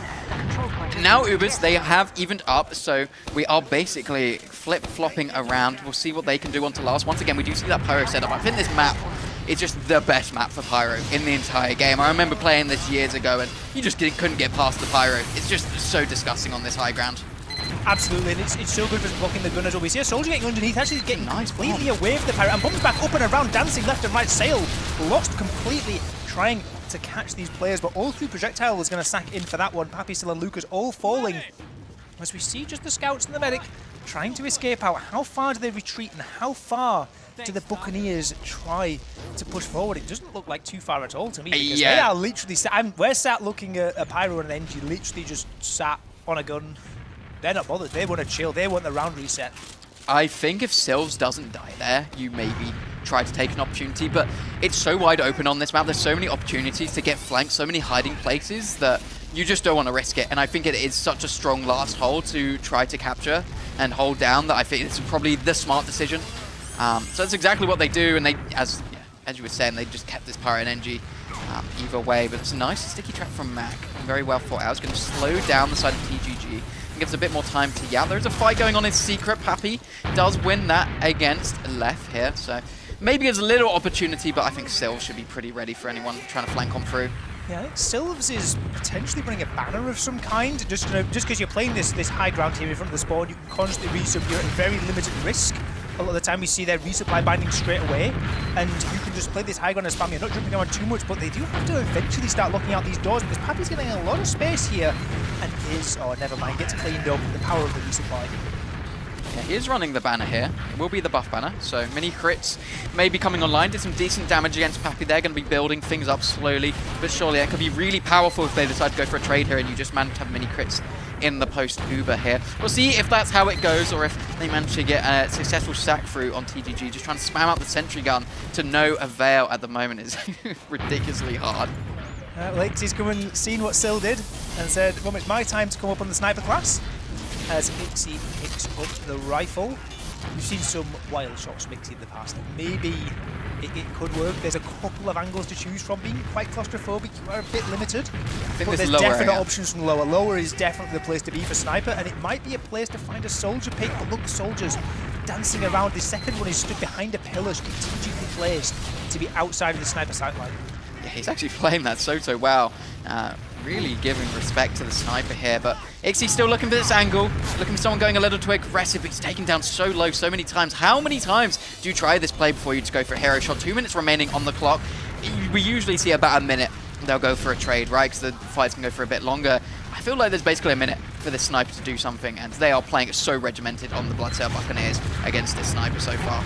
On Sylv's dies, actually with a 100% banner getting caught there by Pappy. So this might be an opportunity to walk in. One less soldier holding a door. Ixie peeking forward, trying to find the head of the medic. Mac falling as well. And now 3 players down. Ubercharge used out on Thomas. They're walking it forward. They're trying to get this trade in. Sail going to be popped onto here. But only Pyro and NG. Not really the classes you want when this goes into an extended fight. Spawners are coming up. Thomas on the point getting a good amount of cap time, but players collapsing in. It's all do or die. Everyone's flinging themselves in at the point, and Pappy is the one to cap it out. Why does Cell run away from the point there? Why do you ever press your S key? You have an air blast, you can just air blast them to completely destroy any sort of position they're going to have in the post Uber. Disconnect the scout and the medic, but they do absolutely nothing of that sort. Cell just goes back to point. Toe gets a load of cap time. They have to sack 3 players onto it and completely fumble what was looking like such a good last hold. Absolutely, yeah. Just players start falling like dominoes there over on the Bloodsail Buccaneers, and they don't really. They had that Uberad situation earlier on. They really don't want that fumble to come and bite them back later on. But last mid-fight was especially good, and that was with a beef rollout. This time, it seems like they're a lot faster coming in up through enemy shithouse, taking space on the enemy side of mid. Bloke getting hounded on the flank, just getting chased all the way back by Thomas. But that means there's a scout out of the fight now for Witness as they try and recall this back in. Lucas weak. Auto's eating some flak as well, as this is getting into complete carnage territory. Yunu now wanting to get in and really fight onto these players, but the first medic to fall is Eon, and now it looks as if the rest of the Buccaneers might well be sinking. Yeah, that is definitely their ship sunk here. Nice finishing rockets from Pappy there, but I think the big problem was just Left getting caught. They both did a their side rotate round, but they kind of had Left in Valley, and if he's unspotted and unchecked, he has a really good opportunity of kind of getting in, managing to do something, but getting caught instantly just completely ruins their game plan on the side of TGG, and they just kind of played it a little bit better, had a bit of a better pincer here. So once again, we are back on last with the Bloodsail Buccaneers. TGG managed to break it with that Uber trade. We'll see, maybe they just go for an instant Uber trade here, or maybe they want to try to break it. It's Kritzkrieg actually up on the Bloodsail Buccaneers. 75% as well on this crits. This has to be fast and it has to be clean. Either they catch Eon or they catch the player who is going to be getting ready to move in onto Heavy. They push in through, trying to get on this gun. The gun takes a fair bit of time to go down, and now the Heavy is up. Yunu is out with the crits. The laser beams are out over towards the point. They're trying to get something done with it, but everyone in Witness is just cowering away, waiting for it to fade. Auto falls, but he is the only player to drop in this crits. The crits didn't get too much done as the Lucas and Sil between themselves still fighting tooth and nail to get in, but it's the Heavy eventually, not with the crits, but just with regular good old bullets, that is able to just sit it out and hide. Oh my god, Pappy's actually going to get something from this hiding spot. Ad 5 gets destroyed. Ixie there to follow out. That was a nice little hiding spot from Pappy. Taking down Mac is actually pretty crucial here. You're going to really struggle to get him through any choke point without your Demo Man here. And TGG know that, as they are already walking in through choke. Taking this fight to the Bloodsail Buccaneers. What do they have to say about that? The cannons are not firing today. Yeah, it's getting rough, and Bloke getting caught, not able to get back to the forward spawn as well. Not what they are after. Mac a late spawner too. Yunu back with the crits again, is able to get a kill onto Lucas. They can't get much else because Eon has gone down and there's just one demo man left on this last point. This is going to be 2-0, and I think he's going to be very, very fast. Yeah, there's just no defense here. Mac trying his very hardest, but he's sent straight back to the spawn queue. It's just a matter of time here. And it's TGG winning it on 2 rounds thus far. Not looking so good for the Bloodsail Buccaneers. I feel like they've just been pushed back onto their last, that whole round. That's all they had. They got stuck on... Thanks, Peter. That is a very brutal replay to put up. We didn't forget. But I'm getting stuck on crits is really not ideal there. They're trying to push out. They're still on the crits. They want to make value out of it. Mac, this time around, it's a little bit better.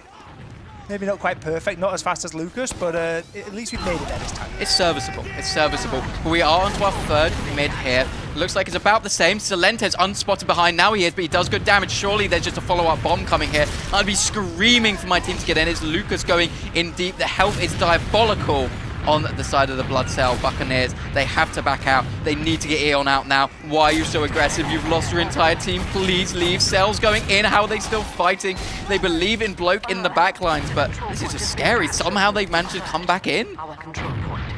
Absolutely, yeah, and they're getting more than that as well because And the they're getting players collapsing. backcapped. Look at the collapse on this flank as well. These players might even be getting out here. They're going to try and scurry back towards their forward spawn, but Lucas with the sword is catching heads and is able to rip the head clean off Eon. It's him that's doing the swashbuckling today, as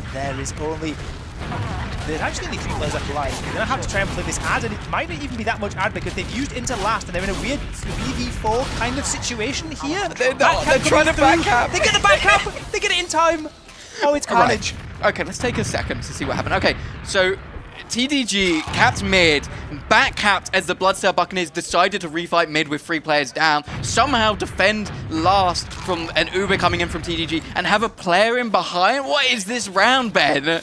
This is absolutely wild. What a save. I didn't quite catch who did the back cap, but the heads-up play just to basically leave your last defenders out to dry the face of an enemy Uber and just commit to it and stick it. And that has got Bloodsail Buccaneers back in this round with some advantage. Not maybe enough to push off into a sniper as well. Maybe not ideal, but they're maybe thinking about it. They group towards choke quite aggressively. Yeah, unspotted sniper thus far as well, we must say. We'll see what TDG does. They're looking into house. They want to use this Uber. It's actually turned into 40% here. Surely Mac just used it through the door. That's exactly what happens. Big bomb in, but gets insta-denied by a pipe from Lucas there. Loses all momentum, and now his health is bad. Uber has faded. They want to try to get in now. 85% here on auto. They can't walk it in with Uber just yet. But the point is getting blocked enough. Lucas doing fantastic work over the top of this. Still getting caught though is maybe going to be a bit of a nuisance in terms of this flank trading out for block throw. It should be fine for Witness. They've settled it down. They just have to be a little bit wary of backcaps, but it seems like the Buccaneers have all decided to hightail it out all the way. They're just playing on their own last. They don't want to play off the cap time on mid. They don't want to risk any more players. They're just going to chill it out. Yeah, they're going to be on 80% maybe when they decide to push in here on TDG, but they're taking their time. They have that XE sniper, maybe giving a bit of respect, thinking they should have the Uber already here, but taking this upper lobby area, TDG looking to take it through the left side. Actually, they are going to use, it's going to be 89% here on the side of the Buccaneers. Mac is in an awkward situation. They're getting some early cap time here. Mac detonates on himself and takes Tomas off the point. No one's looking at the point. Tomas is fighting up in secret here. It's going to get messy at the end here. It's Cell versus the world, and he cannot get off this point for a second. This is going to be a third round, I think, here. There's one scout, not enough when the explosions come raining in. And there they go. Witness Gaming back on top. 3-0, under half the game played. This is a great tutorial in how to play Badlands. Yeah, this has been pretty perfect thus far from them, to be honest. They had that bit of a shaky start where they lost the first mid, but since then, they've kind of just adapted. They've been playing better. Their mids just look good. I think they need to change something on the Buccaneers mids here. They just need to either meet them or just send some really aggressive bombs in, I think. Yeah, last time we saw Sil like hiding behind in choke, and that did great work when they tried to rotate up from Shithouse. It looks like Shithouse is the direction again for the Bloodsail Buccaneers. They try and get up and in, but these soldiers just landing in. They are doing a ton of damage. Bloke's already fallen. Eon's really weak as well, but Lucas on the backside is getting traded out. Players collapsing left and right. There's a soldier there. That's Celentes getting chipped down. Yunu getting all 3 kills thus far. As just Auto and Xi backing it out. Resupply binding back to their own spawn as they can just get themselves up on an engine. They're wanting to chill this one out. Yeah, great bombs and really great follow-up from Junu there. Basically got everyone who was taken down low, kind of caught them in their own shit house. I was a bit worried because they were dodging around Valley pretty well. Auto was super healthy, but they just lose players in the end, right? But now it's for the Bloodsail Buccaneers to try to get something going into last. We've seen it's hard. This player, this NG, is a formidable opponent here. What do they do? Do they sack? Do they insta-trade? What's the play here? The pressure last time was what worked for Witness when they were in the opposite situation, when they were pressuring against the Buccaneers last, and it was just, you need to find a kill. Via spam, via a sniper, via anything like that. They've got Uno on the sniper, so that might be the way that they're able to sort of creep in and do that, because as we saw before, 1 kill becomes 2, becomes 3, becomes gun going down, becomes Uber forced, and that's round win. So it's all eyes on who can get a pick, who can get some space. Yunu currently the one in a best position to get a kill, I think, on the sniper. Yeah, I would think so here. I think this is really what they're playing on. Get some body shot from Happy. That's a first, at least. But now you know that they have that. And now that's a scout down. And it's already a soldier going behind, unspotted as well, I think. I don't know if they know about Happy in the back. Oh, he's going to jump up through the window. There is a sticky on it. He's maybe going to be going back towards lobby, though. Eon could be in a world of hurt. Happy bashes his head, though, into the roof. Dude, they still don't know he's here. He's a spy. How are you doing this? And then he just does 60 damage and has to back up. That's unlucky. I think he played that and positioned himself really well. And you have to give credit where credit's due. Smart play just to leave, play your life. You don't need to do anything crazy. But Ixie going down, that's the sentry gun essentially dead. But Mac is just going to feed in and then blow kids as well. And now it's getting messy and horrible and Oh, but this is the opposite of what worked for Witness earlier. We saw them get one kill and that just let them amp up the pressure. It was just way too fast from the Pirates. They wanted to just like surge in and, you know, just start plundering, but you just can't. You've got to play it slow into a map like this that's so claustrophobic, and now we see utter, well, chaos erupting here on mid. We've got Ubercharge popped out. Big rockets actually from Sylvs there over onto Lucas as he tries to settle things down on the mid and steady the ship. Happy gonna have to jump away with still Lucas down. It's gonna be very rough in terms of holding these doorways. That was cinematic in third person. I really like that. Bombs coming in though from Sylvs, taking down Auto. Playmaker of the round, Mr. Sylvs coming in. Mac needs to be careful. Mac gets a nice pipe, but they're losing players here. And now it's Eon basically alone. Cell comes in, but it's too little too late. We'll take down both scouts. That's a deserved taunt, I think, but Celentes now coming in, trying to make something happen, but oh, what a rocket. I was going to say Cell's going to take him down with one more shot, but that was a little too soon. As a nice rocket from Celentes now. How do you feel about this situation now on the Buccaneers? What can they do with the position they're in? Both medics basically spawning at the same time. Do you go for something aggressive here? They have to try. You've got with Prolan second, you do have quite a few options in terms of places you can pressure. We've seen Choke already been used, but Valley, you can get a lot of space. And you can. This is a map where you can really look to send people behind this lobby if you really want. You can send people towards the bridge. You can really try and cut off the enemy team, and that's what they're doing so far. They're taking Space Valley, they're sticking up, and they're trying to just find a way in. Try and just at least isolate someone, find a kill, find anything that can loosen Witness's grip on this second point. Yeah, Junior did huge pressure through Choke there. Barely Pappy survives by an arrow from Auto, but Celentes is just sitting in the forward spawn. We can see him on the little X-ray there, and he's just raining down so much spam that it's just impossible to get in through Valley. It's such a stronghold from Witness. That's the one unique thing about this map. For anyone who's potentially not seen this map before, it is that it has... It's quite possible. Prolans is pretty new, so at least it's new in returning. But yeah, these forward spawn on second, you can walk into it and you can open it up by going up to the door, even if like you don't hold the midpoint. So that's why we see Sil playing in that doorway, trying to use the resupply cabinet to his advantage, as he's traded that 1-for-1. And honestly, I think this works in Buccaneers' favour because they can look now with a bit more space. It opens up a bit more. They can maybe look to try and make something work. They've got player into lobby as well, I believe. Is that a scout? Yeah, Juno in behind there when Celentes died, but he's already back up. They may have wasted too much time trying to get in here. They kind of had the eyes diverted, and it's a bomb in. It is the force. Good play from Sylvs there, and everyone should be able to get out. It's a bit of a weird position from Eon, but maybe it's actually a good one where Cell can just run back in, get a couple of frags. Lucas is dodging and diving. Yeah, this is not great, but hopefully they have enough players coming in. Ixie in the flank just catching loads of damage as well onto these retreating Buccaneers, and everyone, well, it's not looking great, shall we say, for the Buccaneers. The Uber looked perfect. They were in, they just had so many players getting caught off outside of the Uber.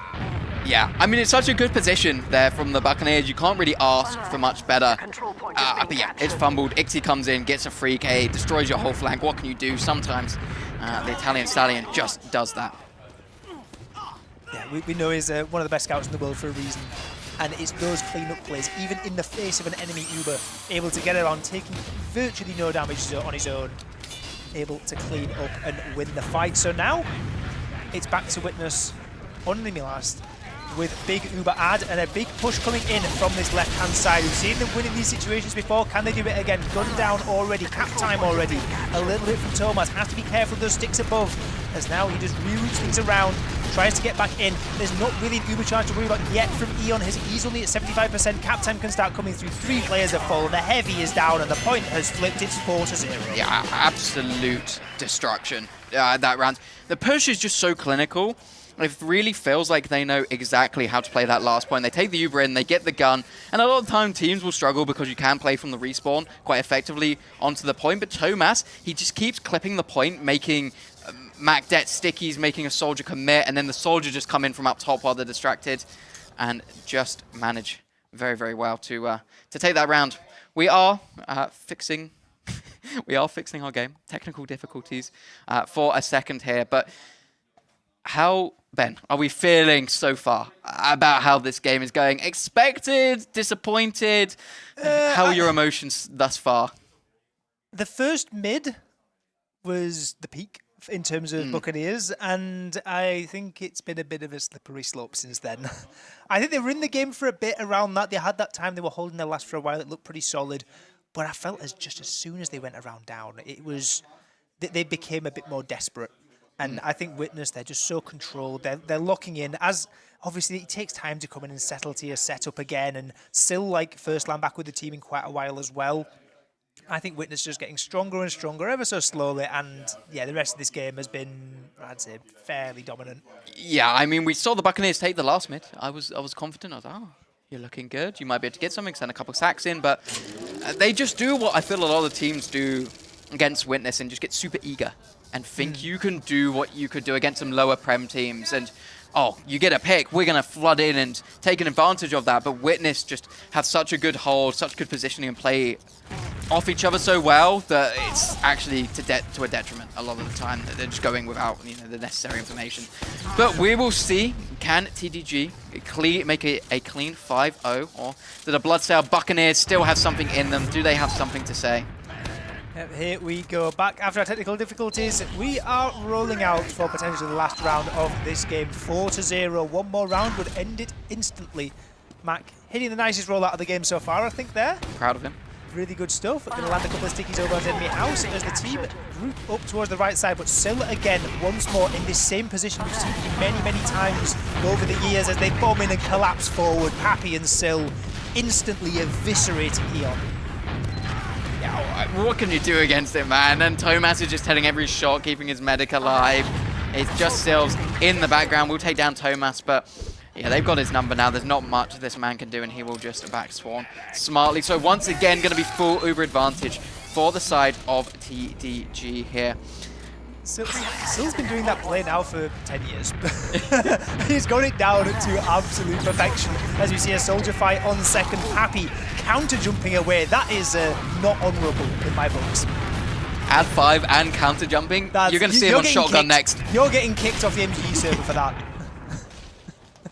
Well, I paid the price, I guess, because the entire team has died on Witness. So justice is served for counter jumping on 5 as Sil and actually this is Thomas Scout actually trying to back up this. They are going to get this, aren't they? They're going to back up it. Players coming back. Air shot attempts and an air shot hit as well. Great stuff. Second point gets capped up. Mac going to try and come in to deny or to get to recap the second point, but there's so few players left to try and scurry this back together. That air shot felt Epley-esque. I feel like I've seen that before by one of the best soldiers in the game. Just real deja vu moment here. Oh, but a nice little catch onto Sail as it is the Buccaneers trying to get something going, trying to get it into mid here, but so denied by Lucas. He's doing so much damage. Uber is used out. Nice fight by Lucas. Lucas, like, when the enemy is Ubered, like, it's not like you're Ubered because he still destroys you and he's still dancing and weaving. Dies at the hands of Sil's pickaxe. But if he got that kill, that'd have been outrageous. Pappy now, they are loving this, aren't they, Witness? They are playing like they're just enjoying it. They're having fun. They're just going for things and everything seems to be working. Yeah, this just feels like their playground at this point, right? It feels like they kind of can do whatever they want to do and it's gonna work out somehow in their favor. We are in a position we've seen many, many times this game. I think this will be the 5th or 6th time we've seen a full Uber advantage for the side of TDG. They're looking to this top left-hand side once more. Gonna kill this sentry gun. How do they adapt on the Buccaneers? What do they change up? No stickies on the spawn door. Mac may be able to do a little more damage. Tomad's getting some good initial cap time, but 5 health remaining. Can he survive this? Apparently so. Not for too long, though. Now the picks not looking too crazy thus far. Bloat going to be up in a couple of seconds. They do look like they want to go for a repush on the side of TGG. As Ixie's just going to hit some 2 shots. That's outrageous aim from Ixie. Only him and Auto left alive in the 2v2, and that, let's leave it be because it's just Auto.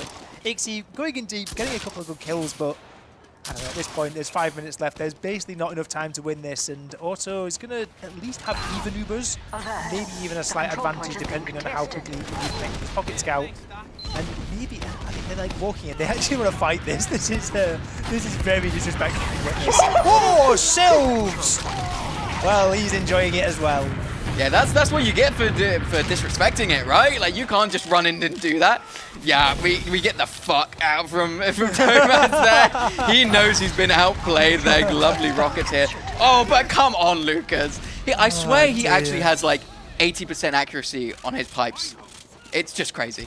This guy is, yeah.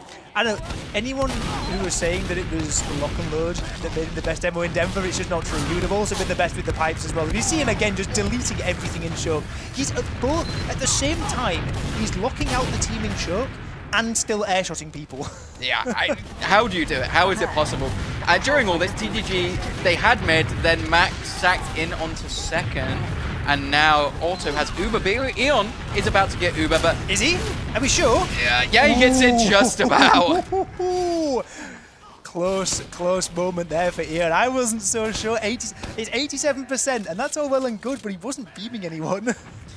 Little bit scary here. But TGG, during all that, did not have to use Uber, so we'll be having the advantage coming in onto second there. Auto sending out a couple of arrows, trying to see if he can find a cheeky 75 damage, but this is not an easy push to make. Dry here. There's just so much spam constantly coming, but Auto is somehow just staying 150 HP basically this entire time here. As his team is slowly making their way forward. The chariot is going forward. It is a bomb in here, and it's a nice little surf all the way to Mandem, is what we're now calling this. Land dodgers not here.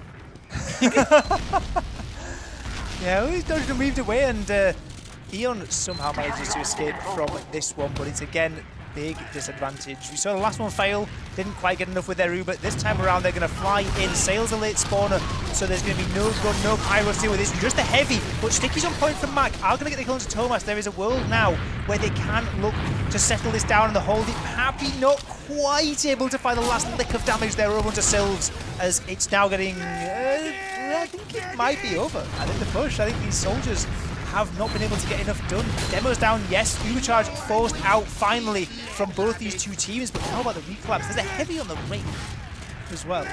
This is so weird. After Sylves jumps in, it's still an Uber trade. There's all sorts of wacky stuff going on. I feel like this is a TF2 center lobby. Yeah, I think we had some Fat Scout action for a moment there as well from Yunu. Still finding an important kill there onto Mac.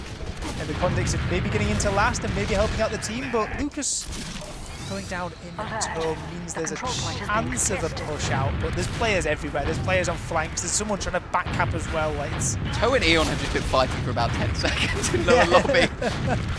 Yeah, what is even going on? Yeah, we are definitely into trash time at this point. I mean, it's very much over. It might be a 4-0, it might be a 5-0. The Buccaneers still giving it a good go though, pushing out onto second. He managed to cap up Spy here, but Ixie in behind takes the 1v1 with Juno. Unsuccessful thus far. Might be an opportunity actually for the side of the Bloodcell Buccaneers to get into mid if they want it. Now, what we really want here, I can see a crit screen getting built over on Eon. I think Mac is maybe going to be in for some big crit stickies unless he gets caught out here on the way in. This crit is actually quite a long way away from being built. Oh, big shots coming in from Pappy too. Maybe this one's not going to be getting off the launch pad. Eon's so weak though. He's so close to dying at any moment. Yeah, but surely he just gets a crit. Surely we see a funny crit, and they're winning it out 80%. actually. The Buccaneers playing in the chaos and playing it well. Auto's toying. Oh, it's nothing else to do, I guess. Waiting for these spawners to come in. Now, crits into last. I want to vote. I think, is it going to work? Okay, no. Definitely going to work. How many kills? Easy 4K from Mac. I've never doubted it. There's not going to be 4 players on last. 1! No, 0! No, It's... Oh, it's so stinky. Can we take the cam off? Turn it off. Cancel. I'm sorry for being a believer, Mac. Well, that's that crits. We have about a minute remaining. That's enough time for one more crits, or for this Uber to come out and just absolutely decimate things. I think you can still go from second to mid here. Oh, easily. 50 seconds is maybe possible to go. They're taking their time, they're though. Go for it. They're just worried about back cap. They want to keep it 4-0. They don't want anything funny happening on last. Still with the shotgun. Maybe he is playing like it's 10 years ago. Into a parachuting soldier, maybe not. That gun wasn't in the game back then. That unlock wasn't around. But the crit is back in. Sylvs with one rocket on the crit. Gets nothing. Gets a second rocket. Gets flash. A third rocket maybe? No third rocket in from Sylvs. The crits is... It's not been too pretty these last times. This is definitely a TF2 central lobby. I've just seen 2 parachutes come out, a shotgun soldier, and a crit screen. You can't convince me otherwise. That's true. Are we on the right STV? Yeah, we've got like the old name overrides, right? This could be anyone. Yeah. You know, any of your favourite lobby merchants, but yeah, the crits and funny shenanigans for the last 5 minutes aside, obviously everyone was loosening up a little bit, but for the part of the game that mattered, it was dominant. Yeah, I mean, they just looked better throughout that. They had better mids, good conversions, and they just knew exactly what to do coming onto last. They felt very, very clinical, and they really knew how to kind of abuse those spawns. And yeah, there we see Pappy looking a little bit happy with that win, having a little bit of a giggle with the team there. But yeah, they look good, having a little look at the logs. But yeah. Straight on the logs. Yeah, who went crazy? Highlighting DPM as well. There we go. But no, they're enjoying things. You see Ixie booting up onto a pub on Dust Bowl as well. No, we're just stuck on Dust Bowl. They're stuck on the Dust Bowl server. Okay, they got a Twitch stream up as well. Great stuff. Hi, J-Max. No, fantastic stuff from the Italian Witness players. And I was a bit worried they were maybe shook a bit last game, but they have just come out the other side. They're one of these teams, you've seen it time and time again, like it looks as if they're maybe not up to their peak form, and they can just turn it around. We've seen it in so many lands. They get stronger and stronger and stronger. Yeah, I think one thing that is consistently said about Witness is they have like the best mental in TF2. Like, they don't shout at each other, they don't get angry, and they reset so well, right? And I think that's probably one of their strongest things is that, and being super constructive after games. I think it just makes them one of the better teams, and yeah, I think that showed during that game. Yeah, they reset and they adapt as well, because we've seen a couple of times that even the mids this game they adapted, and their holds and their pushes they're not like locked into on this map, this thing we're gonna do this in this situation. Yeah. And they're also confident playing with each other that they all just, the way they can communicate to like say, oh, we're going to change these tiny things. It's something that they can explain within a game. It's not something that takes like an hour-long demo review after a game or something like that. These guys are so locked in. And yeah, this is the sort of dominant performance we've come to expect. Hey, world champions. We never doubted. We never thought they might lose to Pine Gaming. That never happened. No, not us an hour ago. Definitely not. Definitely not. I feel like I need a Witness Gaming shirt to rip out under this one. Yeah. But no, fabulous stuff from them. We've actually got a few more games, I think, today. Oh, we have logs. Never mind. We're have a little look at this. Whose damage were they looking at? And we saw someone's numbers getting highlighted. Who do we think I think it was a soldier, but Luca's still doing the most damage there, but still doing a respectable 300 damage. It's Sill's map, you know? Like, Sill was born on Badlands. This is probably true. Back so long ago. He's been playing, like, top-level TF2 for... Is he probably the longest-standing, like, active, like, top-level player, at least in Europe? Quite possibly. I mean, Pappy's been around for a while. As well, it's just so hard. But yeah, I think Sill was playing. Sill was at like I-58 and things like that. That's he was true. playing. He was playing back in like what ETF12 season 20. Well, he was. I definitely saw him playing season 24. Yeah, maybe even before then as well. He's now we're talking about Unks. Because I'm never going to get to say it. We do have F2 at this LAN. Oh, we do. Old Danish man, first played in the start of 2009. He's been playing since then. So. Yeah, I mean... We've got players at this LAN that are, like, barely even around in 2009. Oh, like Andy. Andy was born in 2008. Andy was, what, 1 year old? Yeah. But no, we've got so many like all the like old Danish names. They've sort of reunited, right? Yeah. I guess it's not quite like their exact roster they had in like when they were playing under Lego and various other team names. But yeah, there's Still like got Dr. Phil. Dr. Phil, like Hellberg. Like there's so many names. Yeah, hopefully we get to see them a little bit. Maybe they make it up from the lower bracket. They've been having a good run apparently. But enough from us. Enough talkment. We are going to hand it over to the couch with some very special interviews. Yes, no more talkament. Straight into the talkament. Oh. Here on the sofa, we welcome. All right, I'm sorry, Ixie. Testimonianza Di Giorgio. Close enough. Close enough. Hey! Close enough. All right. Anyway, we obviously welcome in Pappy. We welcome in Ixie from previously artist known as Witness Gaming, and obviously we still got Wandom and Ipali here. Pappy, your team is back on the sofa. Is this just going to be a trend? Because we've got a lot of your games coming up. Are you going to come here every single time, or is this the last time? Is it always the winners that come? Oh, okay. Well, it is right. Yeah, technically the winners are allowed to come every single time. We will try our best, Turbo. We will try our best to come. Okay. Ixie, oh, God. So, I mean, is this just like a regular day at the office for you guys? Is this the regular, normal TF2 that you guys see? Just these 5-0s? Does this ever get boring, Ixie? Yes, it does. But, you know, it's part of the game. You know, you get good games, you get bad games, and you know, we just enjoy Team Fortress 2, and then you know that's why we play it. How about you, Pappy? Team leader, obviously a 5-0 is a great signifier of great success. Or do you guys like long and call for those like actual close games? Do you get a bit like a tear in your eye every time you have kind of a whitewash game like this? No.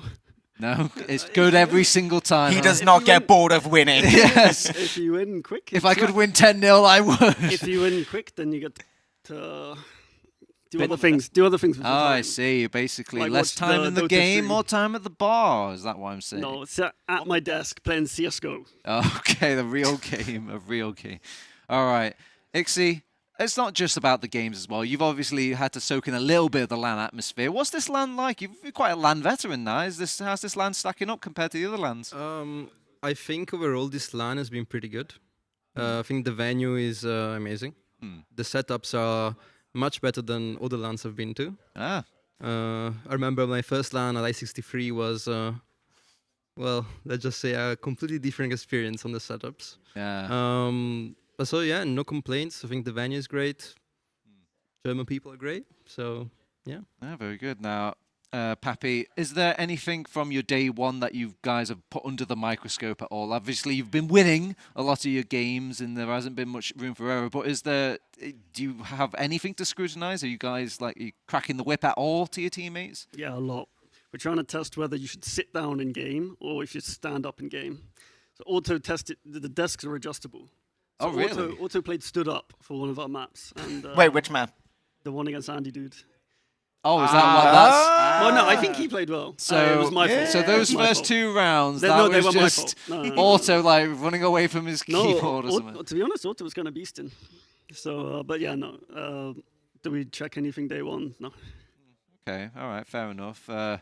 Ipali, I usually turn to you when I need a smart question. So have you got any smart questions for a 5-0 experience that we've just watched?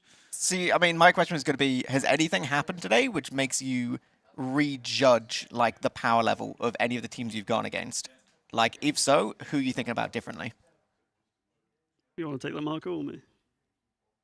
I have a couple opinions. Yeah, me too. Okay. You want to go first? Good question. Yeah, sure, I'll go first. I was surprised by the Pint Gaming team. I think they're actually very strong. I didn't expect. I mean, I'm putting Andy in the spot, but I didn't think he would be also good at LAN. But he is proving it that he's actually good enough for LAN and good enough as a, top half of Prem for sure. Ooh. So How about you, I was Pappy? impressed. Any names you want to throw out? Same thing. The Pint Gaming team look better than online. I mean, in fairness, we played some scrims against them that were close online as well. So I don't know. Their season, I think they came 5th or 6th. They weren't in playoffs, so they were 5th or 6th. But they're probably better than that. So yeah, they could be in for a little top 4 finish. It's possible. Yeah. There's a lot of positivity in this. This is when I turn to Wandom when I want some balance in negativity. Okay. Wandom, is anyone choking here at LAN? I know it's such a positive couch, but sometimes we got to keep it real. Is anybody just kind of pooping the bed a bit? Not gonna lie, the Buccaneers are not looking that good. Like they're looking fine, but I think also like I've been watching a few of their games like in the room as well, and it seems like especially the comms are really disconnected. They have a lot of like.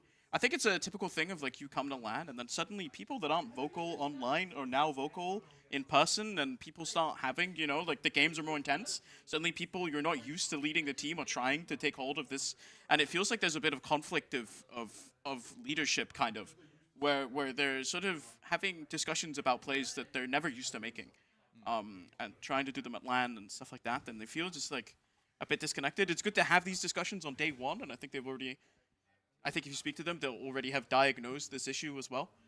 So, yeah. But I wonder, I guess I can turn this into a question, Turbo. Oh, okay. Yeah, you pivot away. You pivot away, my son. Pappy was nodding heavily when I was saying this. Going into LAN, do roles change? What's that like?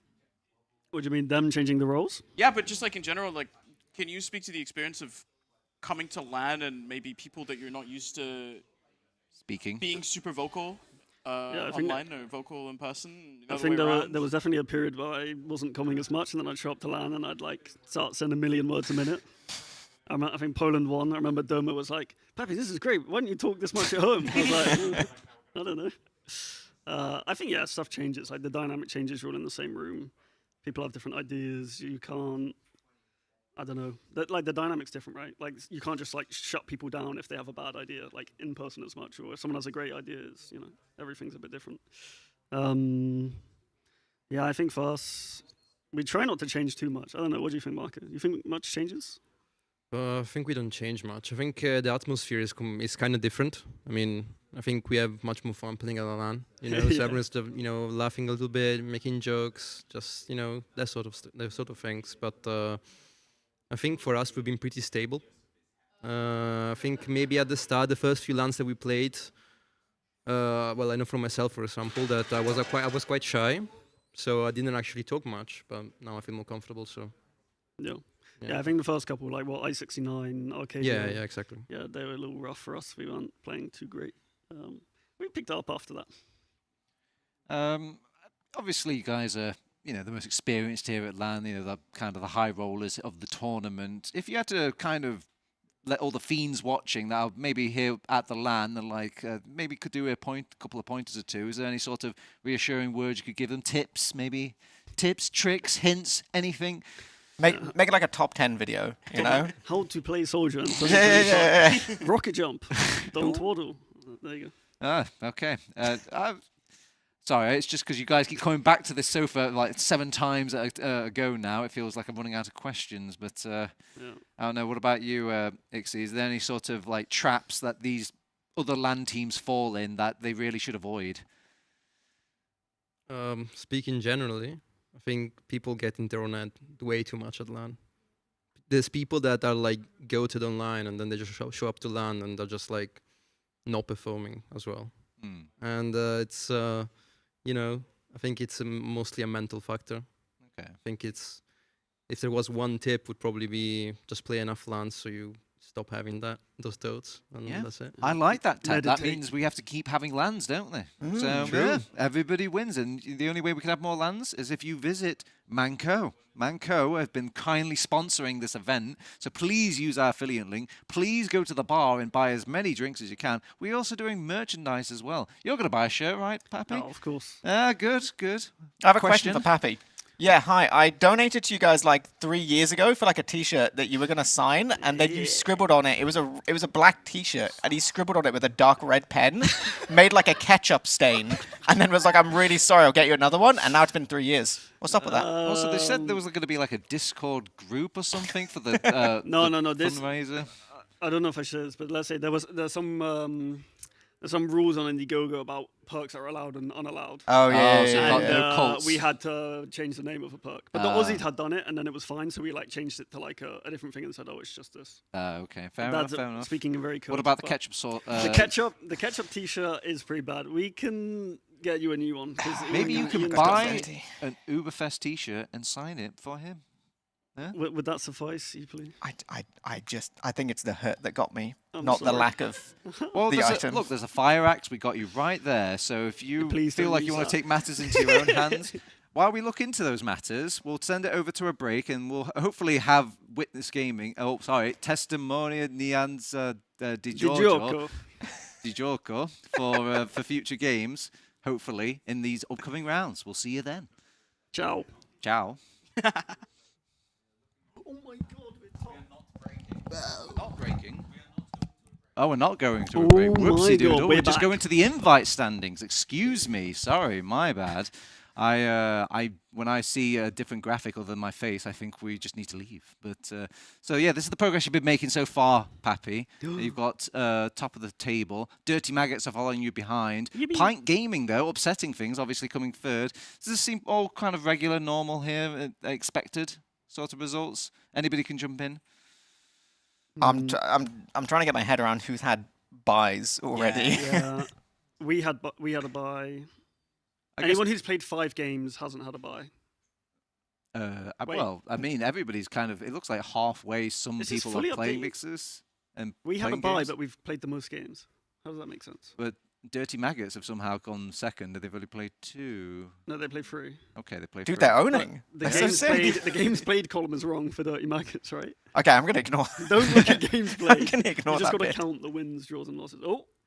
Okay, well, look, see, this is what happens. No one played anything, actually. Ah, there we go. And Now it's back. Wonderful. Okay. I mean, it looks exactly the same, but I'll trust. I'll trust that it's fine. But yeah, so obviously we've got a couple of rounds left. Do you expect any sort of changes, Wanda? Maybe any of these sort of power ranking that the standings are implying? I mean, you'd sort of look at this and you'd expect maybe the Frenchies and the Buccaneers to climb a little bit, but you kind of have to consider strength of schedule as well. I believe you guys are about to play full fence. We have the hard games left. Yes. So, okay, let's talk about this for a second. You're now going to play against full fence, and then you're going to play against against the Maggots rather. How are you kind of feeling about these matchups? It looks like if we win one, do we go top? If we beat Maggots, we go top. Yeah, basically. So let's try and win one. Yeah. Yeah, the other one is like. Is it really the end of the world if you lose at this point? Do you think like? Yeah, does first seed matter in this tournament? Probably not, to be honest. So if you go second seed, you play third, but it doesn't really matter too much. If you have first seed, you play fourth. Is there? I mean, the top 4, 5, like to be honest, top 5 are relatively strong. 6 and 7 are probably a step below. Have So you guys ever tactically thrown? no, we talked about it for Denver. Like if there was a situation where you could get an easier matchup, like if you, like for example, if I don't know. Like when we were at Denver, if we could get either like well, ball team versus there were some or teams we would throw-yo. prefer to play. Yeah. Exactly. So we were like, okay, if this situation happens, we can just give a default loss. Actually, our sponsor was telling us to do it. Ian was telling us like, yeah, we did this in collegiate Valorant. You should guys just like default to get the easy bracket. And we're like, You guys get to play against the winner of the Open Final if you get first place. Ah. You have to play against Open. F2. He's a LAN champion. You have to watch out. I haven't seen the danger. I need to go check him out. Zen was my idol when Yeah. I was like, I don't know, 16. That guy was so good. I felt that way about Hellberg. Hellberg, yeah, Hellberg, Sniper Goat. F2 I play them in lobbies like all the time. Yeah. And Yeah, yeah. Stack lobbies, and then it's Yeah. like me, Auto, Ixie, and Sil versus Hellberg F2. And then some random Mel. player that started sixes like and 2 then, days ago. Yeah, it's always a sad day when I want to play some lobbies and you guys are just stacking on each other's team. And what's worse, I join the spectators and you're like, join Turbo, it's fine. Come join Turbo, play medic for us. And it's the most miserable medic experience I've ever had in my life. We are ethical. We are ethical. We don't stack one team. Like we stack across the team, so it's kind of Yeah, like, there's we'll put, like, sometimes 2 you'll of us- balance it, We'll put sometimes. 2 of us on one team and 2 of us. But it's still a miserable medic experience all Yeah, around. yeah, I'm getting probably. either like Sil's either jumping in on demo and killing me, or you guys are jumping away from me on medic. I'm sorry, Turbo. Ugh. Wait, Anyway, so what is the Danish team called? they're called Danger the Dinosaurs. Danger Dinosaurs. Dinosaurs. What, It's they're in not the Danger name. Dogs? Are they trying to Oh, bring look, back it's even Danger bolded Dogs? for you, No, just so you they're, could see they're it. Danish, and then there's a German of Mel. So it's the Dane. Dude, that's actually smart. I didn't wait, actually that's realize that. genius. And then they're dinosaurs because they're old. And they're old. Yeah. Dude. That's a pretty cool name. What do you Yeah. think that? Okay, if you had to make a guess, what is the average age of the Danish team? 32. Probably, Minimum. I think it's probably 30. Because Tobbs is like a couple years older than me. Then Tobbs is the youngest, right? But F2 is like 75, so that brings up the That average. brings a up the lot. average quite a lot. Yeah. When- They've what- got to be above 30 on average. Yeah, right? probably. What age do you lose the TF2 skill, guys? I think the age you lose it is when you just stop playing. I actually think you could probably play until like so old. I was literally saying this to Turbo yesterday because Turbo's trying to like cope, just being like, "Oh yeah, once you get past a certain point, you lose it." And I was like, "No, I literally don't think TF2's that game." I'm telling you, boomer hands are a thing, No, okay? no, It's like that episode of Futurama. I can hear the beautiful No, music, dude, but my stupid hands. I think you broke your tendons by lifting up too many heavy things that now you can't move a mouse without crushing I was it like carrying a heavy skull. things back then as well, but it was gameplay. But it was. Dude, you live in such a fantasy reality. The thing It's is, incredible. you haven't got the logs back then. You can't prove it, can you? You played before logs? Yeah, I played before logs. Was that? What was that like? How did people evaluate players? How did you know you were good? Nowadays, people just go log damage. Oh, Yeah. second, I'm You good. you would look at the scoreboard, believe it or not. You would look at the scoreboard Yeah, and but go, it's damn, a this bit- guy's got 100 points. Yeah, basically. And but it wasn't People it love wasn't the numbers. end or be all of it. That's all. Like you just have to weigh up and just maybe look at. You'd have to watch the demos. Ooh. But did you play when they had random crits in competitive? No, I didn't play that. I watched, but I didn't play. That's one of my favorite But bits. yeah, it was kind of funny. Just like you climbing up gravel pit and you get like 3 Crockets in a row and you just wipe the team. And you're like, oh, It's cool, just great. insane. How did they think that was a good idea? I mean, you can turn it off. Oh, it wasn't a Yeah, command. yeah. I mean, you could get a plug-in. This was before Tweaku, obviously. Yeah, basically. You had to, but you couldn't turn it off straight away. Plus, you're still figuring out other things. You were like, hey, the crits don't matter. It's more these 2 demo men that I have a problem with.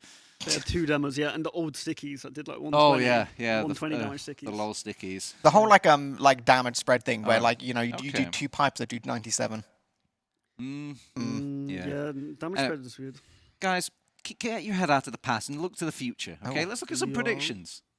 Shazam! All right.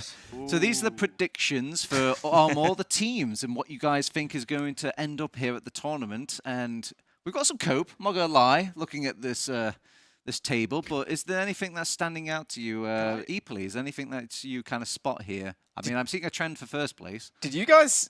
Who in your team voted for Buccaneers second? That's a big difference to what we're seeing right now. I don't know who did that. That's some I was going to say, who did Probably this? Toe. That's some Matt glazing, that is. It's probably Toe. I was going to say, you guys had a lot of faith in the Buccaneers. Fairness, the bracket will change when Koff gets into the pool. Those guys are good at Koff. That is true. So do you reckon that's going to be the difference?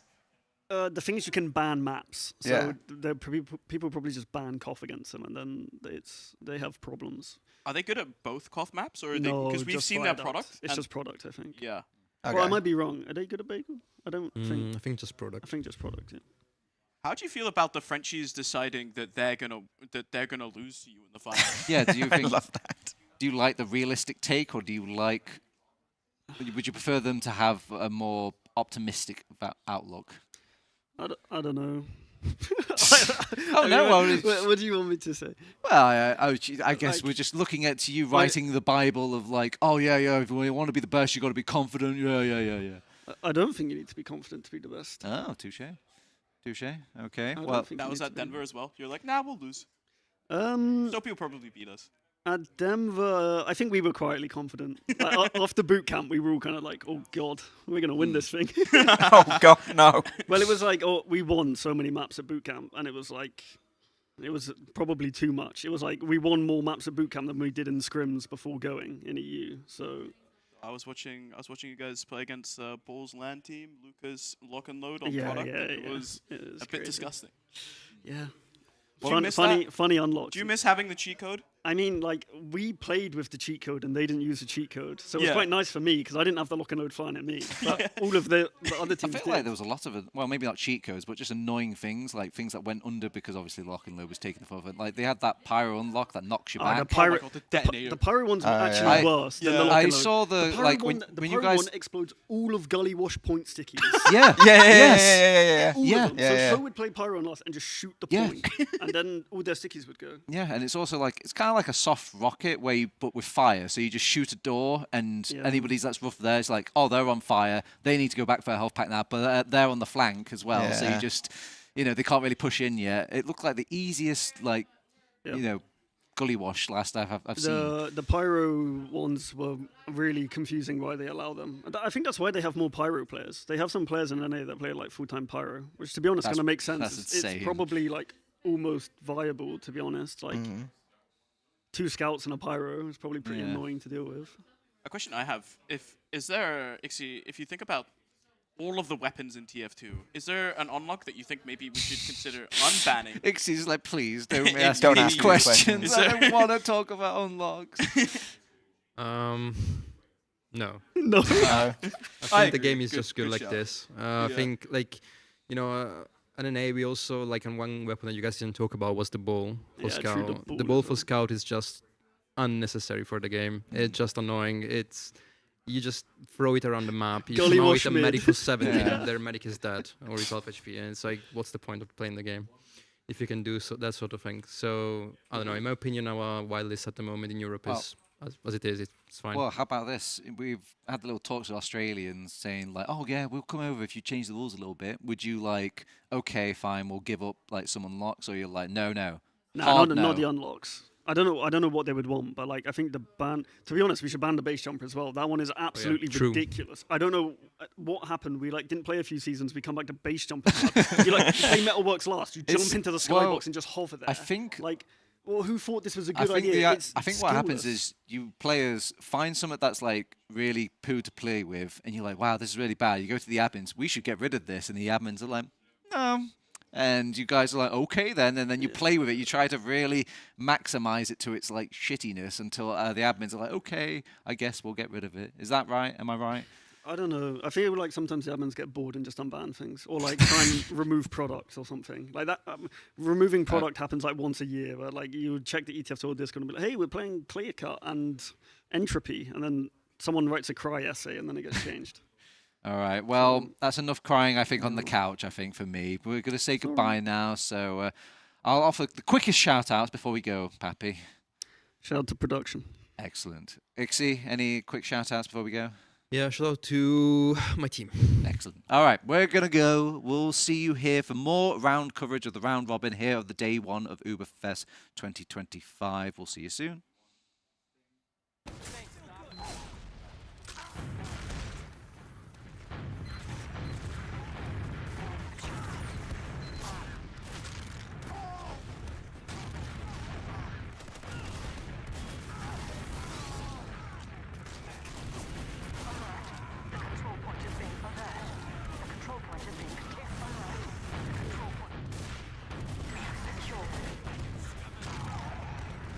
Alert. The control point is being contested.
to say the things I should.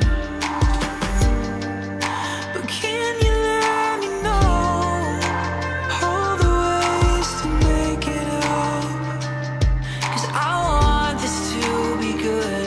Don't let your heart wear out. I'm not the one that hurt you. Don't let it tear you down and touch me like you used to. So come back and fight it. We'll forget what I did. Don't let your color fade. I'm not the one that hurt you.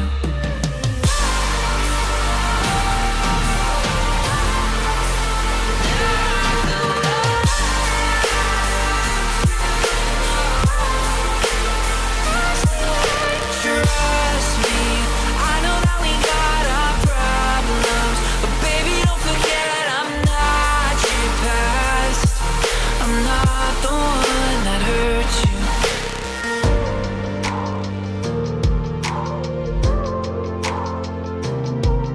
I'm not your past. I'm not the one that hurt you. But you were always on my mind, and you were never far away. And though you'd always take your time, you let the sky up like the day. 'Cause you were always on my mind, and you were never far away. And though you'd always take your time, you light the sky up like the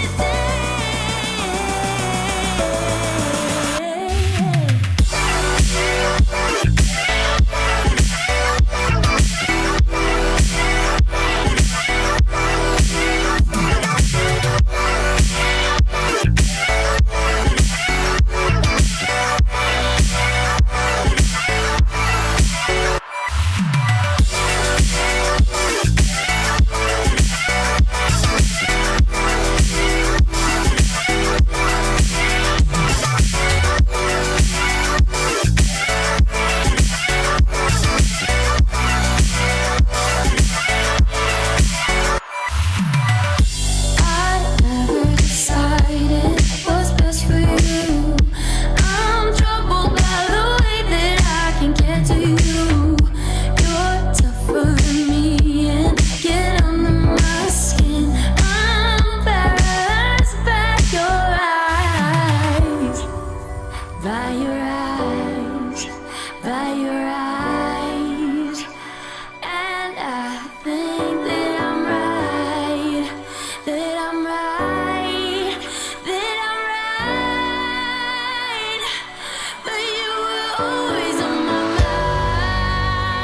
mind, and you were never far away. And though you'd always take your time, you light the sky up like the day. 'Cause you were always on my mind, and you were never far away. And though you'd always take your time, you light the sky up like the day. 'Cause you were always on my mind, and you were never far away. And you would always take your time. You light the sky up like the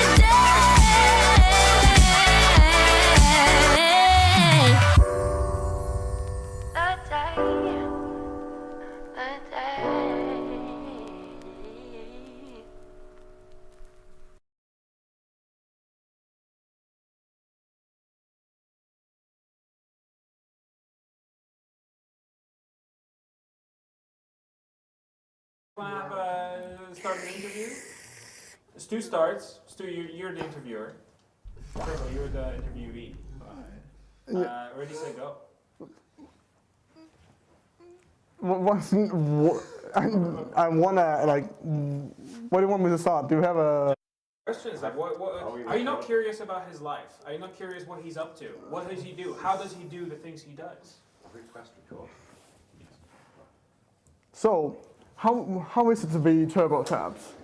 Can you explain to me on like some words what goes on in the mind of Turbo? Yeah, just normal stuff. What? Yeah. You just ignore stuff? Yeah, just normal stuff. Is it really just what's going on in the deep mind of Turbo Tabs? Yeah, there's nothing. There's nothing. Yeah, nothing deep about it. Yeah. Well then, what is a normal day to day for you, Turbo Tabs? What's a normal day for me? Yeah. I wake up. I come to LAN. What? Aren't you supposed to be sitting here? Do you want to switch around?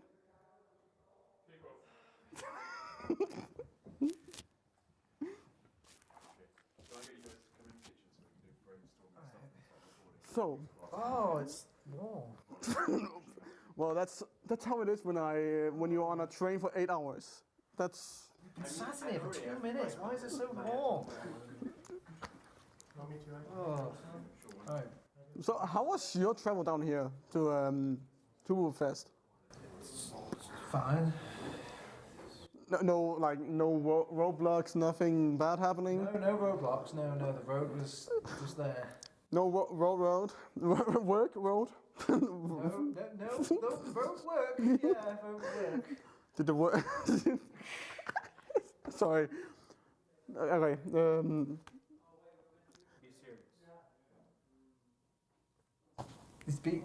Be supposed to be serious.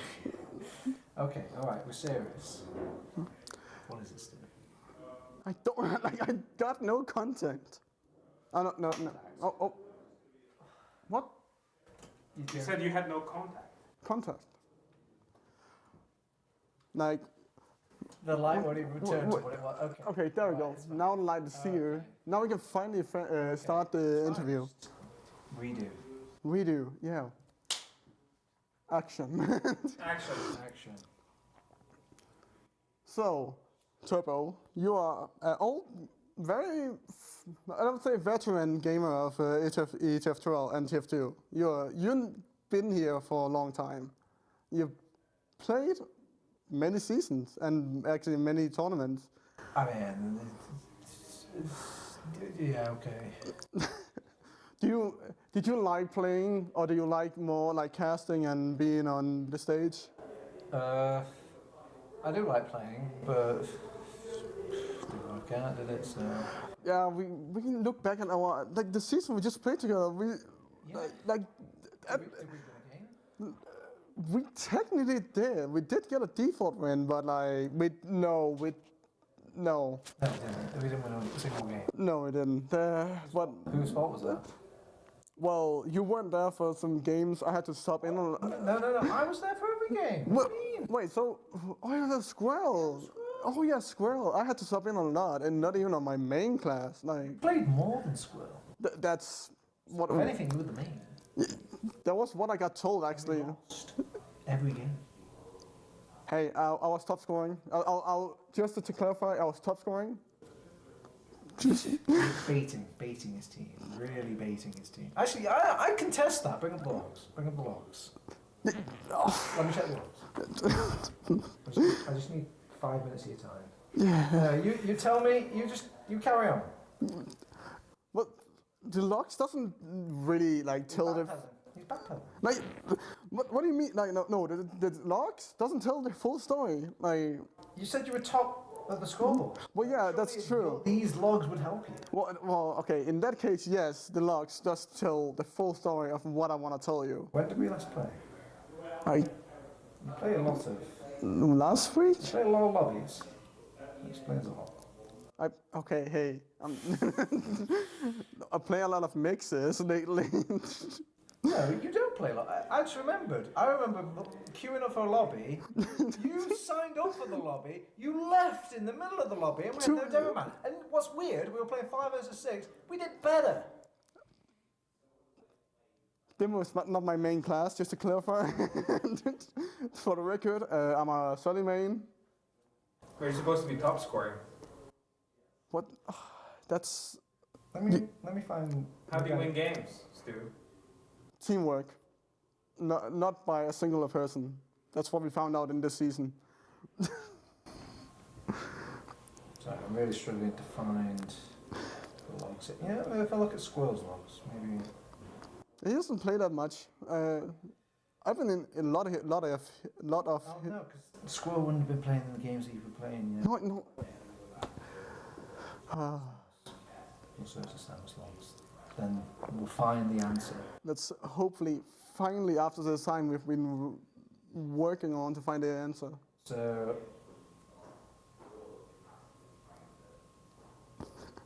here's you playing Scout. You're bottom scoring on the team. Bottom damage. So let's read this here. What's that say? So you've got how many kills there on Sunshine? You've got 11. 11, yeah. 11. How many have I got there on Scout? Okay, I've got 27. 27. Well. How many deaths you got? 18. 18. I'm a known feeder. How many have I got? 14. 14. You see the correlation? Yeah. Yeah, we didn't synergy that much. I feel like, but when I was playing with Peter and Sally, your argument was like these. Maybe it was just an anomaly. Let's look at the next one. To be fair, you did better there. You did better. You got 21, but I got 28. So. Oh wait, I was still on Scout. Yeah. Wait. Yeah, we wouldn't change you like halfway through the we did. I did play Sully. Yeah, but not from official to official. You don't just. Did I not? No, we don't just go like, you know what, that was so bad, Stu. Get you on your soldier. Get on soldier now for this map. I would say that for my defense, I am a Sully main, and Scout is not my known good class. Should we look at these? Look at these Sully main ones. I mean, this one was for 14 minutes. How does that make sense? 40? Wait, 40 minutes. Okay, what about this clear cut one? You've got 6 kills, 13 deaths, 3k damage on King of the Hill clear cut. Yeah, most DPM. What can I say? Is that most DPM? He actually has got the most DPM. Holy shit, after the team. No, we were really bad. Yeah. I will say, whenever I do top frag on a team, the team is bad. Because I shouldn't be top fragging. Because I play more around team play and not like individual. All right, let's move on to, let's say, not looking at the logs forever. As much as fun as it is, it's been 5 minutes. As you said 5 minutes. Yeah, I mean, so I told him to carry on. How did you two meet? For the first time? I think the first time. It was UBERFEST, wasn't it? Well, are you talking about IRL or online? Both. I think even then it was yeah. No, really? No, we did. I'm pretty sure I produced a couple of games before UBERFEST with you and someone else as caster. Oh. Oh, okay. Yeah, that was when I was like a no-name, but like then UBERFEST came around and yeah, we met actually. Yeah, now he's on the map. Apparently I made a name for myself now. I got my own show now. Yeah. Between Stu. Ferns. Which is really weird for me. But like this is about you, not me. So, how was it meeting me? Desperate. I mean, fine. So I was desperate. Like, be honest. I was desperate. Oh. It's fine. It's fine. You're fine.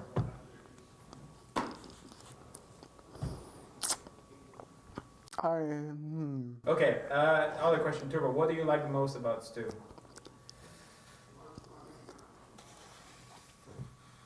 Can we come round? Can we come back? Stu, what do you like the most about Turbo? Bold.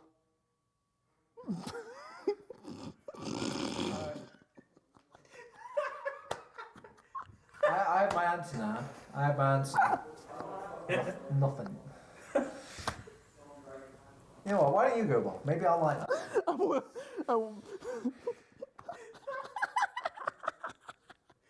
Wait, you said before. I mean, depending on the log, you guys been playing together. It's been on a team, or you just? Yeah, we did. thought we could make the. We had a small scientist sort of team. Yeah. Spent 2 weeks cultivating the worst mix of people and the worst conditions to put in through ETF2L, and then we did it. We have like old people who are like, oh, not old as like old players, I would say. Oldest Turbo. No. Oh, That's what you meant, right? No, I'm not. I mean like players, like player-wise, player time. Yeah. It's like Samus and Turbo and Ben, who hasn't been playing much. They just put me in as a sub, who's like the most active, but I'm also like the least. You wanted to be on the team. You were like messaging people saying like, "Hey, I pumped." Well, because I'm a producer, and I saw it was like it was like. Yes. Like, hey, you said yes, and I was happy. Play. Well, we've got consequences. So, what do you mean consequences? No, elaborate. Fine. Could you elaborate on that? You did your best. And no one else expected more. No one. It was only me, you know. One person that could have done better was Ben. I would say that I'm gonna throw some shame, Ben. Yeah, I can agree with that. Yeah, I agree with that. Good. Yeah. One thing we can agree on. You were the better scout, 100%. This interview's finally going somewhere. Stu, one thing I would say, or you would say to Turbo, for the future, like a good wish or thing you would like him to change about. Shit. I swear to God, if you mention my hat. Shit. No. So you robbed him of all the options. Like the thing is, like, there's nothing much. I feel like you have nothing to change. Oh, right, okay. Oh, that's nice. Like, just keep being yourself, genuinely. Oh, that's pretty sweet. Turbo, you gotta reciprocate. You can be honest. Please be honest. Be honest. Be honest. Can you come back to me? Come back to me again. He just doesn't. Yeah, I just did. Come on. You drank 2 beers one time, like in one go. That was pretty cool. So you want to keep doing that? Yeah, keep doing that. Just 2 ciders, but yeah, I'll keep drinking. Then I'll do 2 beers this time. You shouldn't really pine for people's affection, like that's kind of desperate. Wait, what? My affection from other people? Yeah. Who? Did you mean validation? Validation. Oh, no. I mean, like affection, validation, basically the same. No, validation is like. It's hard. The line blurs for him. He's young. Impressionable. Oh, so you think? Consider a good example here. I'm trying. That's what the team was for. But yeah, you guys didn't. No, okay. I'll. One thing about the team, I did. I personally found out that I act way differently when I was playing with you guys. I'm usually like the raging person on the team, and I was very quiet when I was playing with you guys. And I think I found out why. It's because I respect you guys, and I kind of worked with all of you through Essentials. So that's why I kind of like it helped me really like fix that about me. Okay, one thing. Turbo, where do you think Stu and his team are going to end up in the tournament? Wait, you're playing in a team? Oh, dear God. I mean... Well, I have Squirrel. Oh. Yeah, well... No, Squirrel can... I mean, you guys, technically, Squirrel never plays because you played instead of Squirrel, so maybe he'll fix. Okay, interview's over. Interview's over. It's good. It's good. Alright, was that the Jake, but I would stay at this location because what I told you, I'd like to do that here with like one chair. Was that the awkward energy? That was like perfect. Like the amount of cringe. Yeah. That's why you picked me. It's great. Oh, I love it. Like, What the fuck? What? Wait, we're still rolling.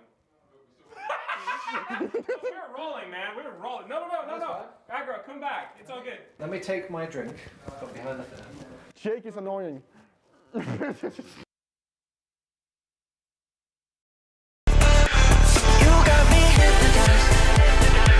one look, I get lost in your eyes.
show me places I can get away from chaos and pain. Yeah, you're my medication.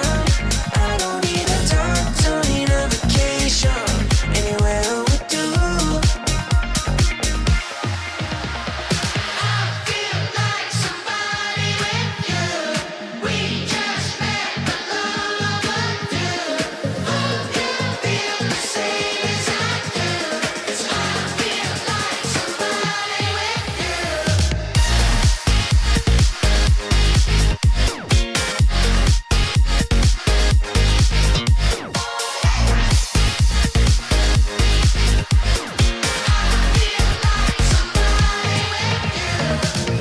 I've been walking without a crutch. Got me out my head, hope this ain't too much. You shook me to my core, feels like my debut. Me and you walk into a different groove. You show me places I can get away from chaos and pain. Yeah, you're my medication. I don't need a doctor, need a vacation. Anywhere with you. I feel like somebody with you. We just met, but love overdue.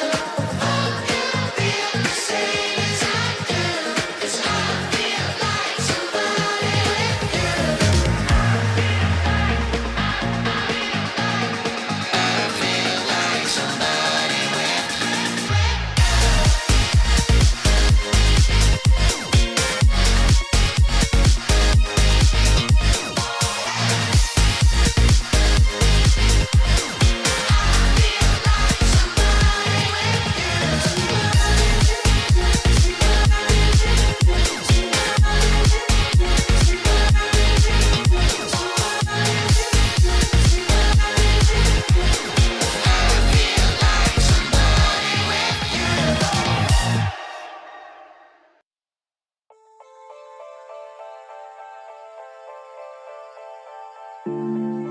I just wanna sleep forever.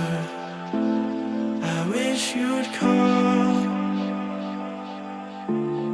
Stuck inside a dream forever. Climb only to fall. I don't wanna bring you down, so I lock myself away.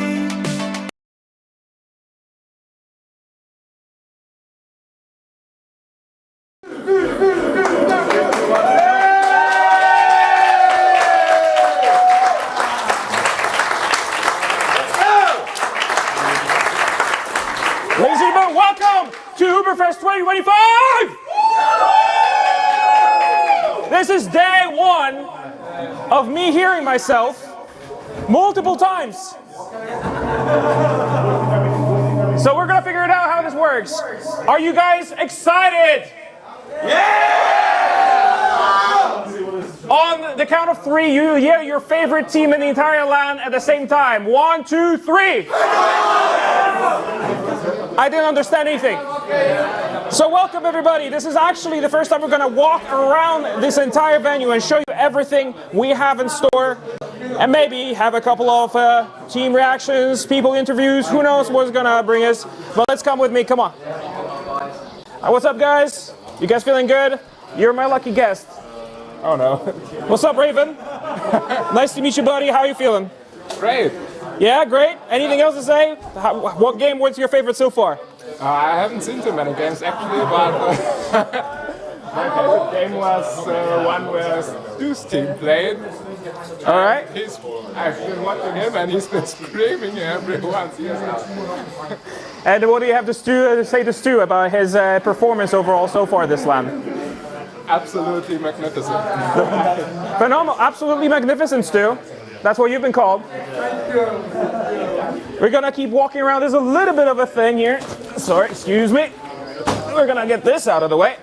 So, this is our entire bar area. You can probably see so far here, Cerny on the cam is gonna show us around a little bit how things are. And this is where a lot of the fun stuff happens. I'm gonna go show you the bar in a second, but this is all our players here. And yeah, thanks Arch for recording us recording. Totally not a record reception.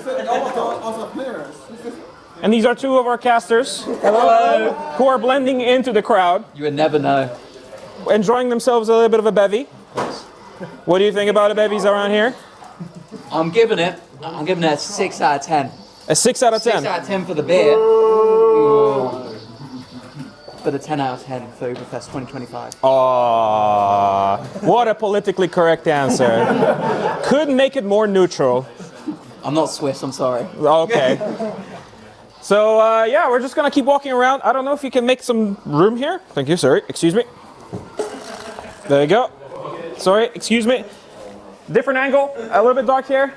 We have someone enjoying themselves a nice piece of pizza. How's the pizza, good sir? It's very good. Like genuinely out of 10, what do you give it? 8. That's pretty good then. I would say so. What is that pizza? Is it a margarita? Yeah, exactly. Yeah, nothing else, just cheese, tomato, maybe some bread. Yeah, a bit. Okay, and nothing else on top? No, of course not. Okay. Man of a few tastes? But we're gonna keep going, beer as well. So we're gonna go on over to the bar area with Shruki, our man that is manning the entire station here, getting everyone watered, getting everyone their sustenance that they require. Give me a second, wait. We're gonna check something out right now. Yeah, what can I tell you? Blue Bonk is winning right now. There's only that many? No, it's like the last 2 hours. Oh. It's like the last 2 hours. Okay, and what about the previous numbers? Previous numbers, I don't have it in my head, but I think it's pretty much the same. Okay. Overall, I think it's pretty much the same. But Okay. right now, the blue one is leading. Right. And what is your favorite drink of the bar? Beer, of course. Going with the neutral option? Of course. Everyone's just like afraid to take a stance. No, but when I have to take a stance, I will take the red one. I'll be honest, I will take the red one. It's just my personal preference. I like it. I do like the red bong too. Yeah? I'm gonna be honest with you. So we're gonna drink on later. We're gonna drink on that later. Gonna hook me up? I will be here the whole Do night. I have to pay? Of course you have to pay. Okay. Well, we're gonna have a discussion about it, but we're gonna keep this show rolling. We're gonna walk through the corridor. What's up, Nighty? How you guys doing? Everything all good? Sorry, you guys are alive right now, so please don't be a little... Oh, watch out, someone's hiding over here. So we're gonna go to the main lobby area. The sound here is maybe not phenomenal, but we do have someone phenomenal. DCS. How are you doing, buddy? Thank you. How are things so far? Games are running smoothly, tournament is good, players are nice, everybody's having a good time, so I'm enjoying myself. It's good. Great. It's good. I think everyone has one question in mind. How do you maintain your hair routine, man? My hair routine? Yeah. Honestly, it's a hassle every single day. It's Walk us through it's it, hard man. to look good, you know? Walk and us, I'm fading, yeah. And I'm fading every I don't single think so, man. You look phenomenal. Thank you. You look absolutely phenomenal, and I'm sure that Turbo Tabs and you are trading some tips on how to keep that. Yes, he's my idol. Phenomenal, man. But everything running smoothly, that we had any sort of big issues with the servers or the player registrations? No, there's a little hold up right now because I'm being interviewed, but other than that, it's fine. All right, I'm gonna get out of your hair then. Let's keep moving. We're gonna go to one of the rooms here. We're gonna swing by here, Labubu Hunters. As you can see, people are sort of resting right now between the games. They're trying to have a good time chilling while we're now disturbing as much as we possibly can. What's up, you guys? Good evening. How's it going? How's it going? It's good. Yeah, you're not too busy to give me a handshake? No, we're fine. We're chilling. We're just relaxing after our games. All right, did your games go then? We won one, lost one, and drew. Okay, so about very medium, like right in the middle. It's okay. Yeah, but what are your hopes for the tournament then? Well, we wanted to win, so it's disappointed. Okay, you're going for the win, but you're still going for the win? Still going for the win. Okay, so who's going to be second then? Whatever team loses to us. Oh my God, just make a stance. Who's going to be second? I don't know. I don't know the teams. You don't know you don't know who you're playing against? I don't pay attention. Okay. I just turn up and just frag out, you know? All right. Well, then whoever is going to be second against you, I'm going to go tell them that you don't give a shit. Yeah, exactly. Yeah. But we're going to keep moving on. Here's people just still scrimming and chilling as we're going to do a bit of a loop-tee. And this is, I believe, a bit of a pickle. And this is Stu's team, 90, the only one of the two teams with a coach. Is a little bit too busy here. 90, come over here. 90. Actually, I'm gonna come over here. What's up? How is the life of a coach? It's tough. Yeah, what do you do on the team? Well, when they play, I sit here and I just watch them. Okay. And what after the game then? You cheer up, you pick them up, you go, it's all right, go next. Okay. What went wrong, what didn't, positive reinforcement. Right. Especially on we had a couple good mids. Right, couple. How many games have you played? We played 3 games. Okay, and you only had a couple of good mids. Well, each game there was definitely a couple of good mids, right? That's what I'm saying. Right. But no, it's reinforcing. It's doable. They had a hard couple matches today. So I think what's the current standing then? How are you guys doing? We're 0-3. We're not doing well. Maybe if they had a coach that was coaching. Actually coaching instead of cosplaying as well, they'd probably be a little bit better. But you're doing a pretty good cosplay then. Thank you so much. I mean, you're pulling it off. You show me once again what your stance is. You just stand there like. This is pickle. You stand there, you watch them on the monitors. If you ever seen football managers when they chew the gum, like sure, yeah. And then afterwards go, well done, and then they all look at me and go, you're open. Stop talking to us.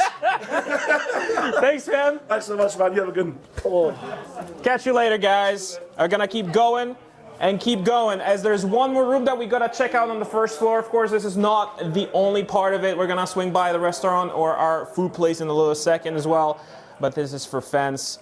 Hello guys, say hello to the stream. We are live right now, so please keep it PG-13, all right?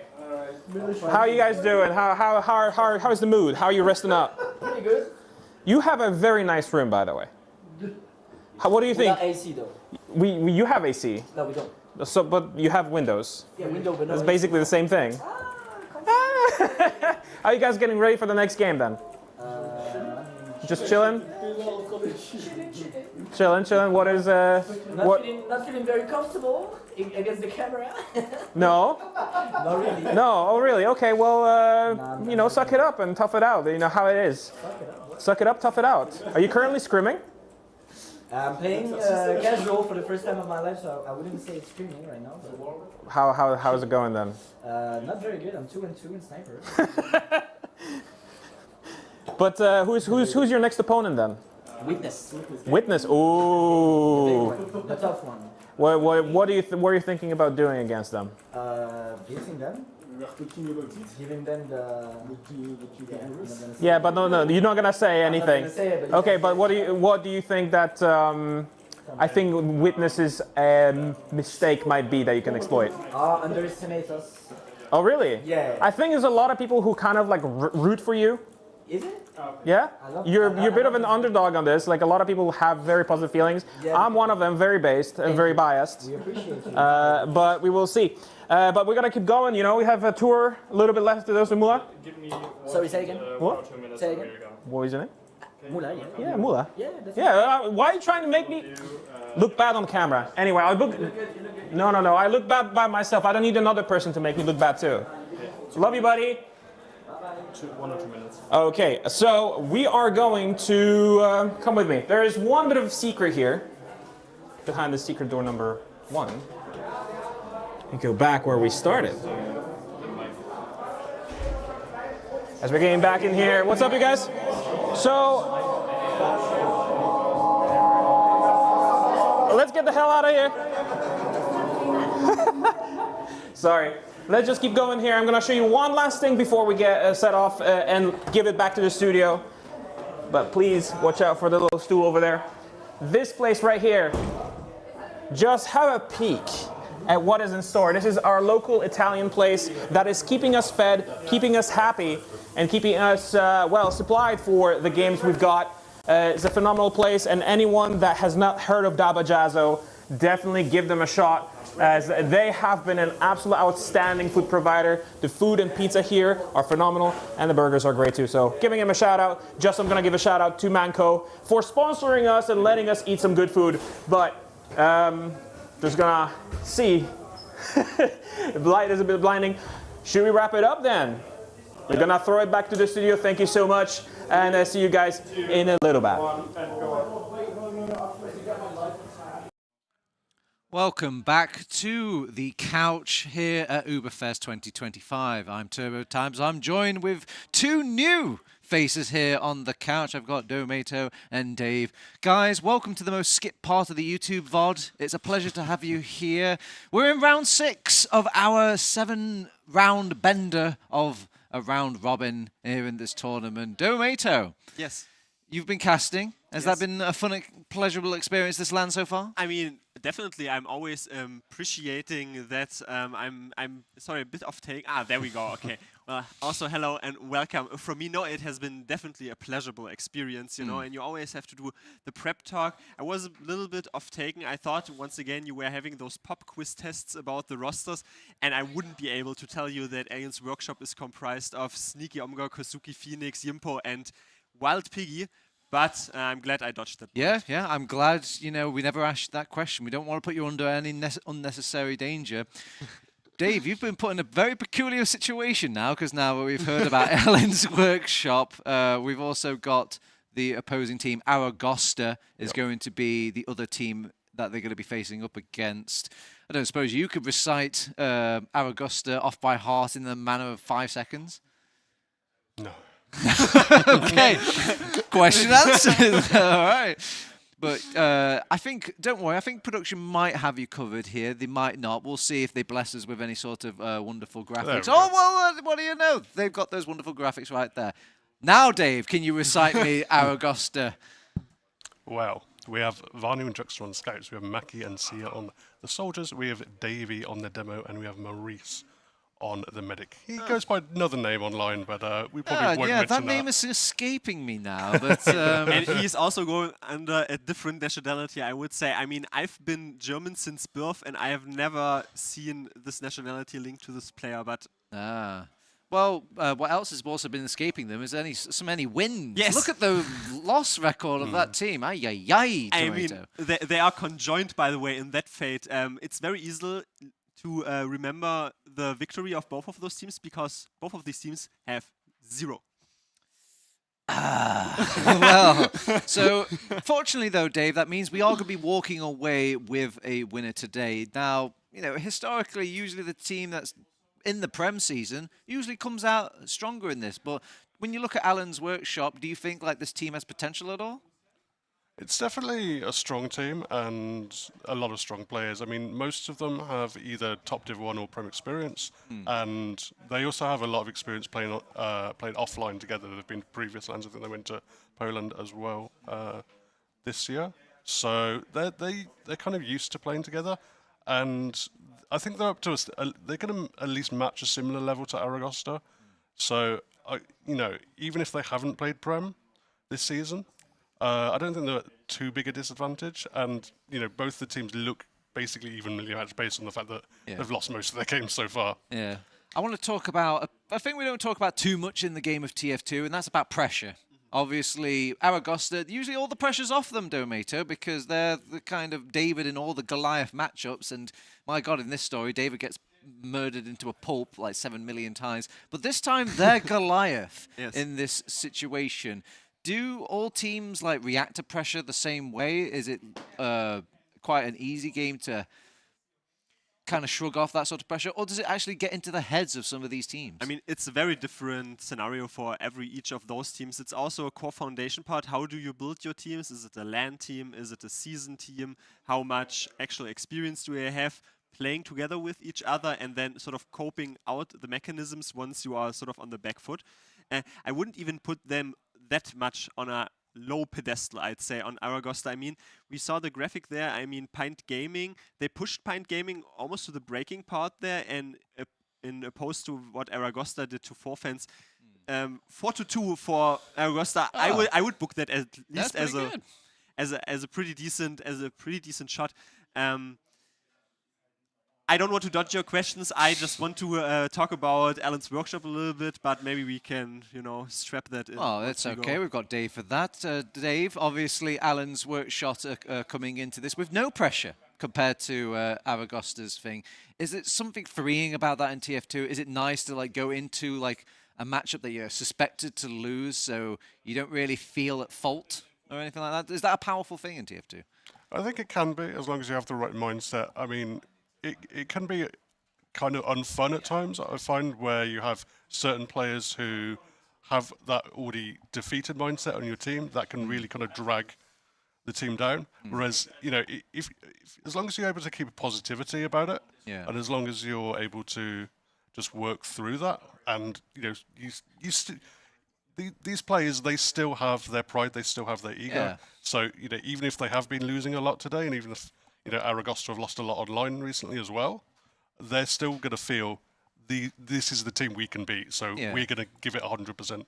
Yeah, that is a good point. I do. Maybe a follow-up, by the way, perhaps, since if you know one thing, if I'm here, then I am not holding back on anything. I mean, for example, I like Felix is in Alan's workshop, and this guy has been on a 24/7 complain hate train, if he's really on it, if he's really feeling it. But I feel like he's definitely on a team where he has fewer things to complain. And also, I want to bring one thing up before we are, or before it is brought up by our casters. I just so we'll look at Aragosta's gameplay in the meantime. Well, I say gameplay; it's more like them playing the game in real life. But I just wanted to quickly segue into that. We see the Wild Piggy medic debut on a season. By the way, they shifted him last second to medic. Oh my god!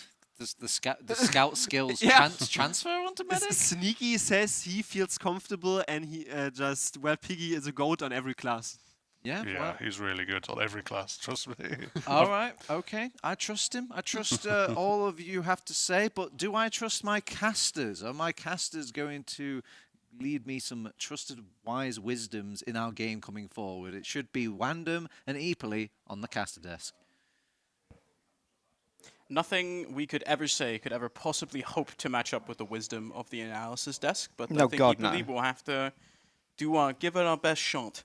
Yeah, I mean, I feel like every word that comes out of Turbo's mouth is just dripping with wisdom. I hope everyone at home has notebooks. Oh, God, I hope and so. And a pen, at least one. You might need 3. Yeah, every word is gold, record it, keep it on your phones for later use. Yes, I agree, 100%. There we go. Yep. I suppose we can talk about the game a little bit. I mean, they've already talked about the game, I assume, you know. They'll get underway at some point. Look at these players, look how keen they are. Look at them being in a server.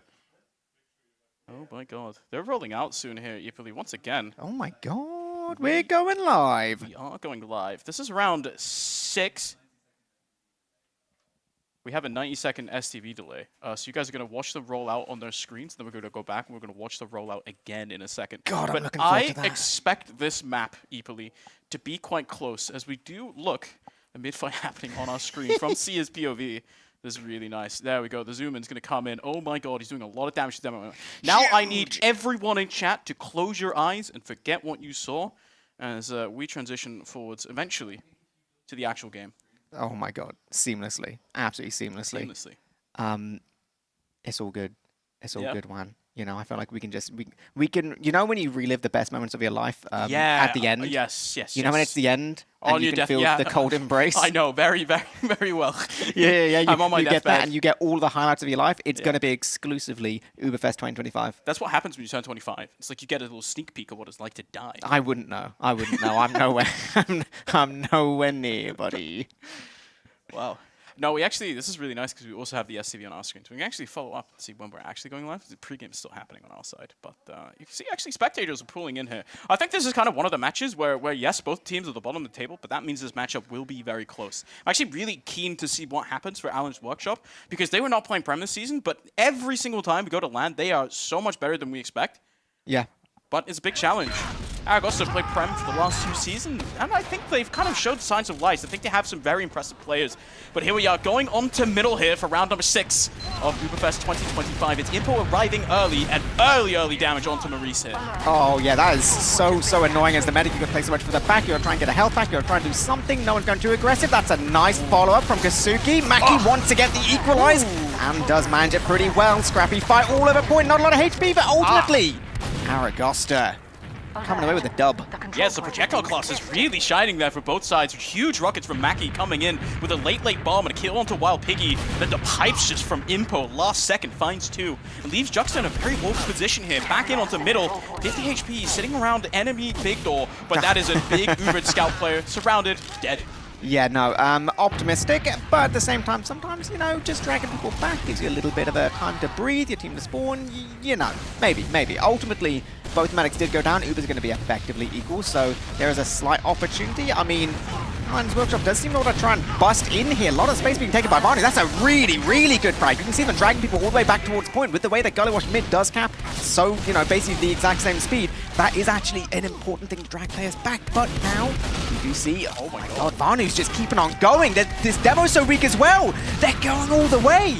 It actually takes Impo forever to die in that push. A really nice aggression coming in from Aragosta there, but it's just not quite enough in the end, right? You see, it takes a little while, and that means that they don't actually manage to find the kill onto Piggy. I think there's a very real world there, where they can just pressure, and kill all 3 players. They're stuck on mid for a while. Unfortunately, not quite getting it, so now Sia's going to walk into lobby here. It's an even Uber situation, but we're already peeking in Big Door. Quite aggressive here. Oh, that is such a good frag onto Impo. That is going to make things really difficult. It's so annoying to try and defend this big door position. And you can see Mackie jumping in as well, get a little bit of damage. Vanu is going to be a casualty here, and that's an important cleanup there from Omga. So that is going to kind of buy them a little moment. Sneaky as well, securing. Oh, that's... Oh, pops it on 1 HP in Big Door, and that is a salvage pop and a half. Now, though, the post-Uber, this is going to be very difficult for Aragosta. You see them already running all the way back onto their own side of mid because they do not have that much to really fight mid for. Instead, as Vanu up on the sniper, is a bit dangerous on this weapon, but just immediate headshot onto Phoenix. Gonna have to see if you can find a bit more. That is a medic running very far away. Peeking into Big Door instead, that's a scout just staring at their face. Yeah, one of those classic things about Gullywash when there's a defensive sniper and your player down, even with the Uber advantage, it's so annoying. They do opt for drop down. It's going to be a bit of a commit play. Barney wants to go try and get some cheeky little headshots here, but that's pretty well played there. Uber does get used. They do secure 2 frags for it, and maybe with the defensive Barney snipers, this can be enough firepower. We do see Maurice on about 85%. It's a bit hard, right? You're down 2 soldiers. You see and Mackie second in there to get the force onto the medic, was really nice. Nets the maneuver out, but without soldiers, holding on to 2 seconds is a bit difficult. You can see actually Alan Workshop not going anywhere near enemy second. Instead, there is this offensive sniper now, which makes it so much harder. It's a nice early body shot there in onto Info, but unfortunately 150 damage is not enough to kill a fully HP Demo Man. Instead, we're just trading all over the place in choke, and it is just Alan's Workshop completely blowing up the choke point. So now, Phoenix is 1 HP, will get cleaned up, and no further height can really be taken as Omga is 30 HP. Omga, they have no idea. Directly behind, does just about look in the SMG. Combines with Juxta. Okay, 30 HP, maybe a bit optimistic. The ad has gone away. Vanu's in through drop down. This is a bit of a weird angle here. Oh my god. Playing a bit aggressive here. Maybe looking to bully a soldier. I missed that too. You gotta hit those. You gotta hit those. Come on, buddy. There's a soldier. Sneaky's just sacking in onto mid, actually taking the trade. Are we? Away, right? we? This is so weird. Now it's Sneaky trying to get a lot of damage actually onto Davey. Unfortunately, no kills. This is a very bad trade, as Maurice did not have to pop whatsoever. Phoenix down as well. Now you're 2 down. Yes, there's still a sniper up, but maybe eventually he will hit something. The 150 damage onto the enemy Demo Man is just gonna dispel Impo from the second point, send him back to last. But this is a big advantage here for Alan's Workshop, and for Aragosta rather. Yeah, Alan's Workshop, they're in trouble. This is a huge situation. I will say, I think it's probably time Vanu gets off that sniper, because it's not really working, but here we go. Going to be walking all the way on in. This is a nice position. They get so far in before using the Uber. Gun does go down. Pyro's not really in a position trying to get a high point. This is still not too bad for them. You do have to focus down this heavy. God, it's becoming a little bit scrappy, but surely they won't stand too much of a chance. There we go. The headshot rings out. Scout onto point. And eventually, after all of that, Aragosta takes our first round. Yeah, that was really nice. The sniper from Vanu does enough to pressure the enemy, but it's just really that huge Uber advantage that they had on Aragosta. They just managed to roll it all the way out to last. Unfortunately, Impo dying very quickly. The beginning of that last push, no stickies on point, makes it so much harder to hold. So now Aragosta, pretty decent lead to start off the game. A lot of time still to play for, but Alan's Workshop now finally in the correct place on the scoreboard, no longer confusing me. Oh my lord. Okay, yeah, that's good. We're enjoying it. Okay, there we go. Second mid, not quite so much time. Oh, big stickies onto Phoenix. I take everything back. That really opens things up. Both soldiers immediately down on the side of the red team, so there we go. Such a good position. See, it does go all the way in towards these back lines. Should be aware of them.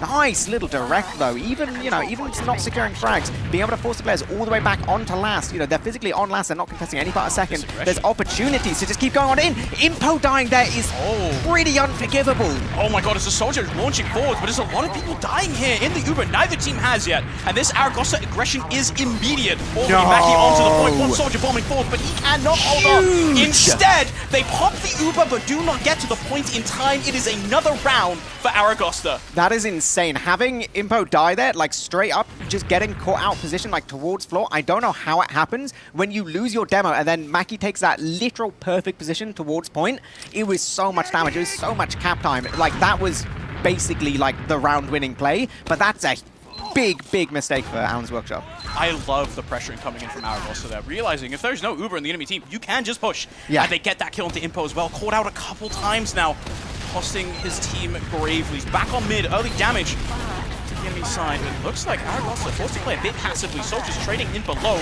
Leaves neither team on end basically anywhere. Single soldier bomb coming across from Sia. Actually, there's decent damage to Sneaky, but it is a very aggressive Davey. Shot down so low and ends up cratering. So now Sneaky can sit around on the point and usher the enemy team away, choosing to evacuate with the Uber in their hand. There we go. They're going to be pretty happy with that on the side of Alan's Workshop. They're going to be taking control of that mid-fight, like you say.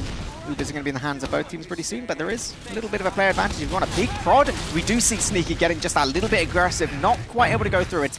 I mean, it's pretty hard when you've got players playing so close and then Mackie on the height as well, but I appreciate the peek in. Soldier does jump all the way in. Nice rocket! And they get the force! Huge play from Kasuke there on his own. Comes through choke. And look at the health bars on Aragosta as well. They are all so low. And that's going to allow Alan's Workshop a very good angle to push in onto second. They're sticking some lower low. Try to get too cheeky, but you can see Aragosta already repositioning up top. And this is going to be very difficult for them to hold coming through choke here. Yeah, this is like super patient play for Alan's Workshop. They got the all-important force. They got, you know, the all-important frag. Yeah. It's now going to be all about dodging this soldier. That's, yeah, super, dude, like just the carpet of stickies. Like, this is absolute kind of textbook plays. The only thing they need to worry about now is actually getting forward fast enough to use this Uber. We do see Maurice already on like 75%. Like on Gullywash last, this is kind of going to be hard already. Yeah, timer's really ticking now. 87% for Maurice. As the Uber counter now coming forward in from Impo. Sentry gun immediately down, but this is Maurice living long enough. 99% as he does get off that Uber, but it's two people down and you have to watch for post Uber. Pyro and Heavy are up on last, and there are no Alan's Workshop members anywhere near, but you can see them re-peeking here in through River, and I think they might fancy themselves a bit of a pushback forwards as Pyro is eating a lot of damage, and a Mackie kill as well is going to leave a very low Heavy on his own on the point, and Alan's Workshop respond with a round of their own. 21 minutes. There's a lot still left in this map. Yeah, this is a really energetic game from both sides. I think just kind of looking at the last hold there, I feel like, you know, obviously losing a couple players, it wasn't the end of the world, but you saw that awkward little position where your Heavy's playing on the floor, but then your Pyro drops the floor because they're not quite certain, like, who's carrying for the point, who's, you know, trying to, like, defend the doorways. Like, when things get that little bit scrappy, it becomes really difficult, and maybe it's where the cracks start to show. Back on middle now. Aragosta looking to reclaim the momentum that they had in the first 10 minutes of the game. Back onto middle. It's early aggression from Aragosta, but with Scout on lower, they're eating damage very quickly here. And the health bars on Aragosta now very low as well. You can see Mackie 25 HP. Gonna bomb up after. Sia eats a bit of an arrow, but Sia eats a pipe as well. Impo does go down. Has a very late counter aggression coming in from Aragosta. Is going to clean up so many players on the side of Alan's Workshop. Now Piggy is up with the Uber Soul out. And he guys. Yeah, that is such a sick situation for Aragosta because it's such a late frag as well. So not only do you have like the 100% advantage, but you know that you can, you know, kind of cap mid. Like second's going to be theirs, right? There's like absolutely no way. We do see a defensive sniper, which may just be a little bit annoying, but yeah, like so far back. Like second's going to be theirs. This is one of those situations where you actually get to do your perfect, pristine, ideal kind of last push. The only thing they need to worry about is everyone's favorite thing, the defensive crit streak. Crit streak up for Wild Piggy is going to come out at some point. It's already about 60%, but really the focus for now is still just on Umga. Any kind of opening pick here is going to really stifle the push that comes out from Aragosta, but Uber instantly popped as the sentry gun also instantly taken down. As now Davey can run forward, deal a lot of damage to the soldiers. He tries to take the height, and he just gets slammed for it. Omga down as well, as the sniper doesn't find anything. Instead, the pyro is ineffective, but the crits, laser beams are coming out, used entirely to kill the offensive sentry gun of Vanu. As in now it's still Sneaky just up on this heavy, but he's not on the point. And unfortunately, that means that Aragosta can claim it before he reaches it in time. I didn't even notice the Vanu sentry gun there. Why? Why? I think Vanu likes doing this. I think this is like a Vanu thing. I mean, yeah, like it did work. It kind of nearly didn't. I mean, it soaked most of the crit Tommy slab. That's but true. Unfortunately, okay, the laser beams weren't really in position to hit anyone anyway, right? No. Like, this is kind of the problem with the heavy when it comes up. You have to run for a little bit to actually get to the point where you can shoot people. You know, fair enough. There we go. 3-1 Aragosta so far. New mid, new me, new life. Uber's going to try and get some early damage in. Nothing too much. Big bomb up here from the soldier. But they go so weak. Look at these players on the side of Alan's Workshop. There's a lot of very weak players, but somehow they're managing to secure the frags. It doesn't matter how much damage you do. If you can't get that last little bit, this huge bomb from Sia. Sia, unfortunately, doesn't find the enemy medic. Instead, it's just him left alone on an island, 11 HP. Oh, no, we can't jump. We can't jump. He can't even rocket jump, and that is, Phoenix just cleans up that kill. 3K for him. As now Alan's Workshop, a big advantage here to work with. They got a pretty late kill onto Maurice, and that means that now Piggy, about 90% advantage. Mackie, though. Dude, Mackie's just like, oh, do I go for the sync bomb? Do I go for the sync bomb? And then you can hear the team being like, no, don't feed. Mackie's like, no, but I'd love to. Yeah. What if I get the frag, though? What if he just like double synced the medic, just killed it? Instead, is Vanu up on the sniper, looking to hit some heads. You know, I mean, you can sometimes get like an early annoying frag here and there, maybe on River, maybe just, you know, some kind of... Oh, that's a nice little sticky trap there. Makes things a little bit better. We do have to be a little bit aware of this Uber just going all the way across point, but, you know, it buys them a second to breathe. And Kasuke really wants to play that water as well, pressuring both sides. That point is so useful. Instead, the Uber's going to come in without.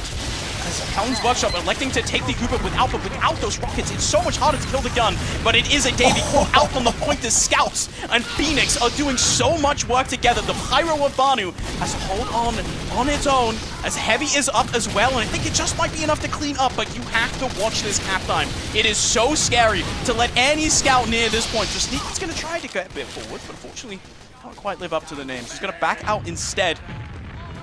Now there's a counter Uber that can potentially come out for Maurice here. Yeah, no, straight up. I mean, there's absolutely no situation why they wouldn't, you know. Oh, God, yeah, there's a lot of cap time. And with the Spy as well, they could just kind of decock on point, and it could be a little bit iffy. Like, I kind of feel like this is a bit of a dodgy last push. They're going to lose a Scout. I think they're calling a cancel. This is such a hard push to make, actually. They still have this ad, but it's almost gone. Yeah. Even Uber's coming out. I don't know if they saw the Spy from Omga, to be honest. Not quite sure if it's still in play or not. Either way, I think that is a Scout running into... I don't think Omga's sure. Is it in play? You just play Gun Spy for the rest of the round? No, he's 32 HP, walking in through main. I mean, you don't really need HP as a Spy anyway, right? Just like one-shot the medic to die. Exactly. That's fine. I'm actually surprised he's playing the Ice Pick. I feel like kind of bad sixes. The Pyro will set you on fire. Dude, imagine he goes up to the medic and tries to backstab the medic, and unfortunately the Pyro just like connects and he's calm. Yeah, I feel like this is one of those, like, I was in a pub. Yeah, okay. Well. And, okay, now I've died. Yep. That's why. Point play! Oh my god, yeah, nope. Yeah, that's a dude, pain that's train, pain. though. I was gonna say that's pain trade. See, this is why. Shout outs to Seagull. Yeah, shout out. From like 10 years ago. Stalemate situation at the moment, right? We have even Ubers on either side. And see the aggression kind of dying down a little bit. Sacks from either side down means that Aragosta really unwilling to work with it. There's no stickies on the point quite yet, right? See how aggressive Kasuke is being. Just reminding the enemy that he could sort of come in and pounce at any moment, but it's Sneaky just sacking in forwards. Don't find much of anything. So now Alan's Workshop, they're forced to back out on second. Do we see a funny off pass? Does Sneaky come up on Sniper, Spy, Pyro? Dude, honestly, the Pyro water play, go on. What if he goes in? Nah, he's punching. Sniper, come on. Sneaky former like Prem Highlander Spy. I'm surprised he doesn't pull it out more. Oh yeah, I feel like you kind of forget that. But I think the Sniper on Gullywash, I think this is one of the better lasts to snipe into. You do have some kind of angles. Still a bit tricky sometimes. Oh. And they're giving us plenty of time to think about it. Well, I mean, you know, on the whole sniper thing, I think there's so much to be played around in terms of, obviously, if you've got like a pain train and you're going to get like ×2 on point, there's so many point plays you can do where the sniper just like hard scopes point, and then it's like someone drops down and then you can just like, you know, get the frag on them, and then maybe drag things out a little bit longer, and then, like, you know, it's like Gully Lass. You can maybe try and do like a funny thing. You do one guy, and then he dies, and you just do another guy. You just keep going and assume they'll never push out. So we are not currently aware of the situation of why we are paused. I can give you, everyone in chat, a brief sort of little rundown that Phoenix has all day kind of been dealing with a bit of tech issues, which has Alan's Workshop being forced to pause the game a lot because Phoenix's computer keeps kind of restarting on its own, I'm pretty sure. That's not great. It's what's happening. I'll be real.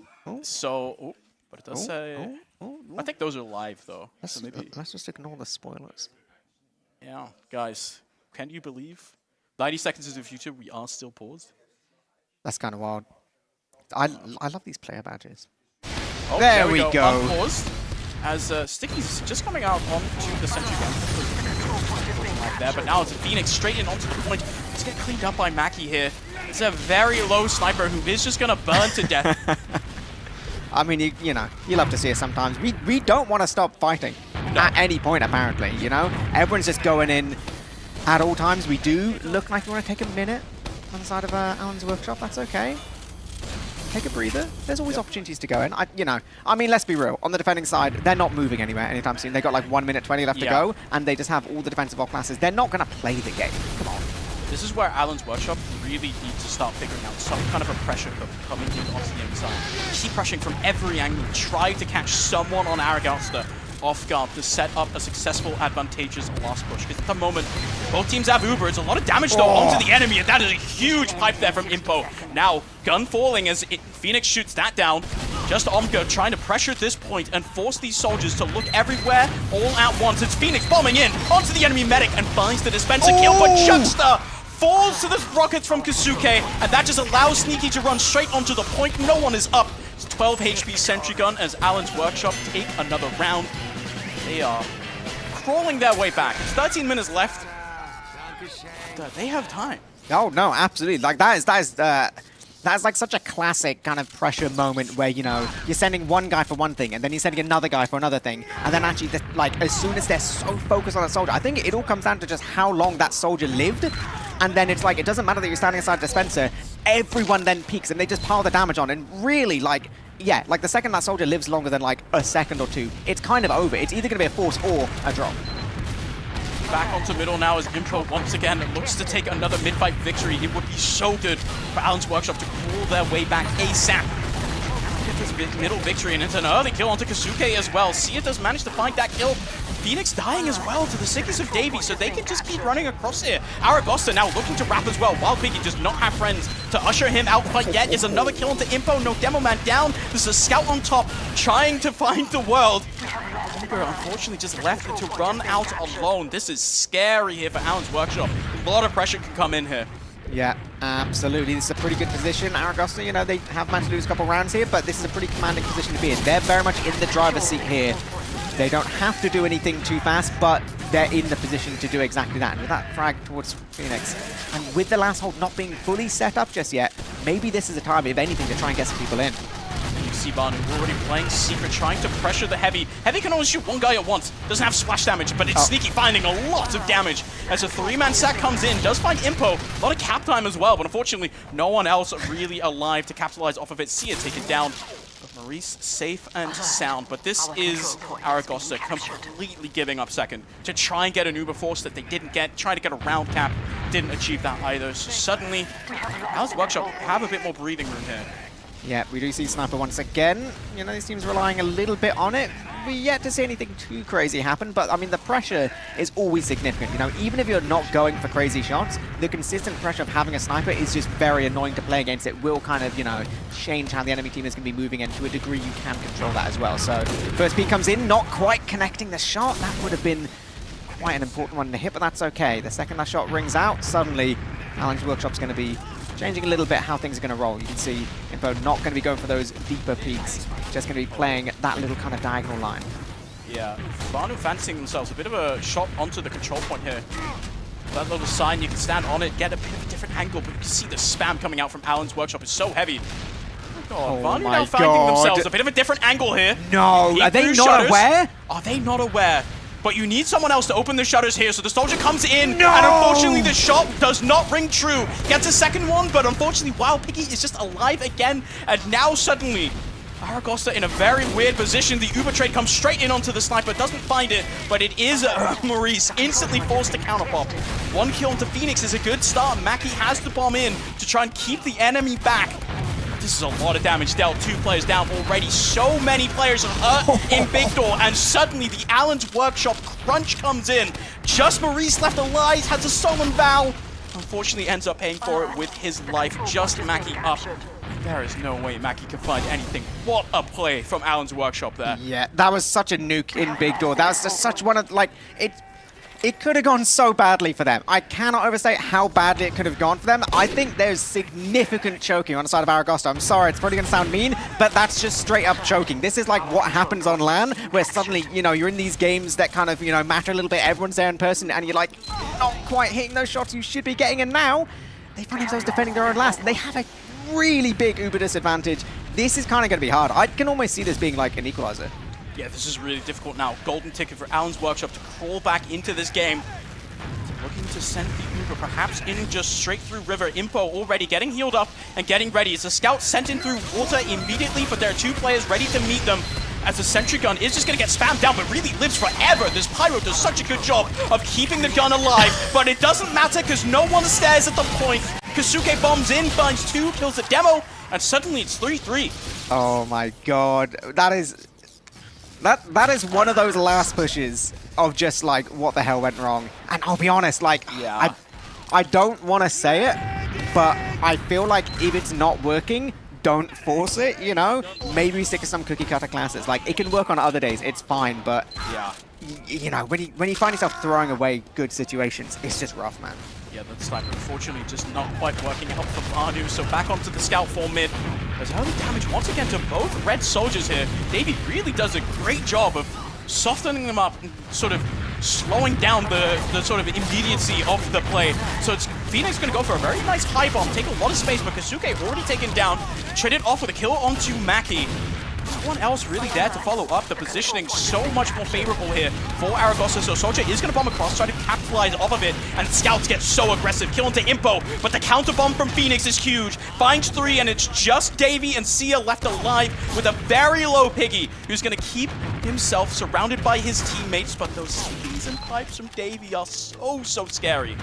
They are. Surely they can combine. You can see it does just about get taken down here. And the late frag towards Davey, now that is really, really good. You know, it may have taken them a while, but the second they get that frag, this opens up so many opportunities. Mackie is just going to peek, just going to look, just going to be calling this information to their team, but ultimately, they're going to have no business on second. This is such a scary situation now for Aragosta, up for so long, but with 7 minutes left on the clock, they are once again putting their eggs in the Vanu sniper basket. Demoman bombing through already is not going to get taken down. It's 150 to the Soldier, but you really want to see the headshot onto the medic. Massive advantage here for Piggy still. They just don't even need to delay for that long. They're gonna have this Uber for lust. Yeah, no, 100%. You can see with Allen's Workshop, the second they were aware of the sniper, they kind of backed up all the way to choke, you know, playing incredibly slow, almost basically conceding that slight Uber advantage for the sake of, you know what, we'll get control a second, because obviously playing from second into last is a much more favorable position. It's so much more comfortable for you, because even if everything goes wrong, you'll probably just end up on mid, like it's fine. So now back onto enemy last. Once again, is an Allen's Workshop pressure cook that's going to have to come out as Kasuke wants to bomb in, but that sentry gun just denies it completely. 2-man sack, not the end of the world, but the health bars for Allen Workshop are quite low. So they're going to have to back off a significant distance here. I think Phoenix thought he found himself a bit of an angle, instead just going to meet the Pyro and just instantly collapse. Now Sia can bomb forwards. This is a very scary Soldier bomb, does a lot of damage. He finds a kill into 1. Just gonna force them back, keep making them retreat. That's gonna mean Aragosta claims second, but the Scout's just in! With a kill into Davey, suddenly the aggression can just come out. This is insane, and the Scout even lived there? It's a disaster. It's a complete disaster. They're left now with no demo, no Soldier. We do see these players already pressing towards last so they can get this gun. They do. It's still not bad for them. They should be getting the force 100% surely. Yeah, they pop the Uber counter, but that is Omgil once again gets so much cap time. Davey not up in time, and that means that Sia is on permanent point watch until this second is capped. You cannot let anyone from Allen's Workshop get in. So they are going to have to pick this push apart so slowly here as Alan's Workshop just re-aggress with a counter Uber. 2 players forced into their own choke, but where is their team? No one there to follow up. The Uber doesn't find that many players, actually. So they're kind of safe for now. Vanu is on a sneaky mission. Surely they just go forward. Surely you like if you're aware of Vanu being behind, you just go forward. You go to last. You've already got half the cap time already there. Just get in. Go Stickies, don't get dead. They're already on point. Sneaky from water. I think Aragosta have themselves a bit of a plumbing problem. That is like the 3rd time they have lost from people just getting onto the point. No one there to respond. And suddenly now, it's 4.5 minutes left. And Aragosta are suddenly in a losing position for the first time for the whole map. Yeah, that is kind of wild. Like you say, like I feel like, you know, I'm not saying both teams are playing perfectly at all. I feel like there is a bit more of an issue of just kind of when things get messy on this last hold, it does just kind of fall apart. They have to pick it up, and they have to pick it up fast here on the middle. They need a resounding victory here, and it starts with a kill from Maki onto Kasuke. It's Sneaky falling as well, and suddenly middle very much crumbling apart for the Mallets Workshop. Meet Maki as Impo falls to his grave as well. Magically, somehow and some way, they find themselves a massive ticket here. Oh, they're going to try and bin so hard right now. They're just only now getting the 5 spawns. They're going to keep everyone all the way towards this last point. One guy's going to be capping second. This Uber's going to be in the hands any second now. The defensive crits going to be nowhere near being able to get. They're trying to get out of this doorway as quickly as they can. Any frags here are good. Uber has been used. Kasuke's already down. Players already towards point. Sneaky does lose his life. Surely they're just going to be destroying every single one of these remaining players. Does not find it. Aragosta clean up, immediate reply. Literally immediate reply. The second you're just like, oh, you know, things have gone a bit wrong. We're just about behind now. No, doesn't matter. What a huge mid for those soldiers. Maki just absolutely crazy there on the mid. Massive flank. And now suddenly 3 minutes. Either team can win this. We saw how fast these rounds can be, but there are no golden caps here. If you want to take the victory, you're going to have to just commit immediately on this mid-fight. Yeah, straight up. So we do see Davey trying to get anything early, a little bit, not really a lot. Suki's on the first bomb, but doesn't stand a single chance there. You can see these players, though, on the side of Aragosta. They're all caught towards choke, just surging forward. The power of Impo and his soldiers, and the taunt as well. This is huge right now, keeping Piggy alive. This is going to be an Uber advantage. This is going to be a last push. This should be everything they want. Even early damage towards last would be okay, but it doesn't matter. I think right now, if you're Phoenix, all you do is you do make sure that you live. If they can get this gun, but like, you know, there's a pirate. There's no chance. Yeah, whatever happens, Phoenix just can't die here. You want all 6 for just the most clinical last push you've ever done in your life. There's a world where you probably could run it down another minute so you make sure that the enemy cannot recapture once again with another fast round. But if you're Alan's Workshop, massive advantage. You take that when you can. Oh, yeah. Absolutely. 100%. You go in. Sentry Gun and Pyro already up as a scout is ushered in through lower. The Pyro is very far forward to make sure that Impo cannot get in. That means this Sentry Gun uncontested for so long, but once again, the Stickies are not there on the point. It is everyone shoving in through lower, and it is Maki finding 3. Suddenly, Impo, the only one left alive that can deal damage to the enemy, and there is so much cap time already on a beautiful pipe there onto Sia, sending him back. But there is still 1 minute and 44 seconds, and someone can find a play here. Aragosta, do they have just the sheer, I don't know what you would call it even, the gumption, I guess? That's a bad word. But like, they have full ad. Well, you could probably push into second. But it is so scary. It is so scary. I would love it if they did, but when your point is already like 3/4 cap, like, it's going to be so hard. Alan's Workshop, all they need to do is just get anyone on point for even just like a couple seconds. They're going to have to force these players all the way to the floor as well. They're just pressuring in through water. Both the soldiers running forward. They try to send Sneaky in, and there's a lot of damage dealt, but that is just Sia with another 2K. Vung falling as well. Engineer is down, but now with a minute to go, it's going to give Wild Piggy an Uber charge. And that means a final shout here for Alan's Workshop is a post-Uber fight that goes in their favor on last. Yeah, this is very, very possible still. The cap time is going to be ticking all the way down, so it's basically just an equal Uber last kind of, you know, push just because you're forced into that kind of situation. It isn't impossible, but let's be real, it's going to be hard. This is going to be incredibly difficult. They have a one shot to make this work. Kasuke already watching as his Phoenix goes in through lower. Uber comes in through shutters, and the Pyro does a lot of work in denying it. No scout there to help out, and the gun is going to fall. Omga once again in onto point. Lots of cap time coming out, and the health bar for Aragosta are low. Not that much better for Alan's Workshop, but they do have a superior post-Uber positioning with the Soldier on the point again. Once more, Alan's Workshop from nowhere managed to get that final little cap at the very end.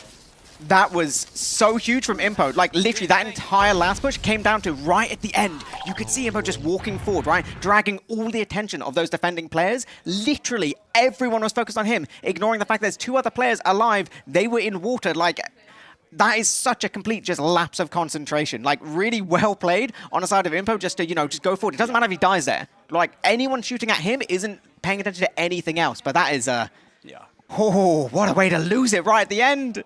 It's heartbreaking for Aragosta there. They lose the same round like 4 times. Yeah, no, legit. They lose the same thing. Straight up. It's players just pressuring in through water. That's going to feel really bad. This is the game when you're Aragosta, right? Where you're like, okay, guys, like, of course we're not going to beat Witness. Of course we're not going to beat the Frenchies. But, like, at least, like, beat the team that's not even playing, you know? Like, Aragosta at least play Prem this season. But, yeah, no. That is just Alan's Workshop coming in. Very end. It wasn't that clean. That was very close. I'm very excited to see what happens if you give these guys a best of 3. But, yeah, my God.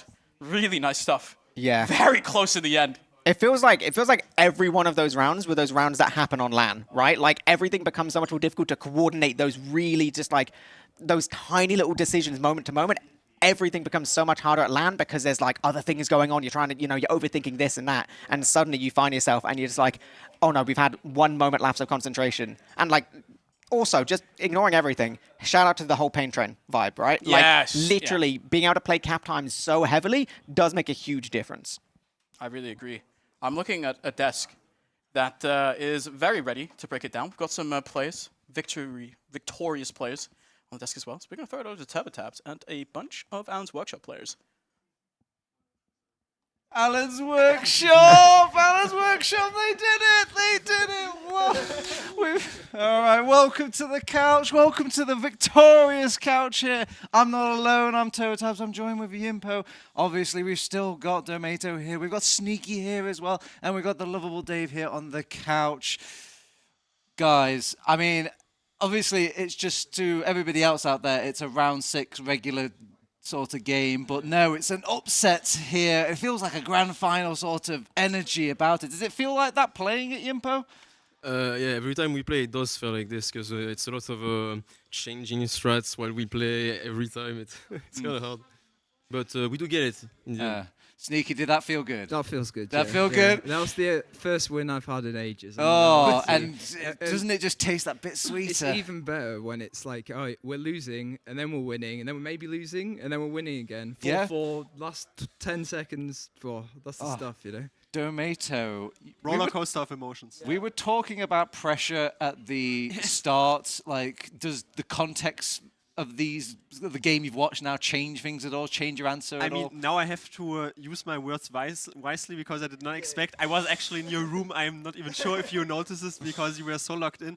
And I mean, pressure, the first 10 minutes felt like tectonic shifts drifting. I felt so much pressure. I felt like I was personally responsible for Phoenix torrent time on this mid play against Vanu. I felt responsible for him not being able to hit the shots. Like, it was crazy, but you definitely dug yourself out of there, so props. Yeah, the mids were hard sometimes. I don't know. That wasn't in the playbook. I don't know what was going on there. Well, I'm glad. What is in the playbook? I'm glad you were in the room with them because I was actually in the Aragosta room as well. So I can. Let's just. Okay, I'm going to say this right now. I feel bad. I'm so sorry, Aragosta. But one of them said like. Our first official win. It's about to happen. It's gonna happen. And you ruined this. It's gonna happen. And this was obviously 2 rounds up, and they went, "Don't jinx it." Oh. And then That's when you start jinxing it. You need a blue bonk after that. Dave, do you get superstitious at all when it comes to TF2? Is there such thing as jinxing? Do people have these sort of like mental breakdowns when things start hitting the wall?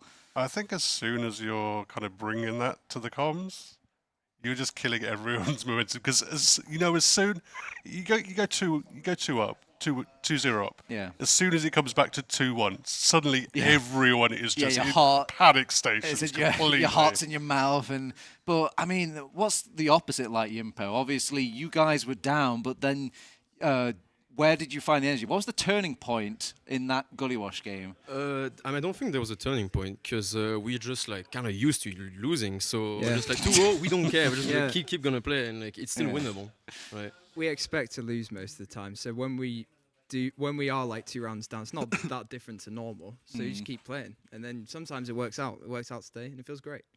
Oh, well, let's talk a bit more from the moment to moment. What do you think you had just completely on lock compared to Aragosta? Like, in your gameplay, where you were think, okay, they're doing this, but we're able to do this? Damage. Yeah, to be fair, Yimpo was dropping a nuke on them. I've not 400 DPM, I think, was it? Oh, yeah. Convenient timing. I want some verification Production here. needed promotion for that. That was all right. Great. So we've got the logs right here. Where is 343. Where is we can round that up. Yimpo is on the lower right. Oh, yeah, there he is. We can round that up to 400, got a DPM of 343. Not bad, because you guys are holding points a lot. So. Yeah. Well, and Davey is kind of trailing a little bit behind you. So, yeah, overall, you are kind of the most damaging demo in the server, Yimpo. So, well justified. But was there any other players, Sneaky, that you thought were having a good game? Doesn't even have to be someone in your own team. Do you think somebody was just particularly popping off? Yeah, I think Juxta was having a pretty good game. I thought Mackie, actually. Mackie, wow. Oh, yeah, Mackie, that one mid. He came behind from the drop down, and, I thought that was it. I walked over here, and I was like, oh, the poor boys, they've lost another one again, and then you dig deep. It's worth pointing out Wild Piggy 3 deaths as well in a 5-4 game that goes on Gully Wash. He wasn't dying. If Wild Piggy had died an extra 2 times, we lose that game. Who knew that Scout had transferable skills when it comes to the medic class? And admittedly, you see sometimes the importance of logs being completely skewed up, since Maurice has sizably more heals per minute, but he was holding the last point for the majority of that. And sort of Wild Piggy, was in the front where he could actually die. And he didn't. Yeah. So that made a difference. Also, just want to segue. I feel like sometimes I've monitored your game maybe a bit more because you're so in the action. I would say, for example, the turning point is Sneaky saying the 50th time, please clear comms. Yeah. It's rich because I clutter comms a lot, I think, but I think you clutter it more if you say it.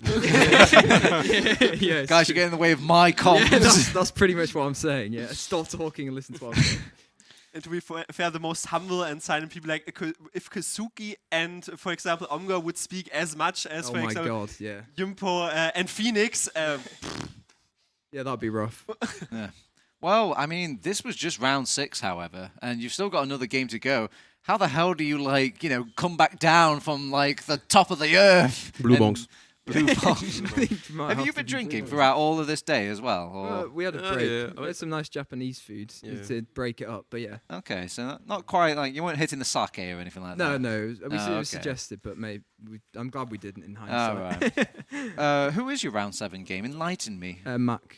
Mac. Buccaneer. Well, I mean, that's basically the next step up, right? Is this going to be the Super Cinderella story? Is this just the first slipper in the... I'd love to beat Mac, I would, but I'm not sure it'll happen, but it might. We're on a roll now. We've got 1 win behind us.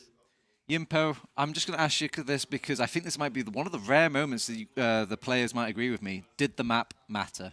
If you played this team on any other map, do you think it would have not been the scoreline that it was? I really had no idea. When it's that close, I don't think I can really tell. But Gully Wash, I like that map. I think Phoenix likes it as well. Okay. So I think it does make a difference. All right. Well, I'm all out of questions. I know I've been ignoring Dave and I've been ignoring Domato. Dave, have you got any questions for these lovely boys? I just wonder how does Phoenix sound on the comms when he doesn't like a map. That's just my first follow-up question. But no, I don't want to detract. Maybe Dave has something else. No, I was just going to ask. You've played most of the invite teams now. Who's the most impressive of your opponents so far? It's Witness Gaming. Witness Gaming. Sorry, no. That's cheating. All right. What team other than Witness Gaming? Okay. I thought 4Fence really hard to play against their soldiers. They were all over us. Couldn't really. 4Fence, yeah. It's the Frenchies. Is that right, Yimpo? Yeah. They don't make them quite like the French do. All right. Well, thank you very much, lads. Obviously, you're going to give you some shout-outs for a little thank you for coming onto the couch. So, Yimpo, start us out. Have you got any special people out there that you want to, like, you know, shout out to? Maybe even your teammates or anything like that? Shout-outs to Wild Piggy. Shout-outs to Kasuki and Omga and Phoenix as well, obviously. Magical. Beautiful. Thank you very much here at Alan's workshop. And obviously, a big thank you to Domato and Deo. I don't think it'll be the last you'll be seeing of us here on the couch. I am going to be winding it down to a break. So yeah, we'll go to that, and hopefully we'll be back for the final round of our round robin day. We won't call. Bye-bye.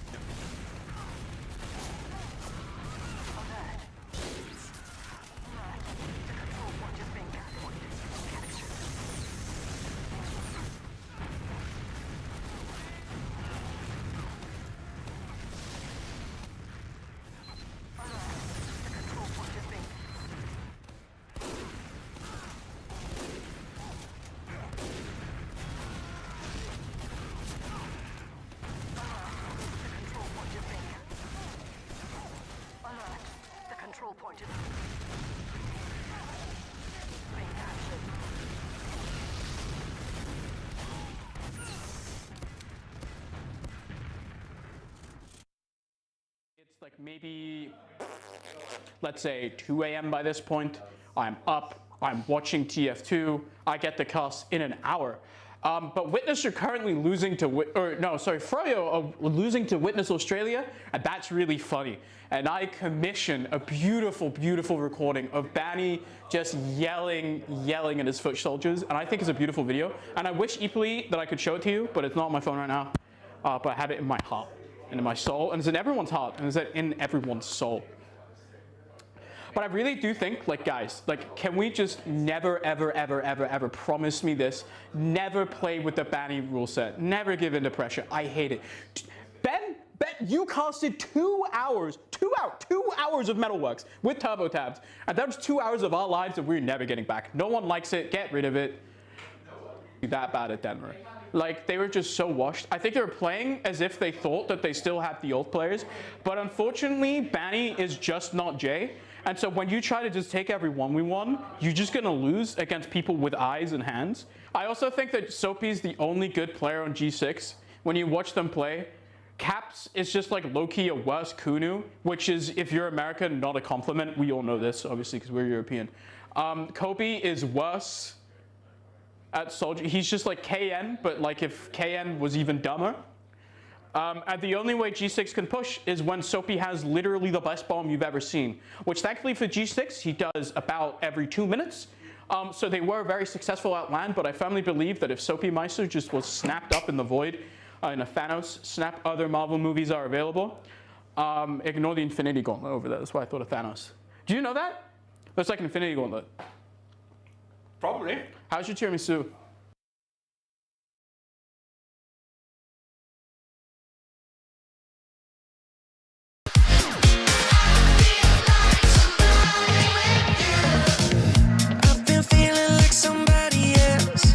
Chasing shadows, not really feeling myself. I know I've been lying to myself too, but figured it out right when I saw you. You show me places I can get away from chaos and pain. Yeah, you're my medication. I don't need a doctor, need a vacation. Anywhere with you. I feel like somebody with you. We just met, but love overdue. Hope you feel the same as I do. 'Cause I feel like somebody with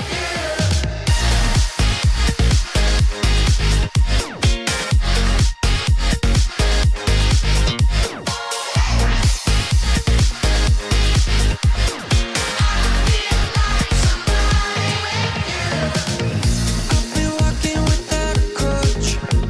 Got me out my hair, hope this ain't too much. You shook me to my core, feels like my debut. Me and you walk into a different groove. You show me places I can get away from chaos and pain. Yeah, you're my medication. I don't need a doctor,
the neon city.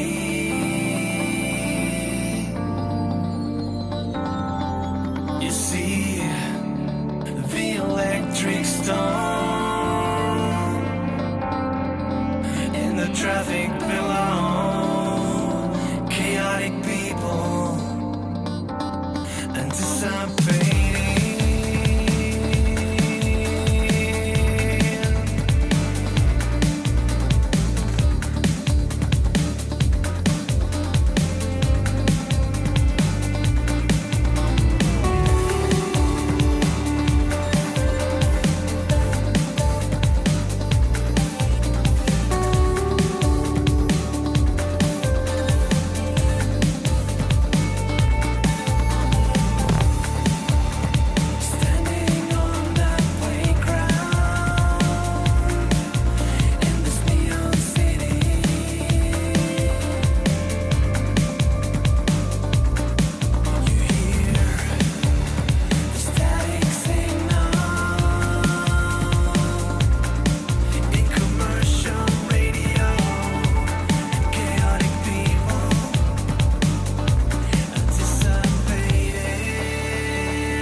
about was all your love, wrapped in lies. Oh, oh, showing off, pretending to be nice.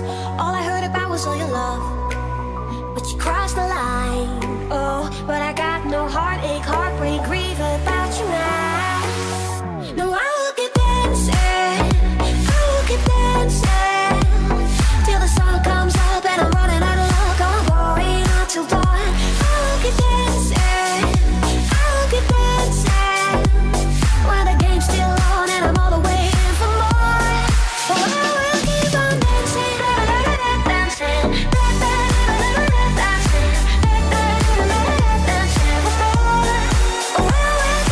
dancing, tomorrow I will see you on your knees, begging, oh, oh, oh, I need you, look at me, we could bring this back. Don't tell me all you feel is your regrets, wrapped in lies, oh, cause I knew you were blue unless I fall again.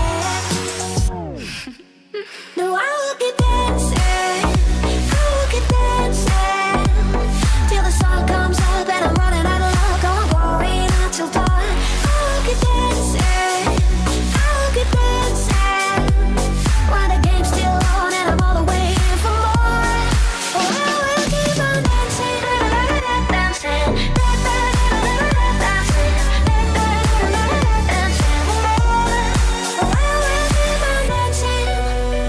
I'll keep dancing till the sun comes up and I'm running out of luck. I'm going out till dawn.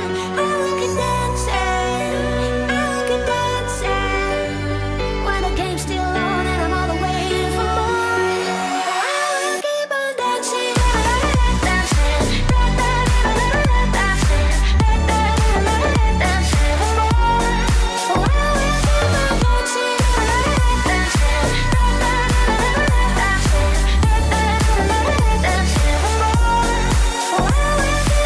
dancing.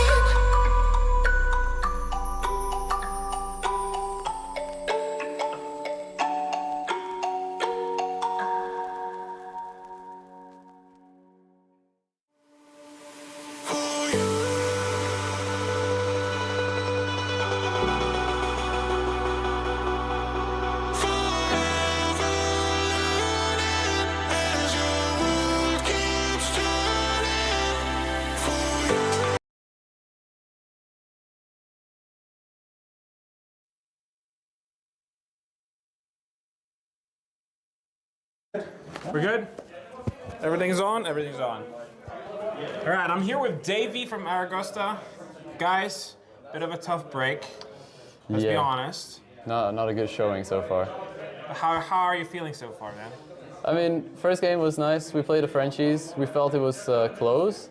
Maybe that gave us a little bit of a ego per se, and then maybe gave us a bit of like a sense that we should be doing better than what we are doing in general in most games. Going into, you asked me a little bit about the game that we just played. Like going into the game, I feel like we weren't overconfident, but we weren't like you were just emo confident either. enough, right? We just knew that it was a game that we could win or lose. Like it's a team that we scrimmed quite a bit. It's a team that we had very close scrims with. At some point we were better, at some points they were better. So we knew it would be close. But I guess everybody's, as you saw, quite tilted. So you could see the disappointment in everybody. We saw a little bit behind the scenes, not something we can show on screen. Absolutely, no, better not. But no, it's. I think that's why all the guys are a bit annoyed. Personally, I like to always look at the bright sides of these stuff, even in the seasons, even as a 0-point F-tier demo player in Prem. Like I always like to see the bright side. So I see improvement in the team for sure. Like since we started. In every individual, the team play as well. Like it's still a bit rough, but it's much better than what we started with. And I see also that today it's just seeding. So if anybody can pull a miracle tomorrow and like get better, like we go to sleep and we're all better off, maybe we can bring it back. So I'm happy about that at least. It doesn't mean that we lost the game and now we're just out of the whole tournament or whatever. So there's another game coming up as well that we're quite excited about. We know that the Pint Gaming team has been doing very well so far. Yeah, like kind of like in the same showing, considering the circumstances, yeah, right? Absolutely. Yeah, but hopefully we get a close game with them or something to be proud of at least for tomorrow. Get some momentum for tomorrow, and we'll see after that. Yeah, absolutely. How would you like reset the mental right now? Because I would assume, you know, I've been in the room for a little bit. I kind of see what the situation is, and I think that as much as it is warranted, like it's understandable to feel that way. I was on the other side as well. But it's just as important to kind of reset. How would you do it? All right. First thing first, you unplug Varnus' microphone. First thing first, absolutely. We played a warm-up scrim just before like the officials today against the Andy team. With Varnu missing his microphone for some reason, and we won. So was that on purpose, the missing microphone? No, absolutely not. But it was a blessing. Nah, Varnu's an amazing player, but sometimes he's a bit tough for teammates to deal with. Myself personally, I'm usually fine with these like stronger characters that like to speak their mind out with no filters. But I can see in some teammates sometimes it's a bit harsh. There's a bit of like they feel like they are personally attacked by the comments, while Varnu is just trying to give some feedback, but a bit harsh way. So that's the reasoning. But in all seriousness, resetting for tomorrow, honestly, just have a few beers tonight, chat with people, just like loosen up a bit, because I think people have gotten a bit tense, right? With a few spectators here and there, the camera pointing, like people were a bit thinking about maybe more about the environment rather than the game itself. So we'll see. Tomorrow maybe we just reset by just having a nice night's sleep, a bit of fun tonight, and a good, that's it. Yeah, absolutely. Davey, thank you so much, Thank you so much for the interview. Absolutely. Like, I understand it's quite difficult coming out, you know, from Alan's workshop. I mean, it was so close. I was watching this game, and there were so many phenomenal games, like phenomenal plays there. And then just at the very last moment, where there's nothing you can do, it just kills your soul. And I can only empathize with you. But at the same time, I wish you absolutely the best of luck for tomorrow. I know you're gonna do well. Hopefully. You just need to sleep off, reset, get a couple of beers with the friends, and it's gonna be fine, right? Yeah. You sure? Yeah. You gonna be good? Hopefully. Take me out later after gonna have a couple of beers together? Why not? Let's do it, man. Welcome back to the analytical couch here at UBERFEST 2025.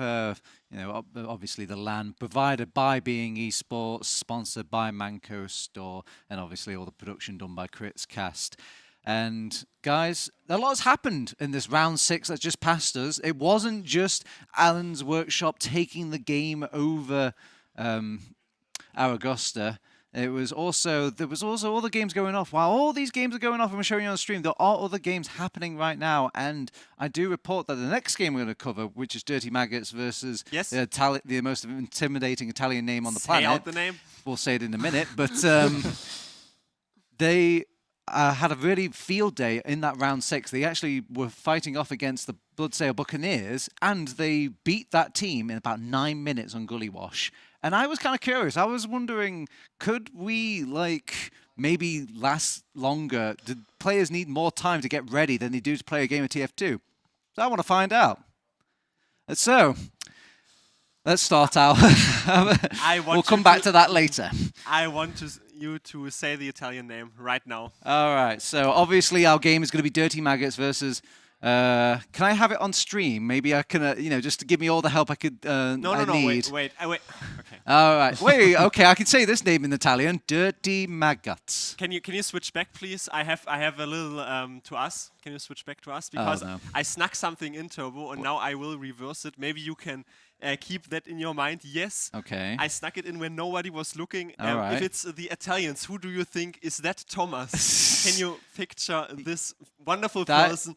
That is basically 1 for 1 for Thomas. Basically, whenever this is the game, and then when he serves up about the most damage on the server, it's just it's perfect. Yeah. Testimonianza di gioco. Okay, so fair enough. I won't lie. That is a pretty funny box. It made me giggle. So the fact that he brought it on the stream does delight me.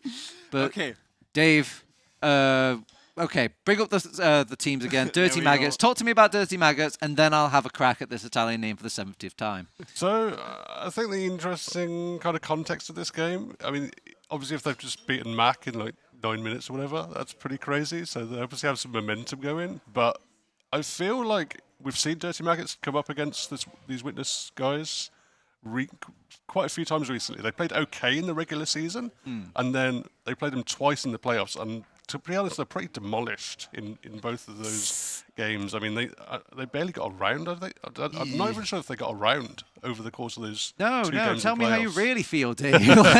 So, I mean, it seems they've been kind of going backwards. Maybe it's a case of Witness kind of working them out a little bit as Witness have kind of experience played against them. They've adapted a lot better than the Dirty Maggots have. So, I mean, it looks bad from that perspective, but it is LAN, and that does, provide another opportunity for Dirty Maggots, and particularly a couple of their players. KN coming back, I think, is a big one because he just provides so much DM.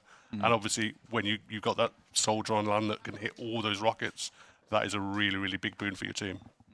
Now, in the How interest, are you floating your foot, by the way? This is why I'm asking. Can you get it? I'm just hanging off the edge, I'm just hanging off the edge, kicking, this stuff. You know how difficult it is to climb this spire every time we have a couch segment? It's really, really tiring stuff. I just rocket jump up.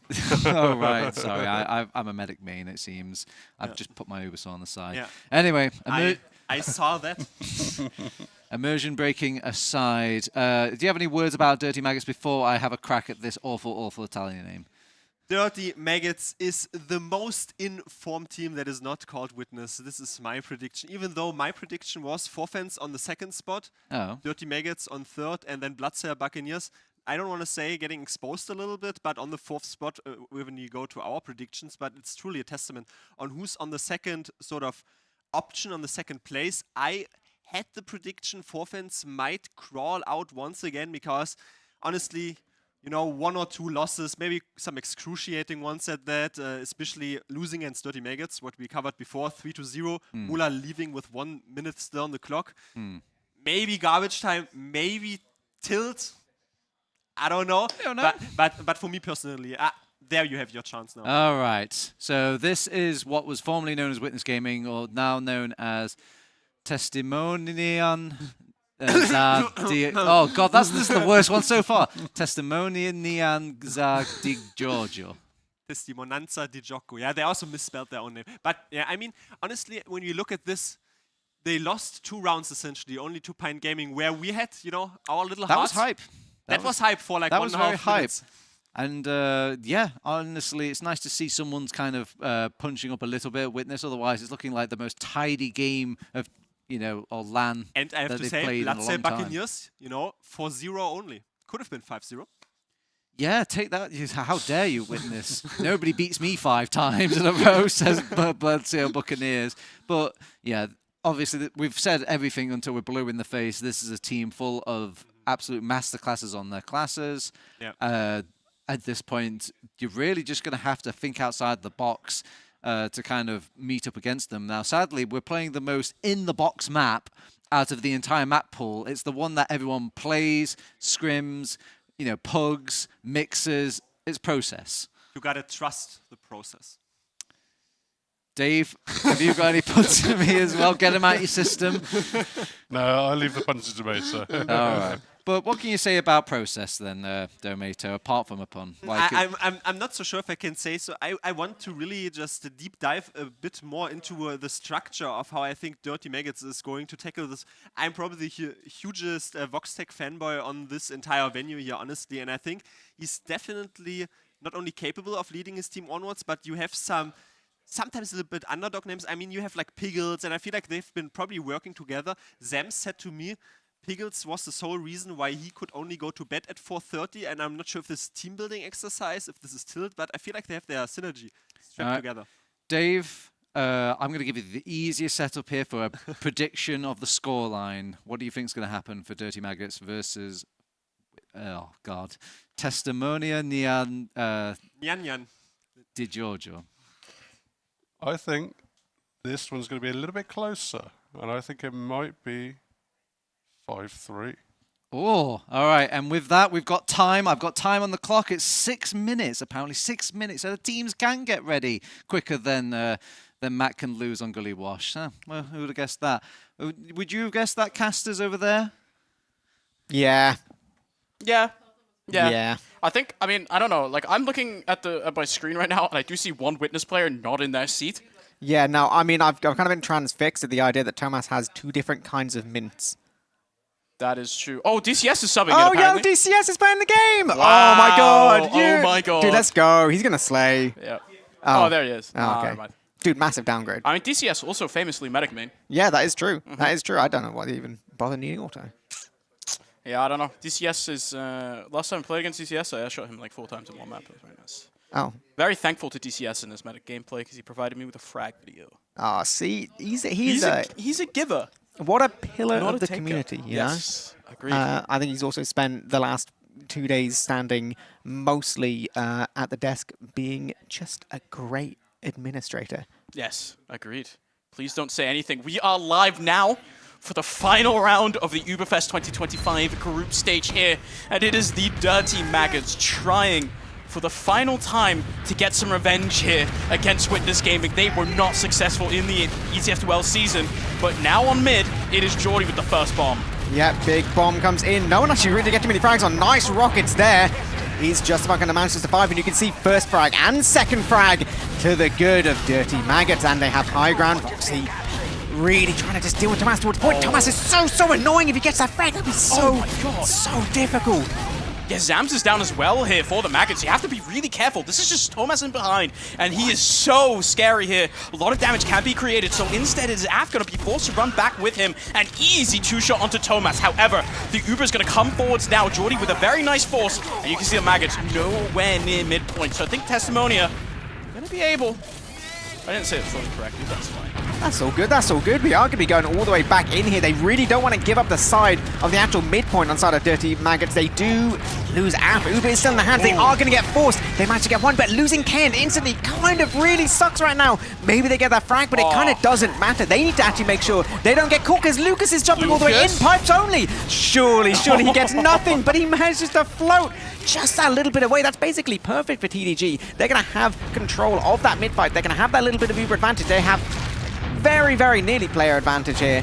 They're actually going to try and go all the way in, but no one's dealt with Jordy. Oh, it's just Jordy with the 2K there. Happy Ixie both go in. They cannot find it. Every single time these teams matched up before, it was in the chaos that TDG came out on top. But this time around, Jordy now with a 2K, looking to see if he can get it a bit further. But look at the damage coming in. Af is quite low as well, so that means the push is not going to go through. Still about 20 ad here for Auto. That means that the Maggots are going to sit back up on second. Lucas already looking to go for this far play through sewer, but Zams instantly shuts it down.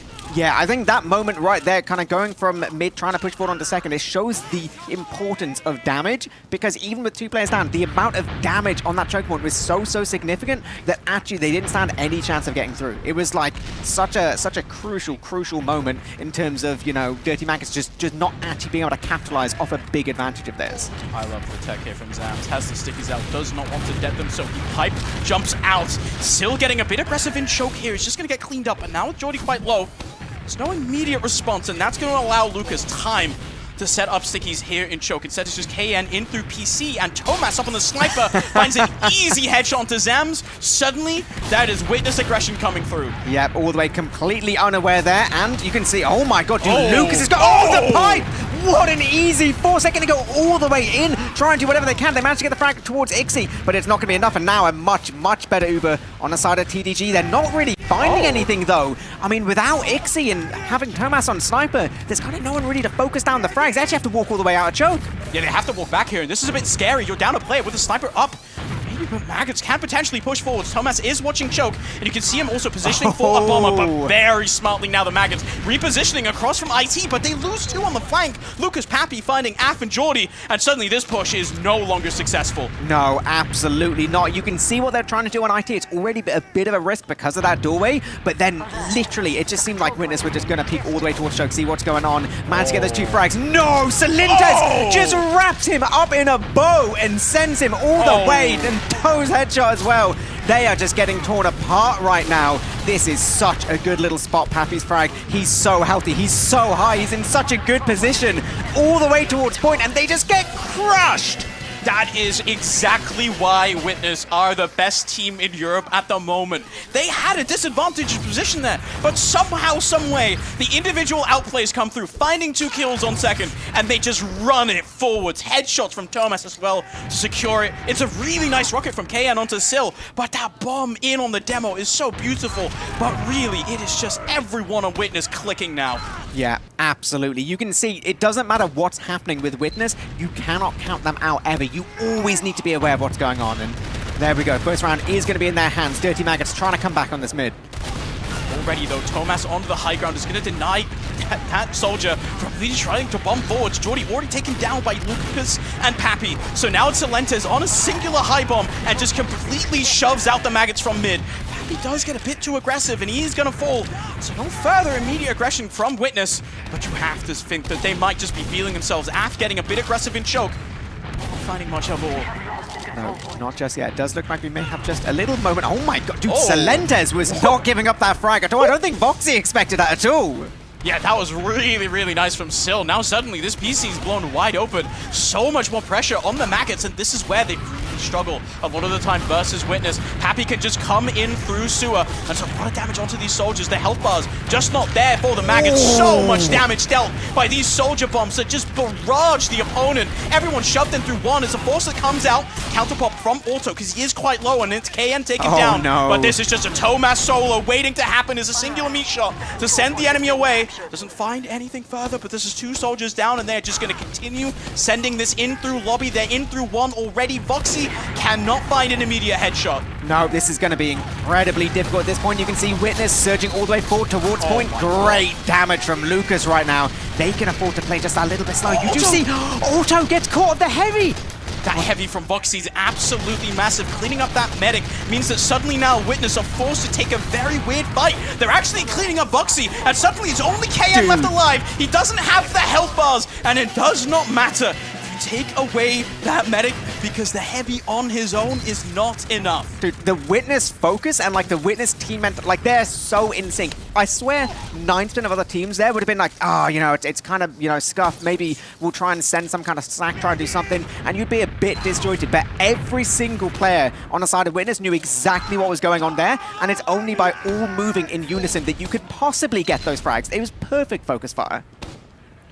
Back on middle is Lucas eating early damage here from Zams, but so far, no major aggression. Jordy forced to sort of play this middle a bit passively, but there's a lot of early damage here onto Tomas this time around, forced to play a bit back, and that's going to open up the door for the soldier bombs of the Maggots to come through. Lucas taken down, and suddenly Pappy forced to go for airshot rockets that do not connect. So very low health bars now on the Testimonian side, so they're going to be forced to surf all the way back in onto choke.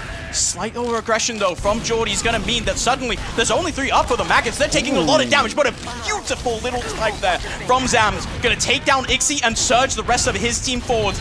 They have to deal with the height disadvantage, but one more pipe from Zams, and suddenly this gets very scary here. Yes, a little bit difficult. They keep getting caught towards his choke point. 88% on the side of Witness, but actually Dirty Maggots, they don't have any idea. They didn't know the tiny little advantage they had, so they've actually backed up all the way. Celentes goes in!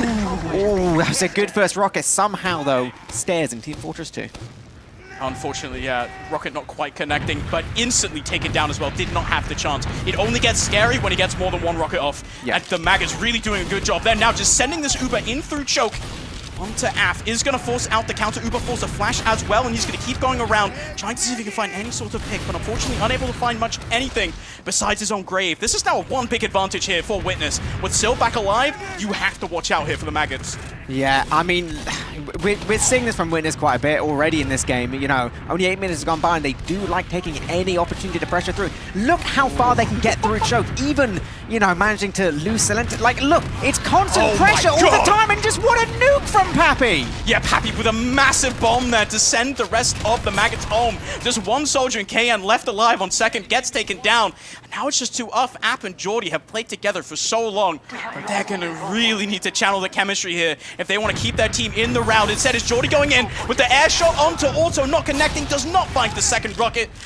So disaster not averted. Now you're down a soldier for 15 seconds, and Witness are 70-80% already. This is scary for last. This is so difficult. I mean, I feel like everything's going Witness's way this game, really. Everything, you know, maybe not moment-to-moment fights, but ultimately every single situation does go their way. The sentry goes down instantly. They're not having to use it at all. They're all the way through right-hand side. They don't care. Only now do they use the Uber going all the way over the top. All these players are basically towards point. They can start playing this cap whenever. You can see Lucas just trying to find players to actually shoot out. Somehow, Dirty Maggots, they actually managed to keep them away from point long enough.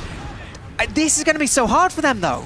It's a lot of Witness players, but they are out, right? Sill's down as well, stuck in ramp room, and suddenly now, slight advantage here for the Maggots. We have to be so careful pushing out. Lose so many players, it's just Witness that can resurge. So now AF already taken down as Voxy kind of caught in no man's land.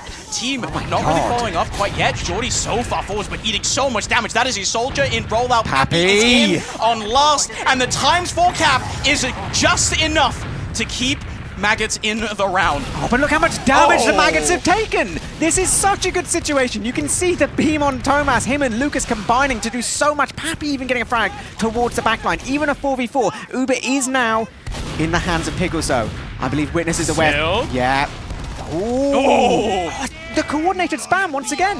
Yeah, it's so much pressure in through choke there as well, and it's combined with the fall damage. He's going to take one dropping off there. He's just going to die. It's cleaned up by Thomas here as well in the post trooper, and suddenly this for the Maggots. It's just all falling apart all of the time. You're in onto mid, trying to make a salvage play with both scouts, but Thomas finding the first kill onto Voxy. AF is doing a decent job, but can't find the second. KN not finding a miracle rocket onto Auto, and they are wiped. Okay. I feel like Dirty Maggots, they're there right now, and they're like, okay, normal TF2 kind of isn't working for us. Maybe we need messy TF2.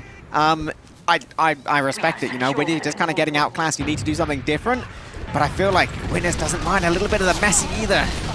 So now we're back on last. It's actually Thomas with a bit of cap time already, just trying to get this kill onto the enemy scout. Still eating quite a bit of damage, but now with AF falling, the soldier bombs come through and they clean up Sill.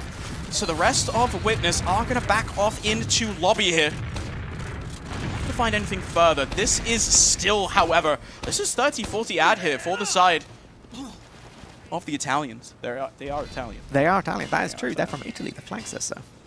But yeah, here we go. Uber is going to be in the hands now. It's only about 25% advantage now, so they've got to be quick, and through 4 is where they want to go. Gun will get dealt with very nice and quickly. They do have to play towards point because 90% on the side of Pickles already. This is, oh my god, that bomb from Celentes just cracks that hold wide open. They can play as slow as they want. They don't need to do anything. They can take a second. They can breathe. This demo heavy is all they need to deal with, and one by one they will chip these players down. The heavy doesn't stand a chance at all, and they cap right in front of him.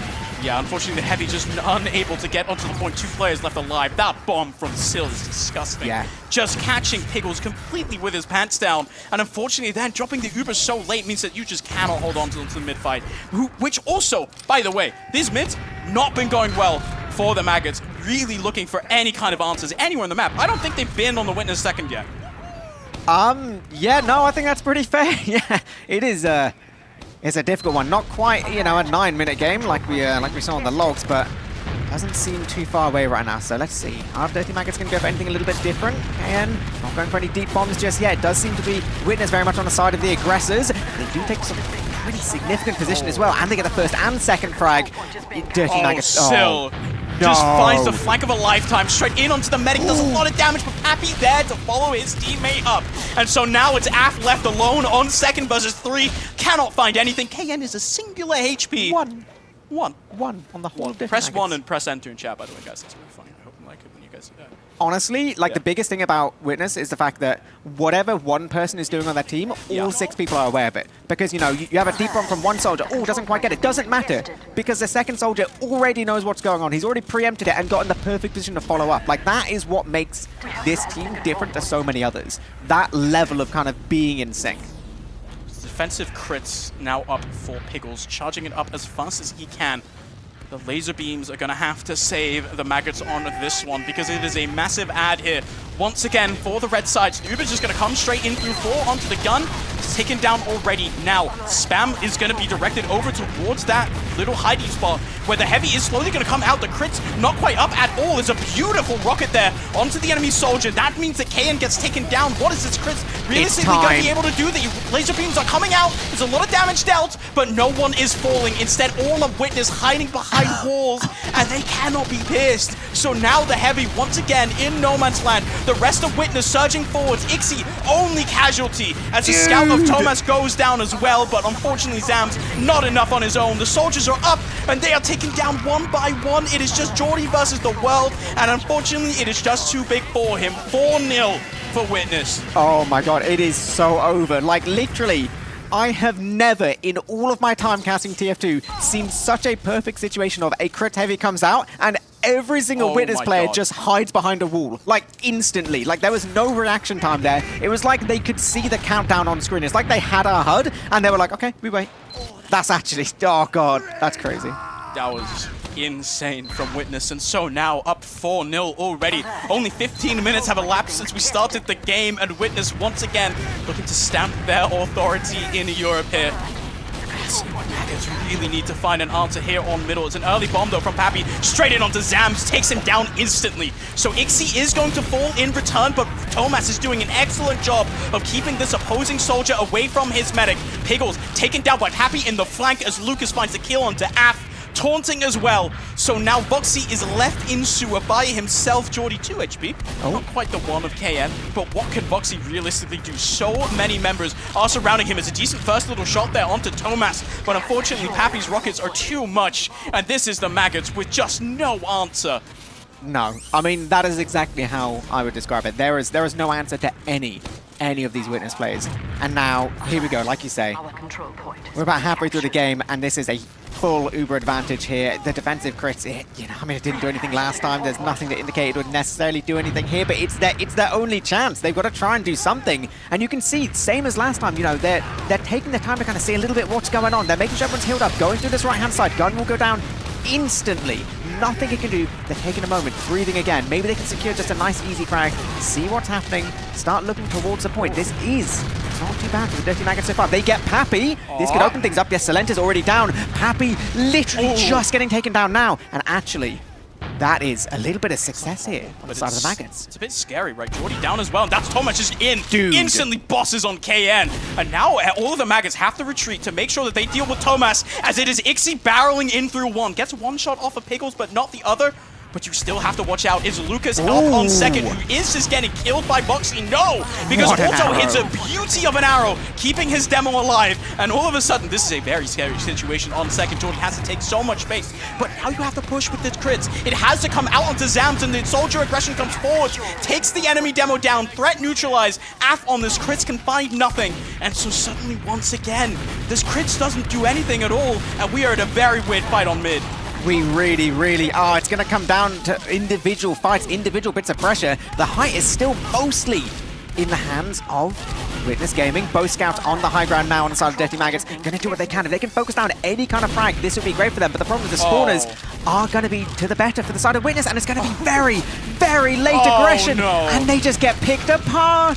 This is absolute disaster here for the Maggots. Piggles dying and Auto just sitting at 100% is just not even popping at the thought of Zams close to him. So instead, the sniper is that last little hope for Jordy. Doesn't find that shot, so forced to back off onto Last, back onto Soldier. And this is literally 100% advantage for the Italian side already. Piggles just spawning, but 10% crits here. I don't know if it's going to be enough, man. I'm going to be real. They're just going to send it in through one, it looks like. Taking it nice and slow as it is just Lucas sending forwards. Gun already down, and the Heavy's going to rotate across. But so much damage being dealt. It's actually still and Pappy both taken down, but Lucas can do so much on his own. It's Piggles Af already taken down, and the plays on the blue side are just not there. Witness finally surging forwards across the point. The health bars are kind of going down, but it's Ixie with the cleanup. Witness snapped themselves at #1 in Europe, and I think that's a message to everybody else coming into tomorrow. You cannot mess with this team.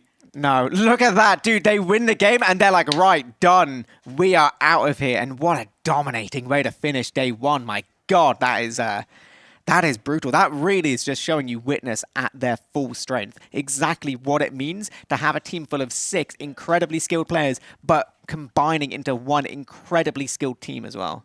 This is some of the best TF2 I've ever seen them play.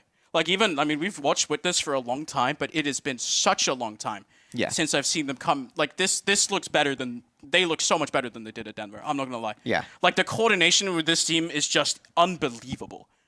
Yeah, literally, they just absolutely know everything that's going on. They are on it, but I mean, yeah, I feel like that's going to be enough from us from the minute. I feel like we need some big brain, sofa-dwelling individuals to break down exactly why Witness is the team to beat at this LAN. Hello, Sofa Dweller here with my fellow Sofa Dwellers. Guys, did you dwell much in the game at all? I'm just dwelling all the time. I was dwelling in the dirty dwelling maggots dwelling room.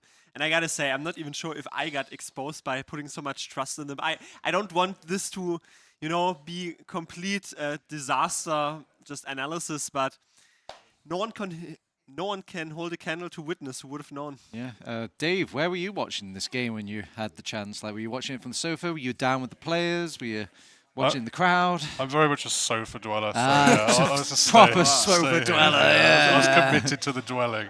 But no, I mean, I was a little bit disappointed in the Dirty Maggots.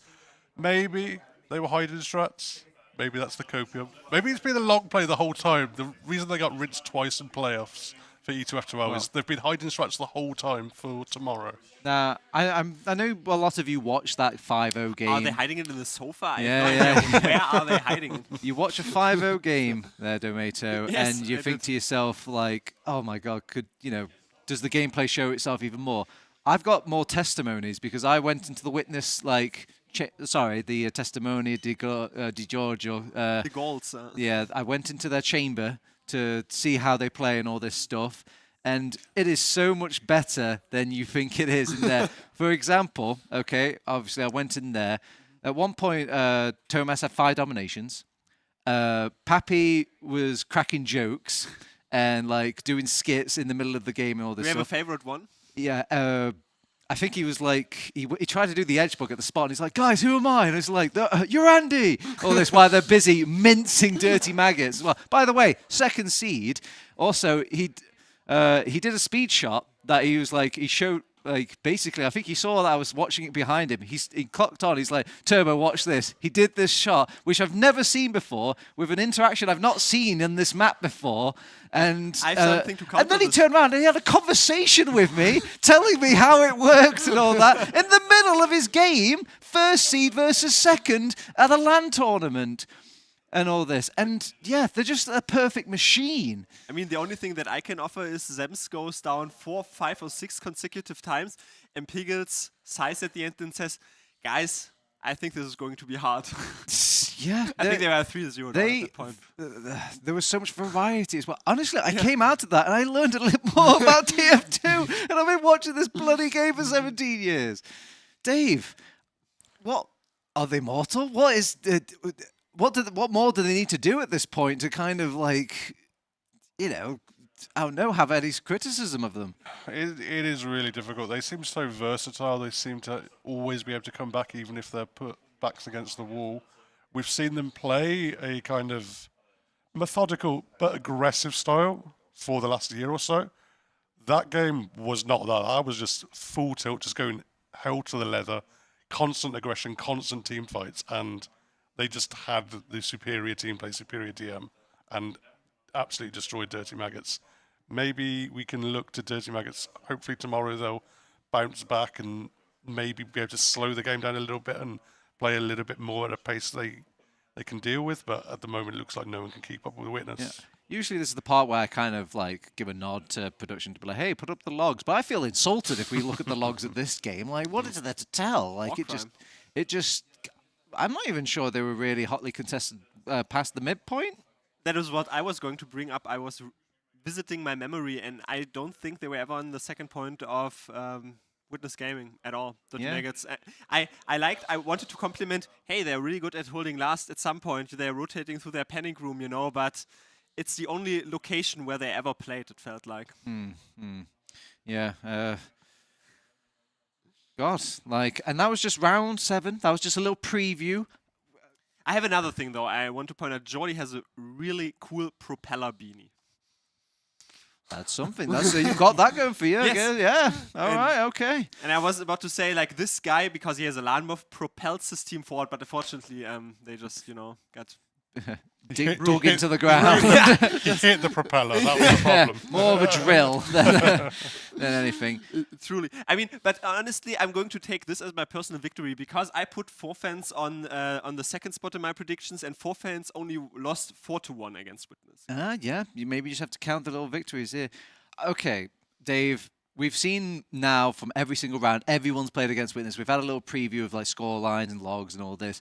Who is the nominated champion to just try and like not Testa the Italian team down a peg?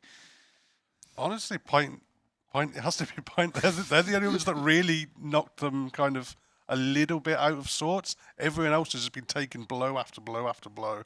Well, destroyed. We've got a mathematical breakdown of the blow after blow after blow, and well, Bloodsail Buccaneers, I think they probably still need some sort of like buy, or we just need to finish things out. But yeah, it's basically how a lot of people could have predicted it. It's a bit weird how Pint Gaming ended up falling to say their performance against the artist formerly known as Witness Gaming, but yeah.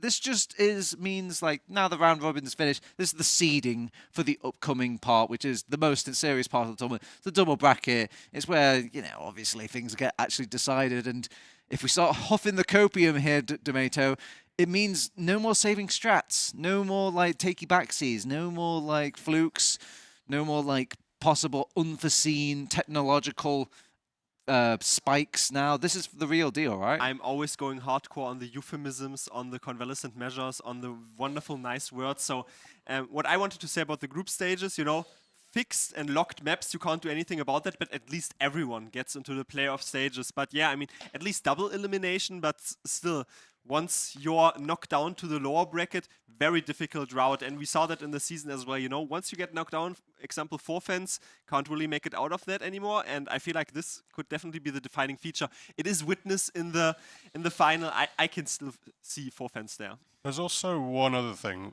We haven't played King of the Hill yet. Ooh. So that could That's a good put a bit of spice into it. Witness Gaming are really good at King of the... That is true. Witness Gaming have looked pretty strong in King of the Hill recently. But there's some teams have been missing King of the Hill as well. Bloodsail Buccaneers, they're like, where is my cough? That cough that has been kind of chilling down the other teams' spines. And I think even Witness Gaming, sorry, we keep calling them that, the Italian team has, shown a little nod. They've paid attention. They know that team's good. But everyone's got access to these bans now, and obviously, as you proceed in the upper bracket, you get more favourable picks and bans going into the grand final. But no free map. We're not American here, so it should be an exciting day too. Am I right? I'm all for it. That's all I can say. I have already exceeded my word count for today, so I'm just going to say I'm very, very excited for the second day. All right, and Dave, before we go off to things as well, what do you think you're going to do with the rest of your day one after this stream packs up? Are you going straight down to the bar? Are you getting some sleep?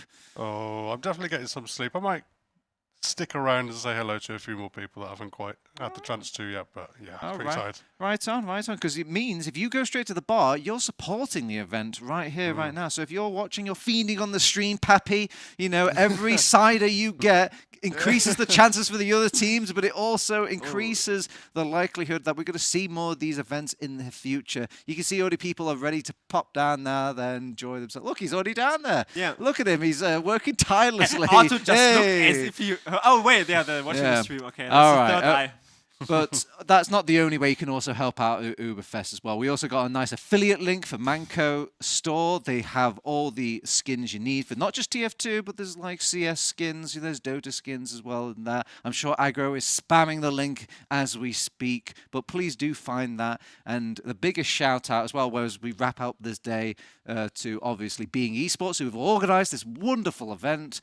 Big shout out to obviously Critscast and the entire team and friends that are working on the stream.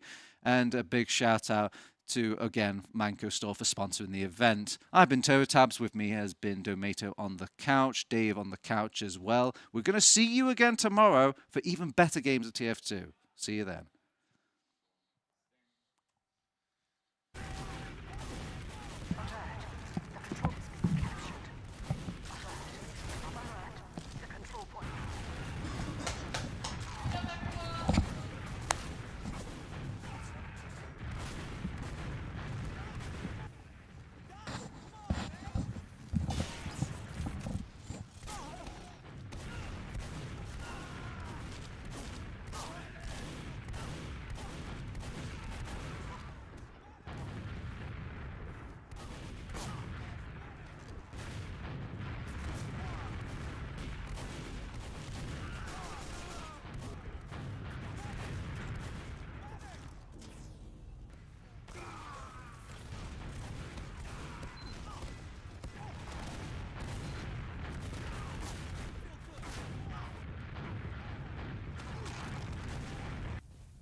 Has anybody seen the credits? And the very last sentence? No. Actually, not. That's fun. We're gonna do